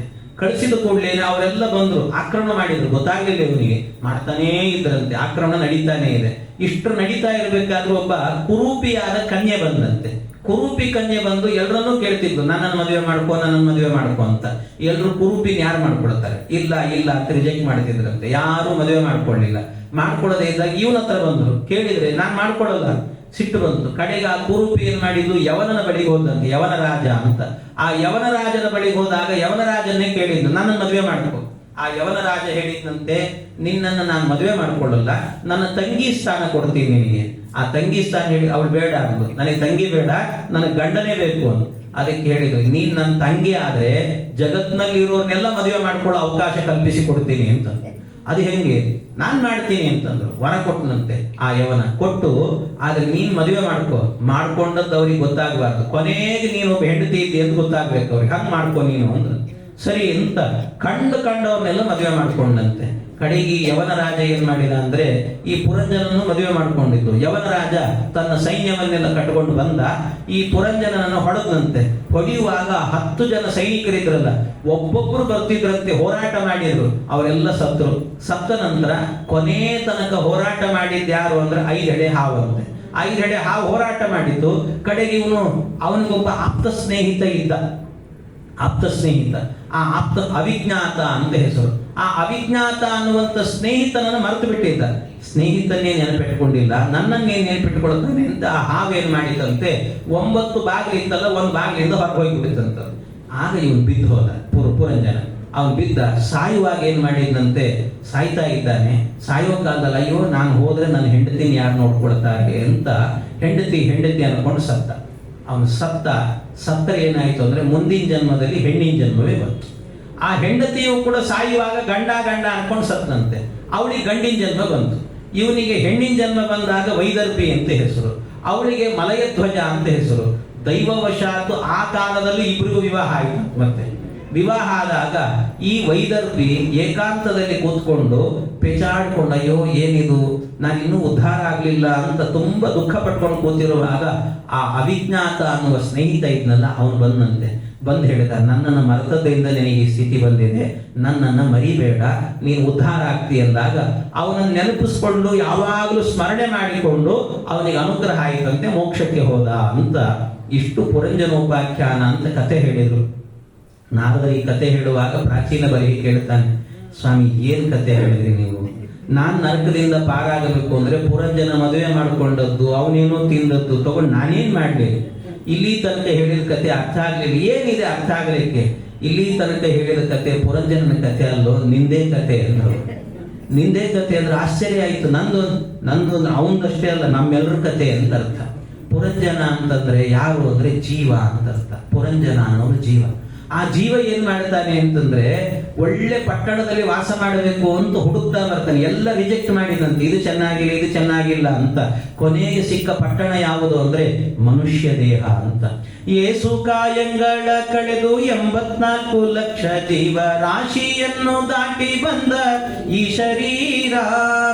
ಶರೀರ ಬಂದದ್ದೇ ಹೇಗೆ ಅಂತಂದ್ರೆ, ಎಷ್ಟೋ ಜನ್ಮಾಂತರಗಳನ್ನ ಬೇರೆ ಬೇರೆ ಎಲ್ಲವನ್ನು ಕೂಡ ಕಳ್ಕೊಂಡು ಸಿಕ್ಕಂತ ಜನ್ಮ ಯಾವುದು ಅಂದ್ರೆ ಈ ಶರೀರ ಅಂತ. ಇದಕ್ಕೆ ಬಂದಿದ್ದಾನೆ. ಇದಕ್ಕೆ 3 ಗೋಪುರಗಳು ಅಂದ್ರೆ ಬಂಗಾರ, ಬೆಳ್ಳಿ, ಕಬ್ಬಿಣ ಅಂದ್ರೆ ಸತ್ವ, ರಜಸ್ಸು, ತಮಸ್ಸು ಅಂತ 3 ಗುಣದಿಂದ ಕೂಡಿರುವಂತಹ ಒಂದು ಪಟ್ಟಣ ಇದು. ಒಳಗಡೆ ಹೋದ್ರೆ 9 ಬಾಗಿಲಿದ್ದಾವೆ ಅಂತಂದ್ರೆ ನಮ್ಮ ದೇಹದ ಒಳಗಿರುವಂತ ನವದ್ವಾರಗಳು ಅಂತ ಅರ್ಥ. ಈ ನವದ್ವಾರಗಳಲ್ಲಿ ಅವನು ವಾಸ ಮಾಡ್ಲಿಕ್ಕೆ ಅಂತ ಹೋದಾಗ ಉದ್ಯಾನವನ ಎಲ್ಲ ಬೇಕಾದಷ್ಟು ಸವಲತ್ತಿತ್ತು. ಅಂದ್ರೆ ಎಲ್ಲಿ ಕೈ ಇರಬೇಕು, ಎಲ್ಲಿ ಕಾಲಿರಬೇಕು, ಎಲ್ಲಿ ಕಣ್ಣಿರಬೇಕು, ಎಷ್ಟು ಸುವ್ಯವಸ್ಥಿತವಾಗಿ ರಚನೆ ಮಾಡಿದ್ದಾನೆ ಭಗವಂತ, ಎಷ್ಟು ಅದ್ಭುತವಾಗಿದೆ. ಇಂಥ ಒಂದು ದಿವ್ಯವಾದಂತಹ ಒಂದು ಪಟ್ಟಣವನ್ನು ನಿರ್ಮಾಣ ಮಾಡಿದ್ದಾನೆ. ಈ ಪಟ್ಟಣದಲ್ಲಿ ವಾಸ ಮಾಡಬೇಕು. ಆಗ ವಿವಾಹ ಆಗ್ಲಿಕ್ಕೆ ಹುಡುಗಿ ಬೇಕು ಅಂದ್ರೆ ಬಂದದ್ದು ಯಾರು ಅಂದ್ರೆ ಅದು ಒಬ್ಬ ಸುಂದರವಾದ ಯುವತಿ. ಅಂದ್ರೆ ಈ ಜೀವನಿಗೆ ಬುದ್ಧಿ ಅನ್ನೋದು ಬರುತ್ತಲ್ಲ, ಆ ಬುದ್ಧಿನೇ ಹೆಂಡತಿ ಅಂತೆ. ಬುದ್ಧಿಯನ್ನ ವಿವಾಹ ಮಾಡಿಕೊಂಡಾಗ ಇವನು ಕಾಲಾಳುಗಳಿಂದ ಹೋಗಿ ಸಂಪಾದನೆ ಮಾಡ್ಕೊಂಡು ಬರ್ತಾ ಇದ್ದ. ಅಂದ್ರೆ 10 ಜನ ಕಾಲಾಳು ಅಂತ ಹೇಳಿದ್ರೆ ಸೈನಿಕರು ಅಂದ್ರೆ ಪಂಚ ಜ್ಞಾನೇಂದ್ರಿಯ, ಪಂಚ ಕರ್ಮೇಂದ್ರಿಯ ಇಂದ್ರಿಯಗಳನ್ನ ಕರ್ಕೊಂಡು ಹೋಗೋದು, ಸಂಪಾದನೆ ಮಾಡ್ಕೊಂಡು ಬರೋದಂದ್ರೆ ಒಂದೊಂದು ಇಂದ್ರಿಯದಿಂದಲೂ ಕೂಡ ಪಾಪವನ್ನ ಸಂಚಯನ ಮಾಡಿಕೊಂಡು ತಿನ್ನೋದು ಅಂತ ಅರ್ಥ. ಒಂದೊಂದು ಎಲ್ಲಾ ಇಂದ್ರಿಯಗಳು ಪಾಪವೇ ಮಾಡೋದಲ್ಲ. ಹಾಗಾಗಿ ಪಾಪವನ್ನ ಮಾಡ್ಕೊಂಡ್ಬಂದು ತಿಂತಿದ್ದ. ಚಂಡವೇಗ ರಾಜನಿಗೆ ಇವನ ಮೇಲೆ ಕಣ್ಣಾಗಿ 720 ಜನ ಸೈನಿಕರನ್ನ ಕಳಿಸಿದ ಅಂತ ಹೇಳಿದ್ರೆ, ಚಂಡವೇಗ ರಾಜ ಅಂದ್ರೆ ಕಾಲಾಭಿಮಾನಿ ದೇವತೆ. ಅವನು 720 ಜನ ಸೈನಿಕರು ಆಕ್ರಮಣ ಮಾಡಿದ್ರು ಅಂದ್ರೆ 360 ಹಗಲು 360 ರಾತ್ರಿ ಅಂತ ಅರ್ಥ. ದಿನಗಳು ಕಳೀತಾ ಇದ್ದಾವೆ. ನಾವು ಮಾತ್ರ ಮುಂದಿನ ವರ್ಷ ಬಂದು ಅಂದ್ರೆ ನಮ್ಮ ಡೇ ಬರುತ್ತೆ, ನಾವು ಒಂದು ಕ್ಯಾಂಡಲ್ ಹಚ್ಚಬೇಕು, ಅದನ್ನು ಊದಬೇಕು ಅಂತ ಕಾಯ್ತಾ ಇದ್ದೇವೆ. ಆದರೆ ಇದರ ಹಿಂದೆ ಒಂದು ಕರಾಳವಾದ ಸತ್ಯ ಇದೆ ಸ್ವಾಮಿ. ಏನು ಅಂದ್ರೆ ನಿಮ್ಮ ಜೀವನದಲ್ಲಿ ಒಂದು ದಿನದಲ್ಲಿ ಸೂರ್ಯ ಹುಟ್ಟಿ ಮುಳುಗಿದ ಅಂದ್ರೆ ನಿಮ್ಮ ಜೀವನದ ಒಂದು ದಿನದ ಆಯುಷ್ಯ ಹೋಯಿತು ಅಂತ ಅರ್ಥ. ಮತ್ತೆ ನಿಮಗದು ಸಿಗೋದಿಲ್ಲ.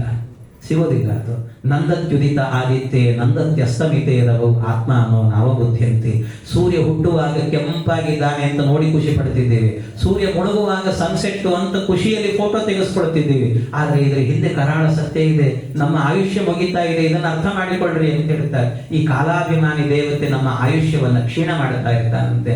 ಆಮೇಲೆ ಬಂದದ್ದು ಯಾರು ಅಂದ್ರೆ ಕುರೂಪಿ ಒಂದು ಕಾಲ ಅಂತ ಅವಳ ಹೆಸರಂತೆ. ಕಾಲ ಕನ್ಯಾ ಜರಾ ಸಾಕ್ಷಾತ್ ಅಂದ್ರೆ ಅರ್ಥ ಏನು ಅಂದ್ರೆ ಕುರೂಪಿ ಅಂದ್ರೆ ಮುಪ್ಪು ಅಂತ ಅರ್ಥ. ಮುಪ್ಪು ನಮ್ಮ ದೇಹವನ್ನು ಆವರಿಸಿಕೊಳ್ಳುತ್ತೆ. ಮದುವೆ ಮಾಡಿಕೊಳ್ತೇನೆ ಅಂತಂದ್ರೆ ಯಾರು ಒಪ್ಪಿಕೊಳ್ತಾರೆ? ಮುಪ್ಪು ಬರ್ಲಿ ಅಂದ್ರೆ ಯಾರಾದ್ರೂ ಬಿಡ್ತಾರೆ? ಬರಬಾರ್ದು ಅಂತ ಅನ್ಕೊಳ್ತಾರೆ. ಮುಪ್ಪೇ ಬರಬಾರ್ದು, ತಾರುಣ್ಯ ಇರಬೇಕು ಅಂತ ಅನ್ಕೊಳ್ತಾರೆ. ಇಷ್ಟು ತಾರುಣ್ಯ ಎಷ್ಟೋ ಸರ್ತಿ ಮುಪ್ಪು ಬಂದ್ರು ಕೂಡ ಅದನ್ನು ಮೇಂಟೈನ್ ಮಾಡ್ಲಿಕ್ಕೆ ಸೊಲ್ಯೂಷನ್ ಗಳೆಲ್ಲ ಹಚ್ಕೊಳ್ತಿರ್ತಾರೆ. ಇಂಥದ್ದೆಲ್ಲ ಆಗತ್ತೆ. ಆದ್ರಿಂದಾಗಿ ಮುಪ್ಪನ್ನ ಯಾರು ಮದುವೆ ಮಾಡಿಕೊಳ್ಳೋದಿಲ್ಲ. ತ್ಯಾಗ ಮಾಡಿದ್ರು. ಯವನ ರಾಜನ ಬಳಿಗೆ ಹೋದ್ದು ಅಂದ್ರೆ, ಯವನ ಅಂತಂದ್ರೆ ಯಮ ಅಂತ ಅರ್ಥ. ಯಮ ಹೇಳಿದ ಎಲ್ಲರನ್ನೂ ಮದುವೆ ಮಾಡ್ಕೋ ಅಂತ. ಎಲ್ರಿಗೂ ಮುಪ್ಪು ಬಂದೇ ಬರುತ್ತೆ ಸ್ವಾಮಿ. ಯಾರಿಗೆ ಬರಲ್ಲ ಹೇಳಿ? ಎಲ್ರಿಗೂ ಆವರಿಸ್ಕೊಳ್ತದಂತೆ. ಯಾರನ್ನೂ ಬಿಟ್ಟಿಲ್ಲ ಇದು ಮುಪ್ಪು ಅನ್ನುವಂಥದ್ದು. ಎಲ್ಲರನ್ನ ಆವರಿಸ್ಕೊಳ್ತದೆ. ಕಡೆಗಾಗಬೇಕಾದ್ರೆ ಈ ಎಲ್ಲ ವಿವಾಹ ಆದ ನಂತರ ಇವನು ಕಾಲಕನ್ಯೆ ಮಾಡ್ಕೊಂಡ ಮೇಲೆ ಕೊನೆಗೆ ಯವನ ರಾಜ ತನ್ನ ಸೈನ್ಯವನ್ನ ಕಟ್ಕೊಂಡು ಬಂದ. ಅಂದ್ರೆ ಯಮ ತನ್ನ ದೂತರನ್ನ ಕರ್ಕೊಂಡು ಬಂದು ಎಳ್ಕೊಂಡು ಹೋದ. ಆಗ 10 ಜನ ಇವನ ಜೊತೆಗೆ ಹೋರಾಡಿದ್ರು. ಅಂದ್ರೆ ಪಂಚ ಜ್ಞಾನೇಂದ್ರಿಯ, ಪಂಚ ಕರ್ಮೇಂದ್ರಿಯ ದಿನೇ ಒಬ್ಬೊಬ್ಬರು ಸತ್ರು. ಅಂದ್ರೆ ಒಂದ್ ದಿವಸ ಬಾಯಿ ಇತ್ತು, ಬಿದ್ದು ಹೋಯ್ತು. ಇನ್ನೊಂದ್ ದಿವಸ ಕಣ್ಣು ಬಿತ್ತು, ಇನ್ನೊಂದ್ ದಿವಸ ಕಿವಿ ಬಿತ್ತು. ಕೊನೆಗೆ ಎಲ್ಲವೂ ಬಿದ್ದು ಹೋಗ್ತಾ ಇರುವಾಗ 5 ಹೆಡೆ ಹಾವು ಕೊನೆಯ ತನಕ ಹೋರಾಟ ಮಾಡಿತ್ತು. ಅಂದ್ರೆ ಪ್ರಾಣದೇವರು, ಪ್ರಾಣ, ಅಪಾನ, ವ್ಯಾನ, ಉದಾನ, ಸಮಾನ ಅಂತ 5 ಪ್ರಾಣದೇವರು ಹೋರಾಟ ಮಾಡುತ್ತಾರೆ. ಇವನ ಸ್ನೇಹಿತ ಅವಿಜ್ಞಾತನನ್ನ ಮರೆತಿದ್ದಾನೆ. ಯಾರವನು ಅಂದ್ರೆ ಭಗವಂತ. ಅವನನ್ನ ಮರೆತದ್ರಿಂದ ನಾನು ಇರಲ್ಲ ಅಂತ ಹೊರಟೋಗ್ಬಿಟ್ರಂತೆ ಪ್ರಾಣದೇವರು. ದೇಹ ಬಿದ್ದು ಹೋಯ್ತು. ಆದ್ರೆ ಸಾಯುವಾಗ ಏನ್ ಮಾಡಿದೆ? ಇವನು ಹೆಂಡತಿ ಅನ್ಕೊಂಡು ಸತ್ತ. ಅದನ್ನು ಸ್ಮರಣೆ ಮಾಡಿದ್ರಿಂದ ಮುಂದಿನ ಜನ್ಮ ಅವನಿಗೆ ಹೆಣ್ಣಿನ ಜನ್ಮ ಬಂತು. ಯಾಕೆ? ಎಂ ವಾಪಿ ಸ್ಮರನ್ ಭಾವಂ ತ್ಯಜಂತ್ಯಂತೆ ಕಲೇವರಂ ತಂ ತಮೇ ವೈತಿ ಕೌಂತೇಯ. ಹಾಗಾಗಿ ಮುಂದಿನ ಜನ್ಮ ಅನ್ನುವಂಥದ್ದು ಅದೇ ಜನ್ಮ ಬರ್ತದಂತೆ. ಹೆಣ್ಣಿನ ಜನ್ಮ ಬಂತು. ನಾನಿಲ್ಲ ಅಂದ್ರೆ ಯಾರು ನೋಡ್ಕೊಳ್ತಾರೆ ಅಂತ ಅನ್ಕೊಂಡ. ಇವನಿಲ್ಲ ಅಂದ್ರೆ ನೋಡ್ಕೊಳ್ಳೋರು ಬೇಕಾದಷ್ಟಿದ್ದಾರೆ ಸ್ವಾಮಿ. ನಾವು ಅನ್ಕೊಂಡಿರ್ತೀವಿ 4 ಮಂದಿ ನೋಡ್ಕೊಳ್ತಿದ್ದೀವಿ ಅಂದ್ರೆ ನಮ್ಮನ್ನು ಬಿಟ್ರೆ ಇವ್ರು ಯಾರ ಗತಿ ಅಂತ. ಸಂಸಾರ ನಡೆಸುವ ನಾನು ಹೋದೆ ಅಂದ್ರೆ ಏನ್ ನನ್ನ ಸಂಸಾರ ಬೀದಿ ಪಾಲ? ಏನೂ ಆಗೋದಿಲ್ಲ ಅಂತ ತಿಳ್ಕೊಳ್ಳೇಬೇಡ. ಏನೂ ಆಗೋದಿಲ್ಲ. ಪ್ರಪಂಚವನ್ನ ಕಾಲಕ್ಕೆ ಹೇಗೆ ನಡಿಬೇಕು ಅನ್ನೋ ವ್ಯವಸ್ಥೆ ದೇವರು ಮಾಡಿಟ್ಬಿಟ್ಟಿರ್ತಾರೆ. ನಮ್ ಕೆಲಸ ಅಲ್ಲವೇ ಇಲ್ಲ. ನಾನ್ ಹೇಗ್ ಮಾಡಬೇಕು ಅಂತ ಯೋಚನೆ ಮಾಡೋದಲ್ಲ, ದೇವರು ಮಾಡಿಸಿದಂತೆ ಮಾಡೋದಷ್ಟೇ ನಾವು. ಹಾಗಾಗಿ ನಮ್ದು ಇಲ್ವೇ ಇಲ್ಲ ಇದರಲ್ಲಿ ಪಾತ್ರ ಏನು ಕೂಡ. ನಾವು ಹೋದ್ರೂ ನಡೀತಿರ್ತದೆ, ಎಲ್ಲೋ ಇರ್ತದೆ. ನಾವು ಮನೆ ಮುಂದೆ ಒಂದು ಇಟ್ಟಿಗೆಯನ್ನ ಒಂದು 20 ದಿವಸ ಹಾಗೆ ಇಟ್ಟರೆ ಕೆಳಗಡೆ ಏನಾಗುತ್ತೆ ಅಂದ್ರೆ ಸ್ವಲ್ಪ ದಿವಸ ಆದ್ಮೇಲೆ ತೆಗೆದ್ರೆ ಹುಳಗಳು ಓಡಾಡ್ತಿರ್ತಾವ. ಯಾರ ಆಹಾರ ಕೊಟ್ಟರೆ? ಆಹಾರ ಕೊಟ್ಟದ್ದೆ ಬೆಳೀತಾ ಇದೀವ. ನಾವು ಕೊಡ್ಲಿಲ್ಲ ಆಹಾರವನ್ನು, ಬೆಳೀತಾ ಇದೆ. ಹುಟ್ಟು ಎಲ್ಲಿದ್ದವಂತೂ ಸಾವಿಗೆ ಗೊತ್ತೇ ಆಗಲ್ಲ. ಅಡವಿಯೊಳಗಾಡುವ ಮೃಗ ಪಕ್ಷಿಗಳಿಗೆಲ್ಲ ಅಲ್ಲಲ್ಲಿ ಆಹಾರ ಇದ್ದವರು ಯಾರ ಹಡೆದ ಜನನಿಯ ತೆರದಿ ಸ್ವಾಮಿ ಹೊಣೆಗೀಡಾಗಿ ಬಿಡದೆ ರಕ್ಷಿಸುವನು ಇದಕ್ಕೆ ಸಂಶಯವಿಲ್ಲ. ಭಗವಂತ ಅಲ್ಲಲ್ಲೇ ರಕ್ಷಣೆ ಮಾಡ್ತಿರ್ತಾರಂತೆ ದೇವರು. ನಮ್ದು ಇಲ್ವೇ ಇಲ್ಲ ಇದರಲ್ಲಿ ಪಾತ್ರ. ಆದ್ರೆ ಇವನು ನಾನು ಹೋದ್ರೆ ಹೆಂಡತಿ ಯಾರು ನೋಡ್ಕೊಳ್ತಾರೆ ಅನ್ಕೊಂಡೆ ಹೆಣ್ಣಿನ ಜನ್ಮ ಬಂತು. ಆಗ ಅವಳು ಗಂಡು ಅನ್ಕೊಂಡಿದ್ರಿಂದ ಗಂಡಿನ ಜನ್ಮ. ಮದುವೆ ಆಯ್ತು. ಆಗ ಅವಿಜ್ಞಾತ ಬಂದ, ಅಂದ್ರೆ ಭಗವಂತ ಬಂದ, ನಿನ್ನ ರಕ್ಷಣೆ ಮಾಡುವವನು ನಾನು, ನನ್ನನ್ನು ಮರಿಬೇಡ ಅಂತಂದ. ಕಣ್ಣಿನೆವೆಯಂದದಲ್ಲಿ ಅಂತ ಜಗನ್ನಾಥದಾಸರು ಹೇಳಲ್ವೇ, ಕಣ್ಣಿನ ರೆಪ್ಪೆ ಕಣ್ಣಿನ ಒಳಗೆ ಮಣ್ಣು ಹೋಗದಂತೆ ತಡಿತಾ ಇರುತ್ತಂತೆ. ಗಾಳಿ ಬಂದ ಕೂಡಲೇ ಕಣ್ಣು ಮುಚ್ಚುತ್ತೆ ತನ್ನಷ್ಟಕ್ಕೆ ತಾನೆ. ಆದ್ರೆ ಮಣ್ಣು ಒಳಗೆ ಹೋಗದಂತೆ ತಡೆದದ್ದು ನನ್ನ ರೆಪ್ಪೆ ಅಂತ ಒಂದು ದಿವಸ ಆದ್ರೆ ಯೋಚನೆ ಮಾಡ್ತೀವಿ ನಾವು? ಮಾಡಲ್ಲ. ಹಾಗೆ ದೇವರು ಕ್ಷಣದಲ್ಲೂ ನಮ್ಮನ್ನು ರಕ್ಷಣೆ ಮಾಡ್ತಿರ್ತಾನೆ. ನಾವು ಅವನನ್ನು ಯೋಚನೆನೇ ಮಾಡೋದಿಲ್ಲ. ದೇವರು ಮಾಡಿದ್ದು ಅಂತ ಅನ್ಕೊಂಡು ಯಾರೋ ಬಂದು ಬೀಳ್ತಿದ್ವಿ, ಯಾರೋ ಕೈ ಹಿಡಿದ್ರು ಅಂದ್ರೆ ಅಯ್ಯೋ ಇವತ್ತು ನೀವೇ ಬಂದು ರಕ್ಷಣೆ ಮಾಡಿದ್ರೆ, ಇಲ್ದಿದ್ರೆ ಬಿದ್ದು ಹೋಗ್ತಿದ್ದೆ ಅಂತ ಅನ್ಕೊಳ್ತೀವಿ. ಆದ್ರೆ ಅವನೆಲ್ಲ ಮಾಡಿದ್ದು ದೇವರೇ ಆ ರೂಪದಲ್ಲಿ ಬಂದಿದ್ದಾನಂತಷ್ಟೇ. ಹಾಗೆ ಅದರಿಂದಾಗಿ ದೇವರು ಕಾಲಕ್ಕೆ ಮಾಡ್ತಿರ್ತಾನೆ ಹೊರತು ನಮ್ಮದ್ದು ಅಂತ ಇದರಲ್ಲಿ ಏನೂ ಇಲ್ಲ ಅಂತ ತಿಳ್ಕೋಬೇಕು. ಇದನ್ನು ಹೇಳಿದಾಗ ಆಗ ಇಷ್ಟೆಲ್ಲ ನಡೆಯಿತು. ಕೊನೆಗೆ ಮೋಕ್ಷಕ್ಕೆ ಹೋದ ಅಂತ ದೇವರ ಸ್ಮರಣೆ ಮಾಡಿಕೊಂಡು ಈ ಕತೆ ಹೇಳಿದಾಗ ಪ್ರಾಚೀನ ಬರಿಗೆ ಹೇಳ್ತಾನೆ, ಸ್ವಾಮಿ ಇಲ್ಲಿ ತನಕ ಹೋಮವನ್ನು ಮಾಡೋದು ಅಂದ್ರೆ ಬರೀ ನನಗೆ ಒಂದು ಕೀರ್ತಿ ಬರಬೇಕು ಅಂತ ಮಾಡ್ತಿದ್ದೆ. ನನಗೆ ಕೀರ್ತಿ ಅಲ್ಲ, ಇದರಿಂದ ಹರಿಪ್ರೀತಿ ಆಗಬೇಕು ಅಂತ ಮಾಡ್ತೇನೆ ಅಂತ ಆವತ್ತಿನಿಂದಲೂ ಕೂಡ ಏನು ಮಾಡಿದರೂ ಕೂಡ ಕೃಷ್ಣಾರ್ಪಣ ಅನ್ನೋ ಭಾವದಿಂದ ಮಾಡಿದಂತೆ ಕೊನೆಗೆ ಅವನು ಮೋಕ್ಷಕ್ಕೆ ಹೋದ ಅಂತ ಇದು ಪ್ರಾಚೀನ ಬರಿಗೆಯ ಕಥೆ ಎನ್ನುವಂತಹದ್ದು ಅಂತ ಹೇಳ್ತಾರೆ. ಇದು ಆದಮೇಲೆ ಮುಂದೆ ಬಂದಿರುವಂತಹ ಚರಿತ್ರೆ ಅಂತ ಹೇಳಿದ್ರೆ ಪ್ರಿಯವ್ರತ ರಾಜನ ಚರಿತ್ರೆ. ಈ ಪ್ರಿಯವ್ರತ ರಾಜನ ಚರಿತ್ರೆ ಅವನದೊಂದು ವಿಚಿತ್ರ. ಮೊದಲಿಗೆ ವಿವಾಹ ಮಾಡಿಕೊಳ್ಳೋದಿಲ್ಲ ಅಂತ ಹೇಳಿದ. ವಿವಾಹ ಮಾಡಿಕೊಳ್ಳಲ್ಲ, ನಾನು ಕಾಡಿಗೆ ಹೋಗ್ತೀನಿ, ಸನ್ಯಾಸಿ ಆಗ್ತೇನೆ ಅಂತಂದ. ಅದಕ್ಕೆ ಬ್ರಹ್ಮದೇವರು ಬಂದು ಉಪದೇಶ ಮಾಡುತ್ತಾರೆ, ಹಾಗೆಲ್ಲ ಅಲ್ಲ, ಒಬ್ಬೊಬ್ಬರಿಗೆ ಒಂದೊಂದು ಮಾರ್ಗ ಅಂತಿರುತ್ತೆ. ಜನಕಾದಿಗಳ ಮಾರ್ಗ, ಸನಕಾದಿಗಳ ಮಾರ್ಗ ಅಂತ. ಸನಕಾದಿಗಳೆಲ್ಲರೂ ಕೂಡ ಜ್ಞಾನ ಸಾಧನೆಯಿಂದ ಮೋಕ್ಷಕ್ಕೆ ಹೋಗಬೇಕು. ಜನಕಾದಿಗಳೆಲ್ಲರೂ ಕೂಡ ದೇಶವನ್ನ ಆಡಿ ಕ್ಷತ್ರಿಯರಾಗಿ ಧರ್ಮದ ರಕ್ಷಣೆಯನ್ನ ಮಾಡಿ ಮೋಕ್ಷಕ್ಕೆ ಹೋಗಬೇಕು ಅಂತ. ಹೀಗೆ ಒಬ್ಬೊಬ್ಬರಿಗೆ ಒಂದೊಂದು ದಾರಿ ಅಂತ ಇರುತ್ತೆ. ನೀನು ಜನಕಾದಿಗಳ ಮಾರ್ಗದಲ್ಲಿರುವವನು, ಇಲ್ಲೇ ಇರು. ಇಲ್ಲ, ಸಂಸಾರ ಅನ್ನುವಂಥದ್ದು ಭಯವನ್ನ ಕೊಡುತ್ತೆ ನನಗೆ ಅಂದ್ರೆ, ಭಯಂ ಪ್ರಮತ್ತಸ್ಯ ವನೇಶ್ವಪಿ ಸ್ಯಾತ್. ನೀನು ಕಾಡಿಗೆ ಹೋದ್ರೂ ಭಯ ಇಲ್ವಾ ಅನ್ನೋದು? ಕಾಡಲ್ಲೂ ಭಯ ಇದೆ. ಎಲ್ಲಿ ಹುಲಿ ಬರ್ತದೆ, ಸಿಂಹ ಬರ್ತದೆ ಅನ್ನುವ ಭಯ ಅಲ್ಲೂ ಇದೆ. ಭಯ ಎಲ್ಲಿಲ್ಲ ಹೇಳು? ಎಲ್ಲಾ ಕಡೆಯಲ್ಲೂ ಭಯ ತುಂಬಿದೆ. ಆದ್ರೂ ನಾವೇನು ಮಾಡಬೇಕು ಅಂದ್ರೆ ಆ ಭಯವನ್ನ ಬಿಟ್ಟು ಬದುಕಬೇಕು ಅಂತ, ಬಿಟ್ಟು ಬದುಕಬೇಕಂತೆ. ಆ ಭಯವನ್ನು ತೆರೆದು ಬದುಕಬೇಕು. ಆ ರೀತಿ ಅಂದ್ರೆ ಇದನ್ನು ಹಚ್ಚಿಕೊಳ್ಳದೆ ಬದುಕಬೇಕು ಅಂತಂದ್ರು. ಆ ರೀತಿ ಸಾಧನೆ. ಸಂಸಾರವನ್ನ ಹಚ್ಚಿಕೊಂಡಾಗ ನಿನಗೆ ಭಯ, ಅದನ್ನು ಹಚ್ಚಿಕೊಳ್ಳಬೇಡ. ಈಸಬೇಕು, ಇದ್ದು ಜಯಿಸಬೇಕು ಅಂತ. ಈ ಸಂಸಾರದಲ್ಲಿ ಇರಬೇಕು, ಹಚ್ಕೊಂಡಿರಬೇಕು. ಪದ್ಮಪತ್ರ ವಿವಾಂಭಸ, ಆ ರೀತಿ ಬದುಕಬೇಕು ಅಂದ್ರು. ಆ ರೀತಿ ಬದುಕಬೇಕು ಅಂದ್ರೆ ಅದು ಹೇಗೆ ಸಾಧ್ಯ ಅಂದ್ರೆ ಒಂದು ಕತೆ ಹೇಳ್ತಾರೆ. ನಮ್ಮ ಗುರುಗಳು ಬಹಳ ಚೆನ್ನಾಗಿ ಹೇಳುವರು. ಏನು ಅಂದ್ರೆ, ಒಬ್ಬ ಬ್ರಾಹ್ಮಣ ಇದ್ದಂತೆ, ಮದುವೆ ಆಗಿತ್ತು, 2 ಮಕ್ಕಳು ಅವನಿಗೆ ಶಾಸ್ತ್ರಾಧ್ಯಯನ ಮಾಡಬೇಕು ಅಂತ ಅವನಿಗೆ ಆಸೆ. ಮಾಡ್ಲಿಕ್ಕೆ ಆಗ್ತಿರ್ಲಿಲ್ಲ. ಯಾಕೆಂದ್ರೆ 2 ಮಕ್ಕಳನ್ನು ನೋಡ್ಕೊಂಡು ಹೆಂಡತಿ ಕೆಲಸ ಮಾಡಿಕೊಂಡು, ಹೆಂಡತಿ ಅಯ್ಯೋ ಮಕ್ಕಳನ್ನ ಸ್ಕೂಲಿಗೆ ಬಿಟ್ಟು ಬನ್ನಿ ಅನ್ನೋದು, ಅಡಿಗೆ ಮಾಡ್ಲಿಕ್ಕೆ ಹೆಲ್ಪ್ ಮಾಡ್ರಿ ಅನ್ನೋದು, ಓದ್ಲಿಕ್ಕೆ ಆಗ್ತಿರ್ಲಿಲ್ಲ ಅಂತ. ಅವನು ಏನ್ ಮಾಡಿದ್ರು ಆಗ್ತಿರ್ಲಿಲ್ಲ. ಯೋಚನೆ ಮಾಡಿದ. ಅದೇ ಊರಲ್ಲಿ ಒಬ್ಬ ರಾಜ ಇದ್ನಂತೆ. ರಾಜಋಷಿ ಇದ್ನಂತೆ. ರಾಜಋಷಿ ಅಂದ್ರೆ ರಾಜ್ಯವನ್ನು ಆಳ್ತಾ ಶಾಸ್ತ್ರಾಧ್ಯಯನವನ್ನ ಮಾಡಿದವನು ಅಂತ ಒಬ್ಬ ವ್ಯಕ್ತಿ ಇದ್ದ. ಅವನು ಅನ್ಕೊಂಡ, ಬ್ರಾಹ್ಮಣ ಇವನೊಬ್ಬ ದೊಡ್ಡ ರಾಜ, ಇವನಿಗೆ ಸಂಸಾರದ ಜೊತೆಗೆ ರಾಜ್ಯದ ವ್ಯವಸ್ಥೆಯನ್ನು ನೋಡಿಕೊಳ್ಳೋ ಜವಾಬ್ದಾರಿ ಇದೆ, ಆದರೂ ಶಾಸ್ತ್ರಾಧ್ಯಯನ ಮಾಡಿದ್ದಾರೆ. ಹೇಗೆ ಇವನಿಗೆ ಸಮಯ ಹೇಗೆ ಸಿಕ್ತು, ಹೇಗೆ ಅಧ್ಯಯನ ಮಾಡದ ಇವನು ಅಂತ. ಮನಸ್ಸಿದ್ರೆ ಮಾರ್ಗ ಅಂತ ಹೇಳ್ತಾರೆ. ಅದಕ್ಕೆ ಇವನೇನ್ ಮಾಡಿದ, ರಾಜನ ಹತ್ರಕ್ಕೆ ಹೋಗಿ ಕೇಳಬೇಕು ಅಂತ ರಾಜನ ಬಳಿಗೆ ಹೋದನಂತೆ. ರಾಜನ ಬಳಿಗೆ ಹೋಗಿ ರಾಜನ ಹತ್ರ ಅಪಾಯಿಂಟ್ಮೆಂಟ್ ತಗೊಂಡ. ಸಾಯಂಕಾಲದ ಹೊತ್ತು ಅಪಾಯಿಂಟ್ಮೆಂಟ್ ಸಿಕ್ತು ಅವನಿಗೆ. ಹೋಗಿ ರಾಜನನ್ನು ಕೇಳಿದ, ಸ್ವಾಮಿ ನನಗೆ ಬರೀ ಸಂಸಾರ ಸಣ್ಣದಿದೆ, ಓದ್ಲಿಕ್ಕೆ ಆಗ್ತಾ ಇಲ್ಲ, ಇಷ್ಟು ದೊಡ್ಡ ಜವಾಬ್ದಾರಿ ಇಟ್ಕೊಂಡು ನೀವು ಹೇಗೆ ಅಧ್ಯಯನ ಮಾಡಿದ್ರಿ ಅಂತ ಕೇಳಿದ. ಅಧ್ಯಯನ ಹೇಗೆ ಮಾಡಿದ್ರಿ ಅಂತ ಕೇಳುವಾಗ ಆ ರಾಜ ಹೇಳಿದಂತೆ, ಏನಿಲ್ಲ, ನಂದು ಏನಿಂತ ದೊಡ್ಡದೇನಿಲ್ಲ ಇದರಲ್ಲಿ, ಸರಿ ಒಂದು 5 ನಿಮಿಷ ನನಗೆ ಕೆಲಸ ಇದೆ, ಆದ್ರೆ ಒಂದು ಕೆಲಸ ಮಾಡು, ನನ್ನ ಇಡೀ ಅರಮನೆಯನ್ನು ನೋಡಿ ಆಮೇಲೆ ನಿನಗೆ ಉತ್ತರ ಹೇಳ್ತೇನೆ.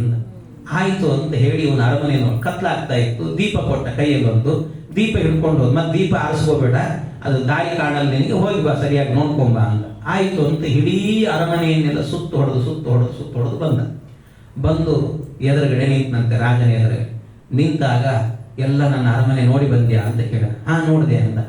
ನಾನು ಅಲ್ಲಿ ಒಂದು ಹಾಲಲ್ಲಿ ಮಧ್ಯದಲ್ಲಿ ಏನೋ ಇಟ್ಟಿದ್ದೆ, ಏನು ಹೇಳು ಅಂತ ಕೇಳಿದ. ಇವನು ತಲೆ ಕೆರ್ಕೊಂಡ, ನೆನಪಾಗ್ತಿಲ್ಲ ಅಂತ. ನಾನು ನಿನಗೆ ಹೇಳಿದ್ನಲ್ಲ ನೋಡ್ಕೊಂಡು ಬಾ ಅಂತ. ಆಗ ಅವನು ಹೇಳ್ದ, ಇಲ್ಲ ನೀ ಹೇಳಿದೆ, ಅದ್ರ ಜೊತೆಗೆ ಇನ್ನೊಂದು ಹೇಳಿದೆ, ನೀ ಹೋಗುವಾಗ ಈ ದೀಪ ಆರದೇ ಇರುವಂತೆ ನೋಡ್ಕೋ, ದಾರಿ ಕಾಣಲ್ಲ ಅಂತ ಹೇಳಿದ್ಯಲ್ಲ, ಅದಕ್ಕೆ ಅಕ್ಕಪಕ್ಕದಲ್ಲಿ ಏನಿದೆ ಅನ್ನೋದನ್ನ ನೋಡೋಕ್ಕಿಂತಲೂ ಕೂಡ ದೀಪ ಎಲ್ಲಿ ಯಾರು ಹೋಗ್ತದೋ ಅಂತ ಅದ್ರ ಕಡೆನೇ ಗಮನ ಜಾಸ್ತಿ ಇತ್ತು ನನಗೆ ಅಂತಂದಂತೆ. ನೀ ಬಂದಾಗ ನನಗೆ ಕೇಳಿದೆಲ್ಲ, ಅದಕ್ಕೆ ಇದೇ ಉತ್ತರ ನೋಡು ಅಂತಂದ. ಅಂದ್ರೆ ಸಂಸಾರದಲ್ಲಿ ಅಕ್ಕಪಕ್ಕದಲ್ಲಿ ಬೇಕಾದಷ್ಟು ಸಮಸ್ಯೆಗಳಿರ್ತದೆ. ನಿನ್ನ ಗುರಿ ಎಲ್ಲಿರಬೇಕು ಅಂದ್ರೆ ಅಧ್ಯಯನದ ಕಡೆಗೆ ಇರಬೇಕು. ಹೇಗೆ ಅಕ್ಕಪಕ್ಕದಲ್ಲಿ ಬೇಕಾದಷ್ಟು ಇದ್ರೂ ಕೂಡ ದೀಪವನ್ನೇ ನೋಡಿಕೊಂಡು ನೀನು ನನ್ನ ತನಕ ಬಂದ್ಯೋ, ಹಾಗೆ ನಿನ್ನ ಜೀವನದಲ್ಲೂ ಕೂಡ ಸಾಧನೆಯನ್ನ ಮಾಡಬೇಕು ಅಂತ ಆದ್ರೆ ಬೇರೆ ಅಕ್ಕಪಕ್ಕದಲ್ಲಿ 1000 ಇದ್ರೂ ಕೂಡ ಅದನ್ನ ದೂರ ಸರಿಸಿಕೊಂಡು ನಿನ್ನ ಮಾರ್ಗ ಏನು, ನಿನ್ನ ಗುರಿ ಏನು, ಅದನ್ನ ನೋಡಿಕೊಂಡು ಅಲ್ಲಿಗೆ ನೆಟ್ಟ ದೃಷ್ಟಿಯಿಂದ ಹೋಗಬೇಕು. ಆಗ ನೀನು ಉದ್ಧಾರ ಆಗ್ತೀಯ, ಅಧ್ಯಯನ ಮಾಡ್ತೀಯ ಅಂತ ಹೇಳಿದ. ಇದನ್ನ ಕೇಳಿ ಆನಂದದಿಂದ ಹೋದಂತೆ. ಇಷ್ಟನ್ನ ಈ ಪ್ರಿಯವ್ರತ ರಾಜನಿಗೆ ಬ್ರಹ್ಮದೇವರು ಹೇಳ್ತಾರೆ. ಬ್ರಹ್ಮದೇವರು ಹೇಳುವಾಗ ನೀನು ಕೂಡ ಈ ಸಂಸಾರದಲ್ಲಿ ಇದ್ದು ಇದನ್ನು ಅಂಟಿಸಿಕೊಳ್ಳದಂತೆ ಬದುಕಬೇಕು ಅನ್ನೋದನ್ನ ಹೇಳಿದರು. ಇದನ್ನ ಕೇಳಿ ಸಂತೋಷದಿಂದ ಆಯಿತು ಅಂತ ಅವನು ಕೂಡ ಸಾಧನೆಯನ್ನ ಮಾಡುತ್ತೇನೆ ಅಂತ ಬಂದ. ಅವನು ಸಾಧನೆಯನ್ನ ಮಾಡುತ್ತಾ ಹೋದಾಗ ಅವನ ವಂಶ ಎನ್ನುವಂಥದ್ದು ಬೆಳೀತಾ ಹೋಗುತ್ತೆ. ಅವನ ವಂಶದಲ್ಲಿ ಅಂಗದ ಅಂತ ಒಬ್ಬ ರಾಜ ಬರ್ತಾನೆ.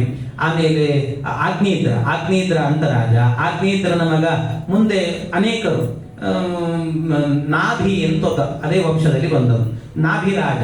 ಆ ನಾಭಿರಾಜನಿಗೆ ಅವನಿಗೆ ಮಕ್ಕಳಾಗಿರ್ಲಿಲ್ಲ ಅಂತ ಒಂದು ಹೋಮ ಮಾಡಿದಂತೆ. ಆಗ ನಾಭಿ ಅಪತ್ಯ ಕಾಮಹ ಅಂತ ಪುರೋಹಿತರೆಲ್ಲ ಹೋಮ ಮಾಡಬೇಕಾದ್ರೆ ಭಗವಂತ ಪ್ರತ್ಯಕ್ಷನಾಗಿ ಕೇಳಿದಂತೆ ದೇವರು, ಏನು ಬೇಕು ವರ ಅಂತ. ಪುರೋಹಿತರ ಕಾರುಣ್ಯ ಇದು ಅಂತ. ನೀವು ಪುರೋಹಿತರಿಗೆ ಕೊಡೋದು 10 ರೂಪಾಯಿ ದಕ್ಷಿಣೆ ಆಗಲಿ, 100 ರೂಪಾಯಿ ದಕ್ಷಿಣೆ ಆಗಲಿ, ನೀವು ಏನು 1000 ರೂಪಾಯಿ ಕೊಟ್ಟರು ಕೂಡ ಪ್ರತಿನಿತ್ಯ ನೀವು ಏನೂ ಕೊಡದೇ ಇದ್ರೂ ಕೂಡ ಲೋಕ ಸಮಸ್ತ ಸುಖಿನೋ ಭವಂತು ಅಂತ ಹೇಳ್ತಾರಂತೆ. ಎಂಥ ಕಾರುಣ್ಯ! ಈ ಮಾತನ್ನು ಯಾರು ಹೇಳ್ತಾರೆ ಹೇಳ್ರಿ ಜಗತ್ನಲ್ಲಿ? ಬೇರೆಯವರೆಲ್ಲರೂ ಕೂಡ ಅವರವರ ಮಂದಿರಗಳಲ್ಲಿ ಕೂತ್ಕೊಂಡು ಬೇಡವಾದನ್ನ ಅವರನ್ನ ಕೊಲ್ಲಿ ಇವರನ್ನ ಕೊಲ್ಲಿ ಅಂತ ಹೇಳಿದ್ರೆ, ಏಕಮಾತ್ರ ಅಂದ್ರೆ ನಮ್ಮ ಭಾರತೀಯ ಸಂಪ್ರದಾಯದಲ್ಲಿ ಹಿಂದೂಗಳ ಪುರೋಹಿತರು ಅಂತ ಏನಿದ್ದಾರೆ ಅವರು ಮಾತ್ರ ಹೇಳುವ ಮಾತು ಲೋಕ ಸಮಸ್ತ ಸುಖಿನೋ ಭವಂತು ಅಂತ ಹೇಳ್ತಾರೆ. ಎಂಥ ಮಾತು!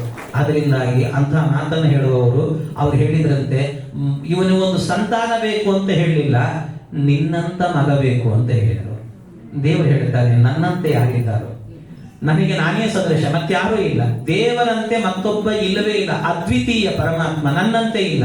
ಆದರೆ ಬ್ರಾಹ್ಮಣರು ಆಡಿದ ಮಾತು, ನಿಮ್ಮ ಮಾತು ಸುಳ್ಳಾಗಬಾರದು, ಅದಕ್ಕೋಸ್ಕರ ನಾನೇ ಇವನ ಮಗನಾಗಿ ಅವತಾರವನ್ನು ಮಾಡುತ್ತೇನೆ ಅಂತ ದೇವರು ಬ್ರಾಹ್ಮಣರ ಮಾತನ್ನ ಸತ್ಯ ಮಾಡಲಿಕ್ಕೋಸ್ಕರ ನಾಭಿರಾಜನ ಮಗನಾಗಿ ಅವತಾರ ಮಾಡಿದ ಋಷಭ ನಾಮಕನಾದಂತ ಪರಮಾತ್ಮ ಅಂತ ಹೇಳ್ತಾರೆ. ಋಷಭ ಅಂತ ದೇವ, ಋಷಭ ನಾಮಕ ಭಗವಂತ, ಅವನು ಪರಮಾತ್ಮ ದೊಡ್ಡ ಅದ್ಭುತವಾದಂತ ಲೀಲೆಗಳು ತೋರಿಸಿದ್ದಾರೆ. ಅವನಿಗೆ ಜಯಂತಿ ದೇವಿ ಅಂತ ಇಂದ್ರದೇವರ ಮಗಳು, ಅವರನ್ನು ವಿವಾಹ ಮಾಡ್ಕೊ. ಜಯಂತಿ ಅಂದ್ರೆ ಲಕ್ಷ್ಮೀದೇವಿ, ಲಕ್ಷ್ಮೀ ರೂಪ. ಆ ಲಕ್ಷ್ಮೀದೇವಿಯನ್ನ ಮದುವೆ ಮಾಡ್ಕೊತಾನೆ. ಮದುವೆ ಮಾಡ್ಕೊಂಡಾಗ ಆ ಜಯಂತಿಯಲ್ಲಿ 100 ಜನ ಮಕ್ಕಳು ಹುಟ್ಟಿದ್ರಂತೆ. 100 ಜನ. ಆ 100 ಜನ ಮಕ್ಕಳನ್ನು ಕೂಡ ಕೂಡಿಸಿಕೊಂಡು 100 ಜನ ಮಕ್ಕಳಲ್ಲಿ ಮೊದಲನೇ ಮಗನ ಹೆಸರೇನೆ ಭರತ ಅಂತ ಹೆಸರು. ಈ ಎಲ್ಲ 100 ಜನರಿಗೂ ಕೂಡ ಜಾಯಂತೇಯರು ಅಂತ ಹೆಸರು. ಇವರ ಚರಿತ್ರೆ ಎಲ್ಲ 11ನೇ ಸ್ಕಂದದಲ್ಲಿ ಬರುತ್ತೆ. ಜಾಯಂತೇಯ ಉಪಾಖ್ಯಾನ ಅಂತ ಬರುತ್ತೆ. ಇಂತ ಈ 100 ಜನ ಮಕ್ಕಳಿಗೆ ಎಲ್ಲರಿಗೂ ಕೂಡಿಸಿಕೊಂಡು ತತ್ವಜ್ಞಾನದ ಉಪದೇಶವನ್ನ ಮಾಡಿದಂತೆ. ಏನು ತತ್ವಜ್ಞಾನದ ಉಪದೇಶ ಅಂತ ಹೇಳಿದ್ರೆ, ಅವ್ರು ಹೇಳಿದ್ರಂತೆ, ಮೊದಲಿಗೆ ನೀವು ಮಾಡಬೇಕಾದ ಜೀವನದಲ್ಲಿ ಏನು ಅಂದ್ರೆ ಮಹಾತ್ಮರ ಸೇವೆಯನ್ನ ಮಾಡ್ರಿ ಅಂತ ಹೇಳಿ. ಮಹಾತ್ಮರ ಸೇವೆ ಮಾಡ್ರಿ. ಮಹಾತ್ಮರ ಸೇವೆ ಅಂದ್ರೆ, ಮಹಾತ್ಮರು ಅಂದ್ರೆ ಯಾರು? ಮಹಾಂತಸ್ಥೆ ಸಮಚಿತ್ತ ಪ್ರಶಾಂತಾ ವಿಮನ್ಯವ ಸುಹೃದ ಸಾಧಗೋಯೇ.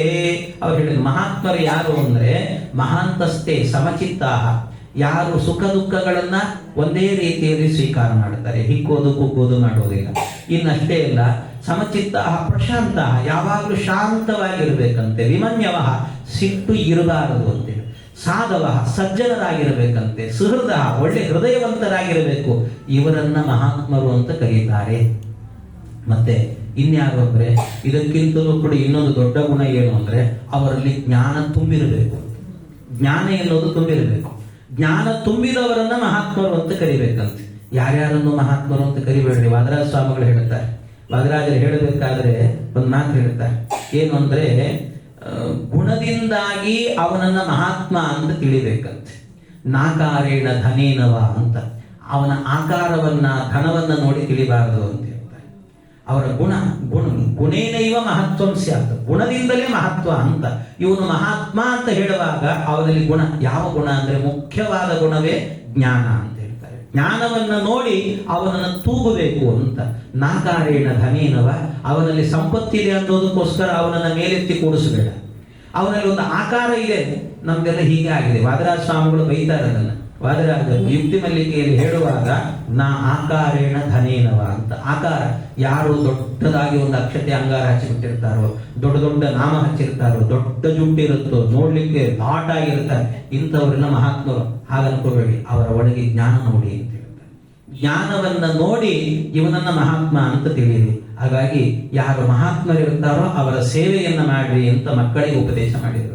ಇಷ್ಟೆಲ್ಲ ಉಪದೇಶವನ್ನ ಮಾಡ್ತಾ ಮಾಡ್ತಾ ಋಷಭನಾಮಕ ಪರಮಾತ್ಮ ಏನ್ ಮಾಡ್ತಾನೆ ಅಂದ್ರೆ, ಇದ್ದಕ್ಕಿದ್ದಾಗೆ ತನ್ನ ಮೈ ಮೇಲಿದ್ದ ಬಟ್ಟೆಗಳನ್ನೆಲ್ಲ ಕಳಚಿ ಹಾಕಿದಂತೆ. ಎಲ್ಲ ಕಳಚಿ ಹಾಕಿ ದಿಗಂಬರನಾಗಿ ನಿಂತ, ತಲೆಯೆಲ್ಲ ಕೆದರ್ಕೊಂಡ ಹೋಗ್ಲಿಕ್ಕೆ ಶುರು ಮಾಡಿದ.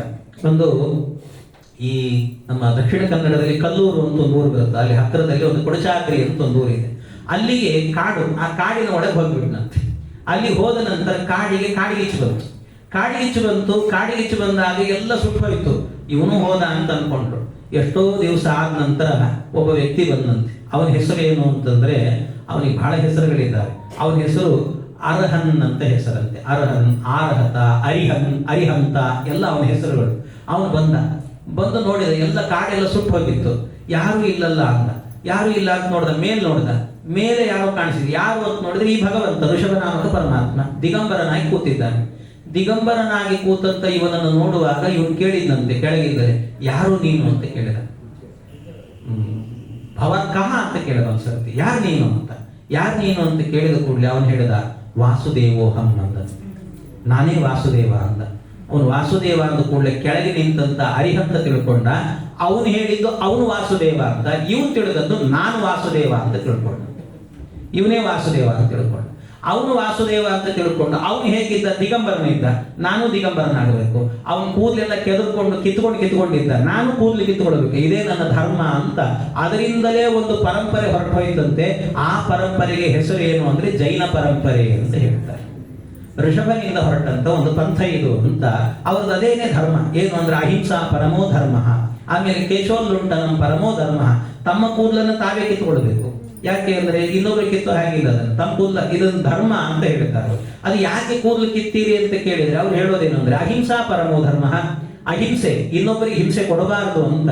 ಇನ್ನೊಬ್ಬರಿಗೆ ಹಿಂಸೆ ಏನಾಗುತ್ತೆ, ನಿಮ್ ಕೂದಲಿದ್ರೆ ಅಂದ್ರೆ ಇಲ್ಲ ಕೂದಲು ಜಾಸ್ತಿ ಆದ್ರೆ ತಲೆಯಲ್ಲಿ ಹೇಗೆ ಬರುತ್ತೆ ಅಂತ. ಹೇಗೆ ಬಂದ್ರೆ ಏನಾಗುತ್ತೆ ಅಂದ್ರೆ, ಹೇಗೆ ಬಂದಾಗ ನಾವು ತಲೆ ಒರಗಿ ಮಲಗುತ್ತೇವಲ್ಲ, ಮಲಗಿದಾಗ ಅದು ನೆಲಕ್ಕೆ ಒತ್ತಿಕೊಂಡು ಹೇಗೆ ಸಾಯುತ್ತೆ, ಅದಕ್ಕೆ ಹಿಂಸೆ ಆಗುತ್ತೆ. ಅದು ಆಗಬಾರದು. ಅದಕ್ಕೋಸ್ಕರವಾಗಿ ಕೂದಲು ಇದ್ರೆ ಅಲ್ವಾ ಬರುತ್ತೆ, ಕೂದಲು ಕಿತ್ತೇವೆ. ಅಹಿಂಸಾ ಪರಮೋ ಧರ್ಮ, ಇದೊಂದು ಧರ್ಮ. ಮೋಕ್ಷ ಯಾವುದು ಅಂದ್ರೆ ಸಂತತಂ ಊರ್ಧ್ವಗಮನಂ ಮೋಕ್ಷ ಅಂತ ಹೇಳಿದ್ರು. ಯಾವಾಗ್ಲೂ ಮೇಲೆ ಹೋಗ್ತಾ ಇರೋದೇ ಮೋಕ್ಷ ಅಂತ. ಇದೆಂತ ಮೋಕ್ಷ ಇದು? ಆನಂದ ಇರಬೇಕಲ್ಲ ಮೋಕ್ಷದಲ್ಲಿ, ಅದು ಇಲ್ಲ. ಹಾಗಾಗಿ ಈ ಯಾವ ಸಿದ್ಧಾಂತ, ಅದರಿಂದ ಒಂದು ಸಿದ್ಧಾಂತವೇ ಹೊರಟೋಯ್ತು, ಅದೊಂದು ಪರಂಪರೆ ಅಂತ. ಅಹಿಂಸೆ ಪರಮಾಧರ್ಮ ಅಂತ ಹಾಕಿ ತಿಳ್ಕೋಬಾರದು.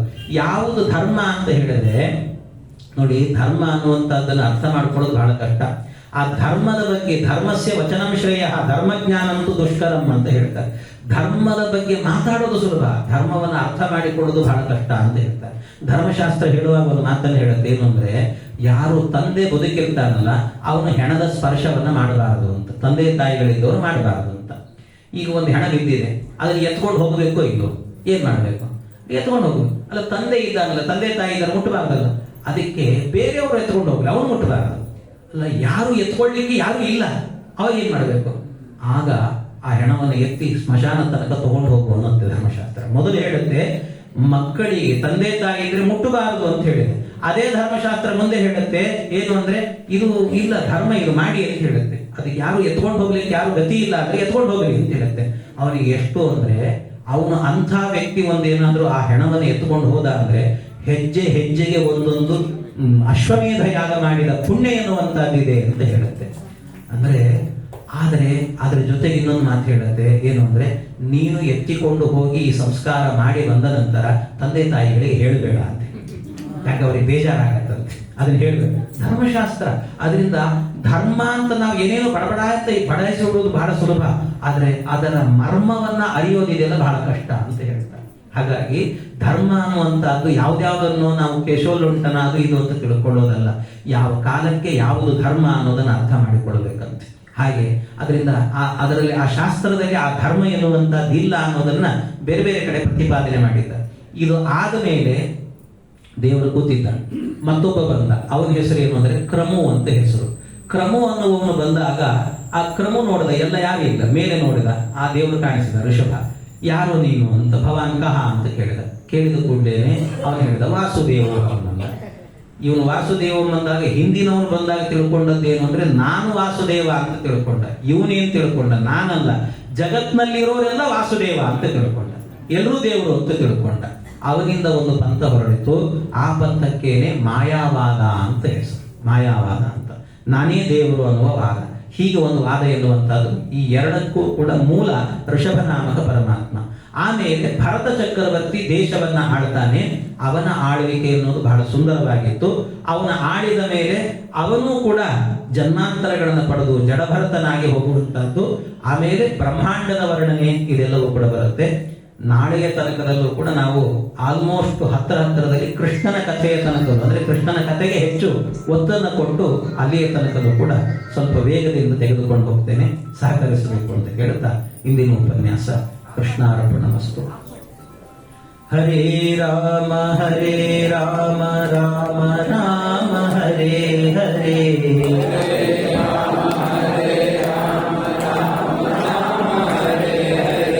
ಹರೇ ಕೃಷ್ಣ ಕೃಷ್ಣ ಕೃಷ್ಣ ಹರೇ ಹರೇ.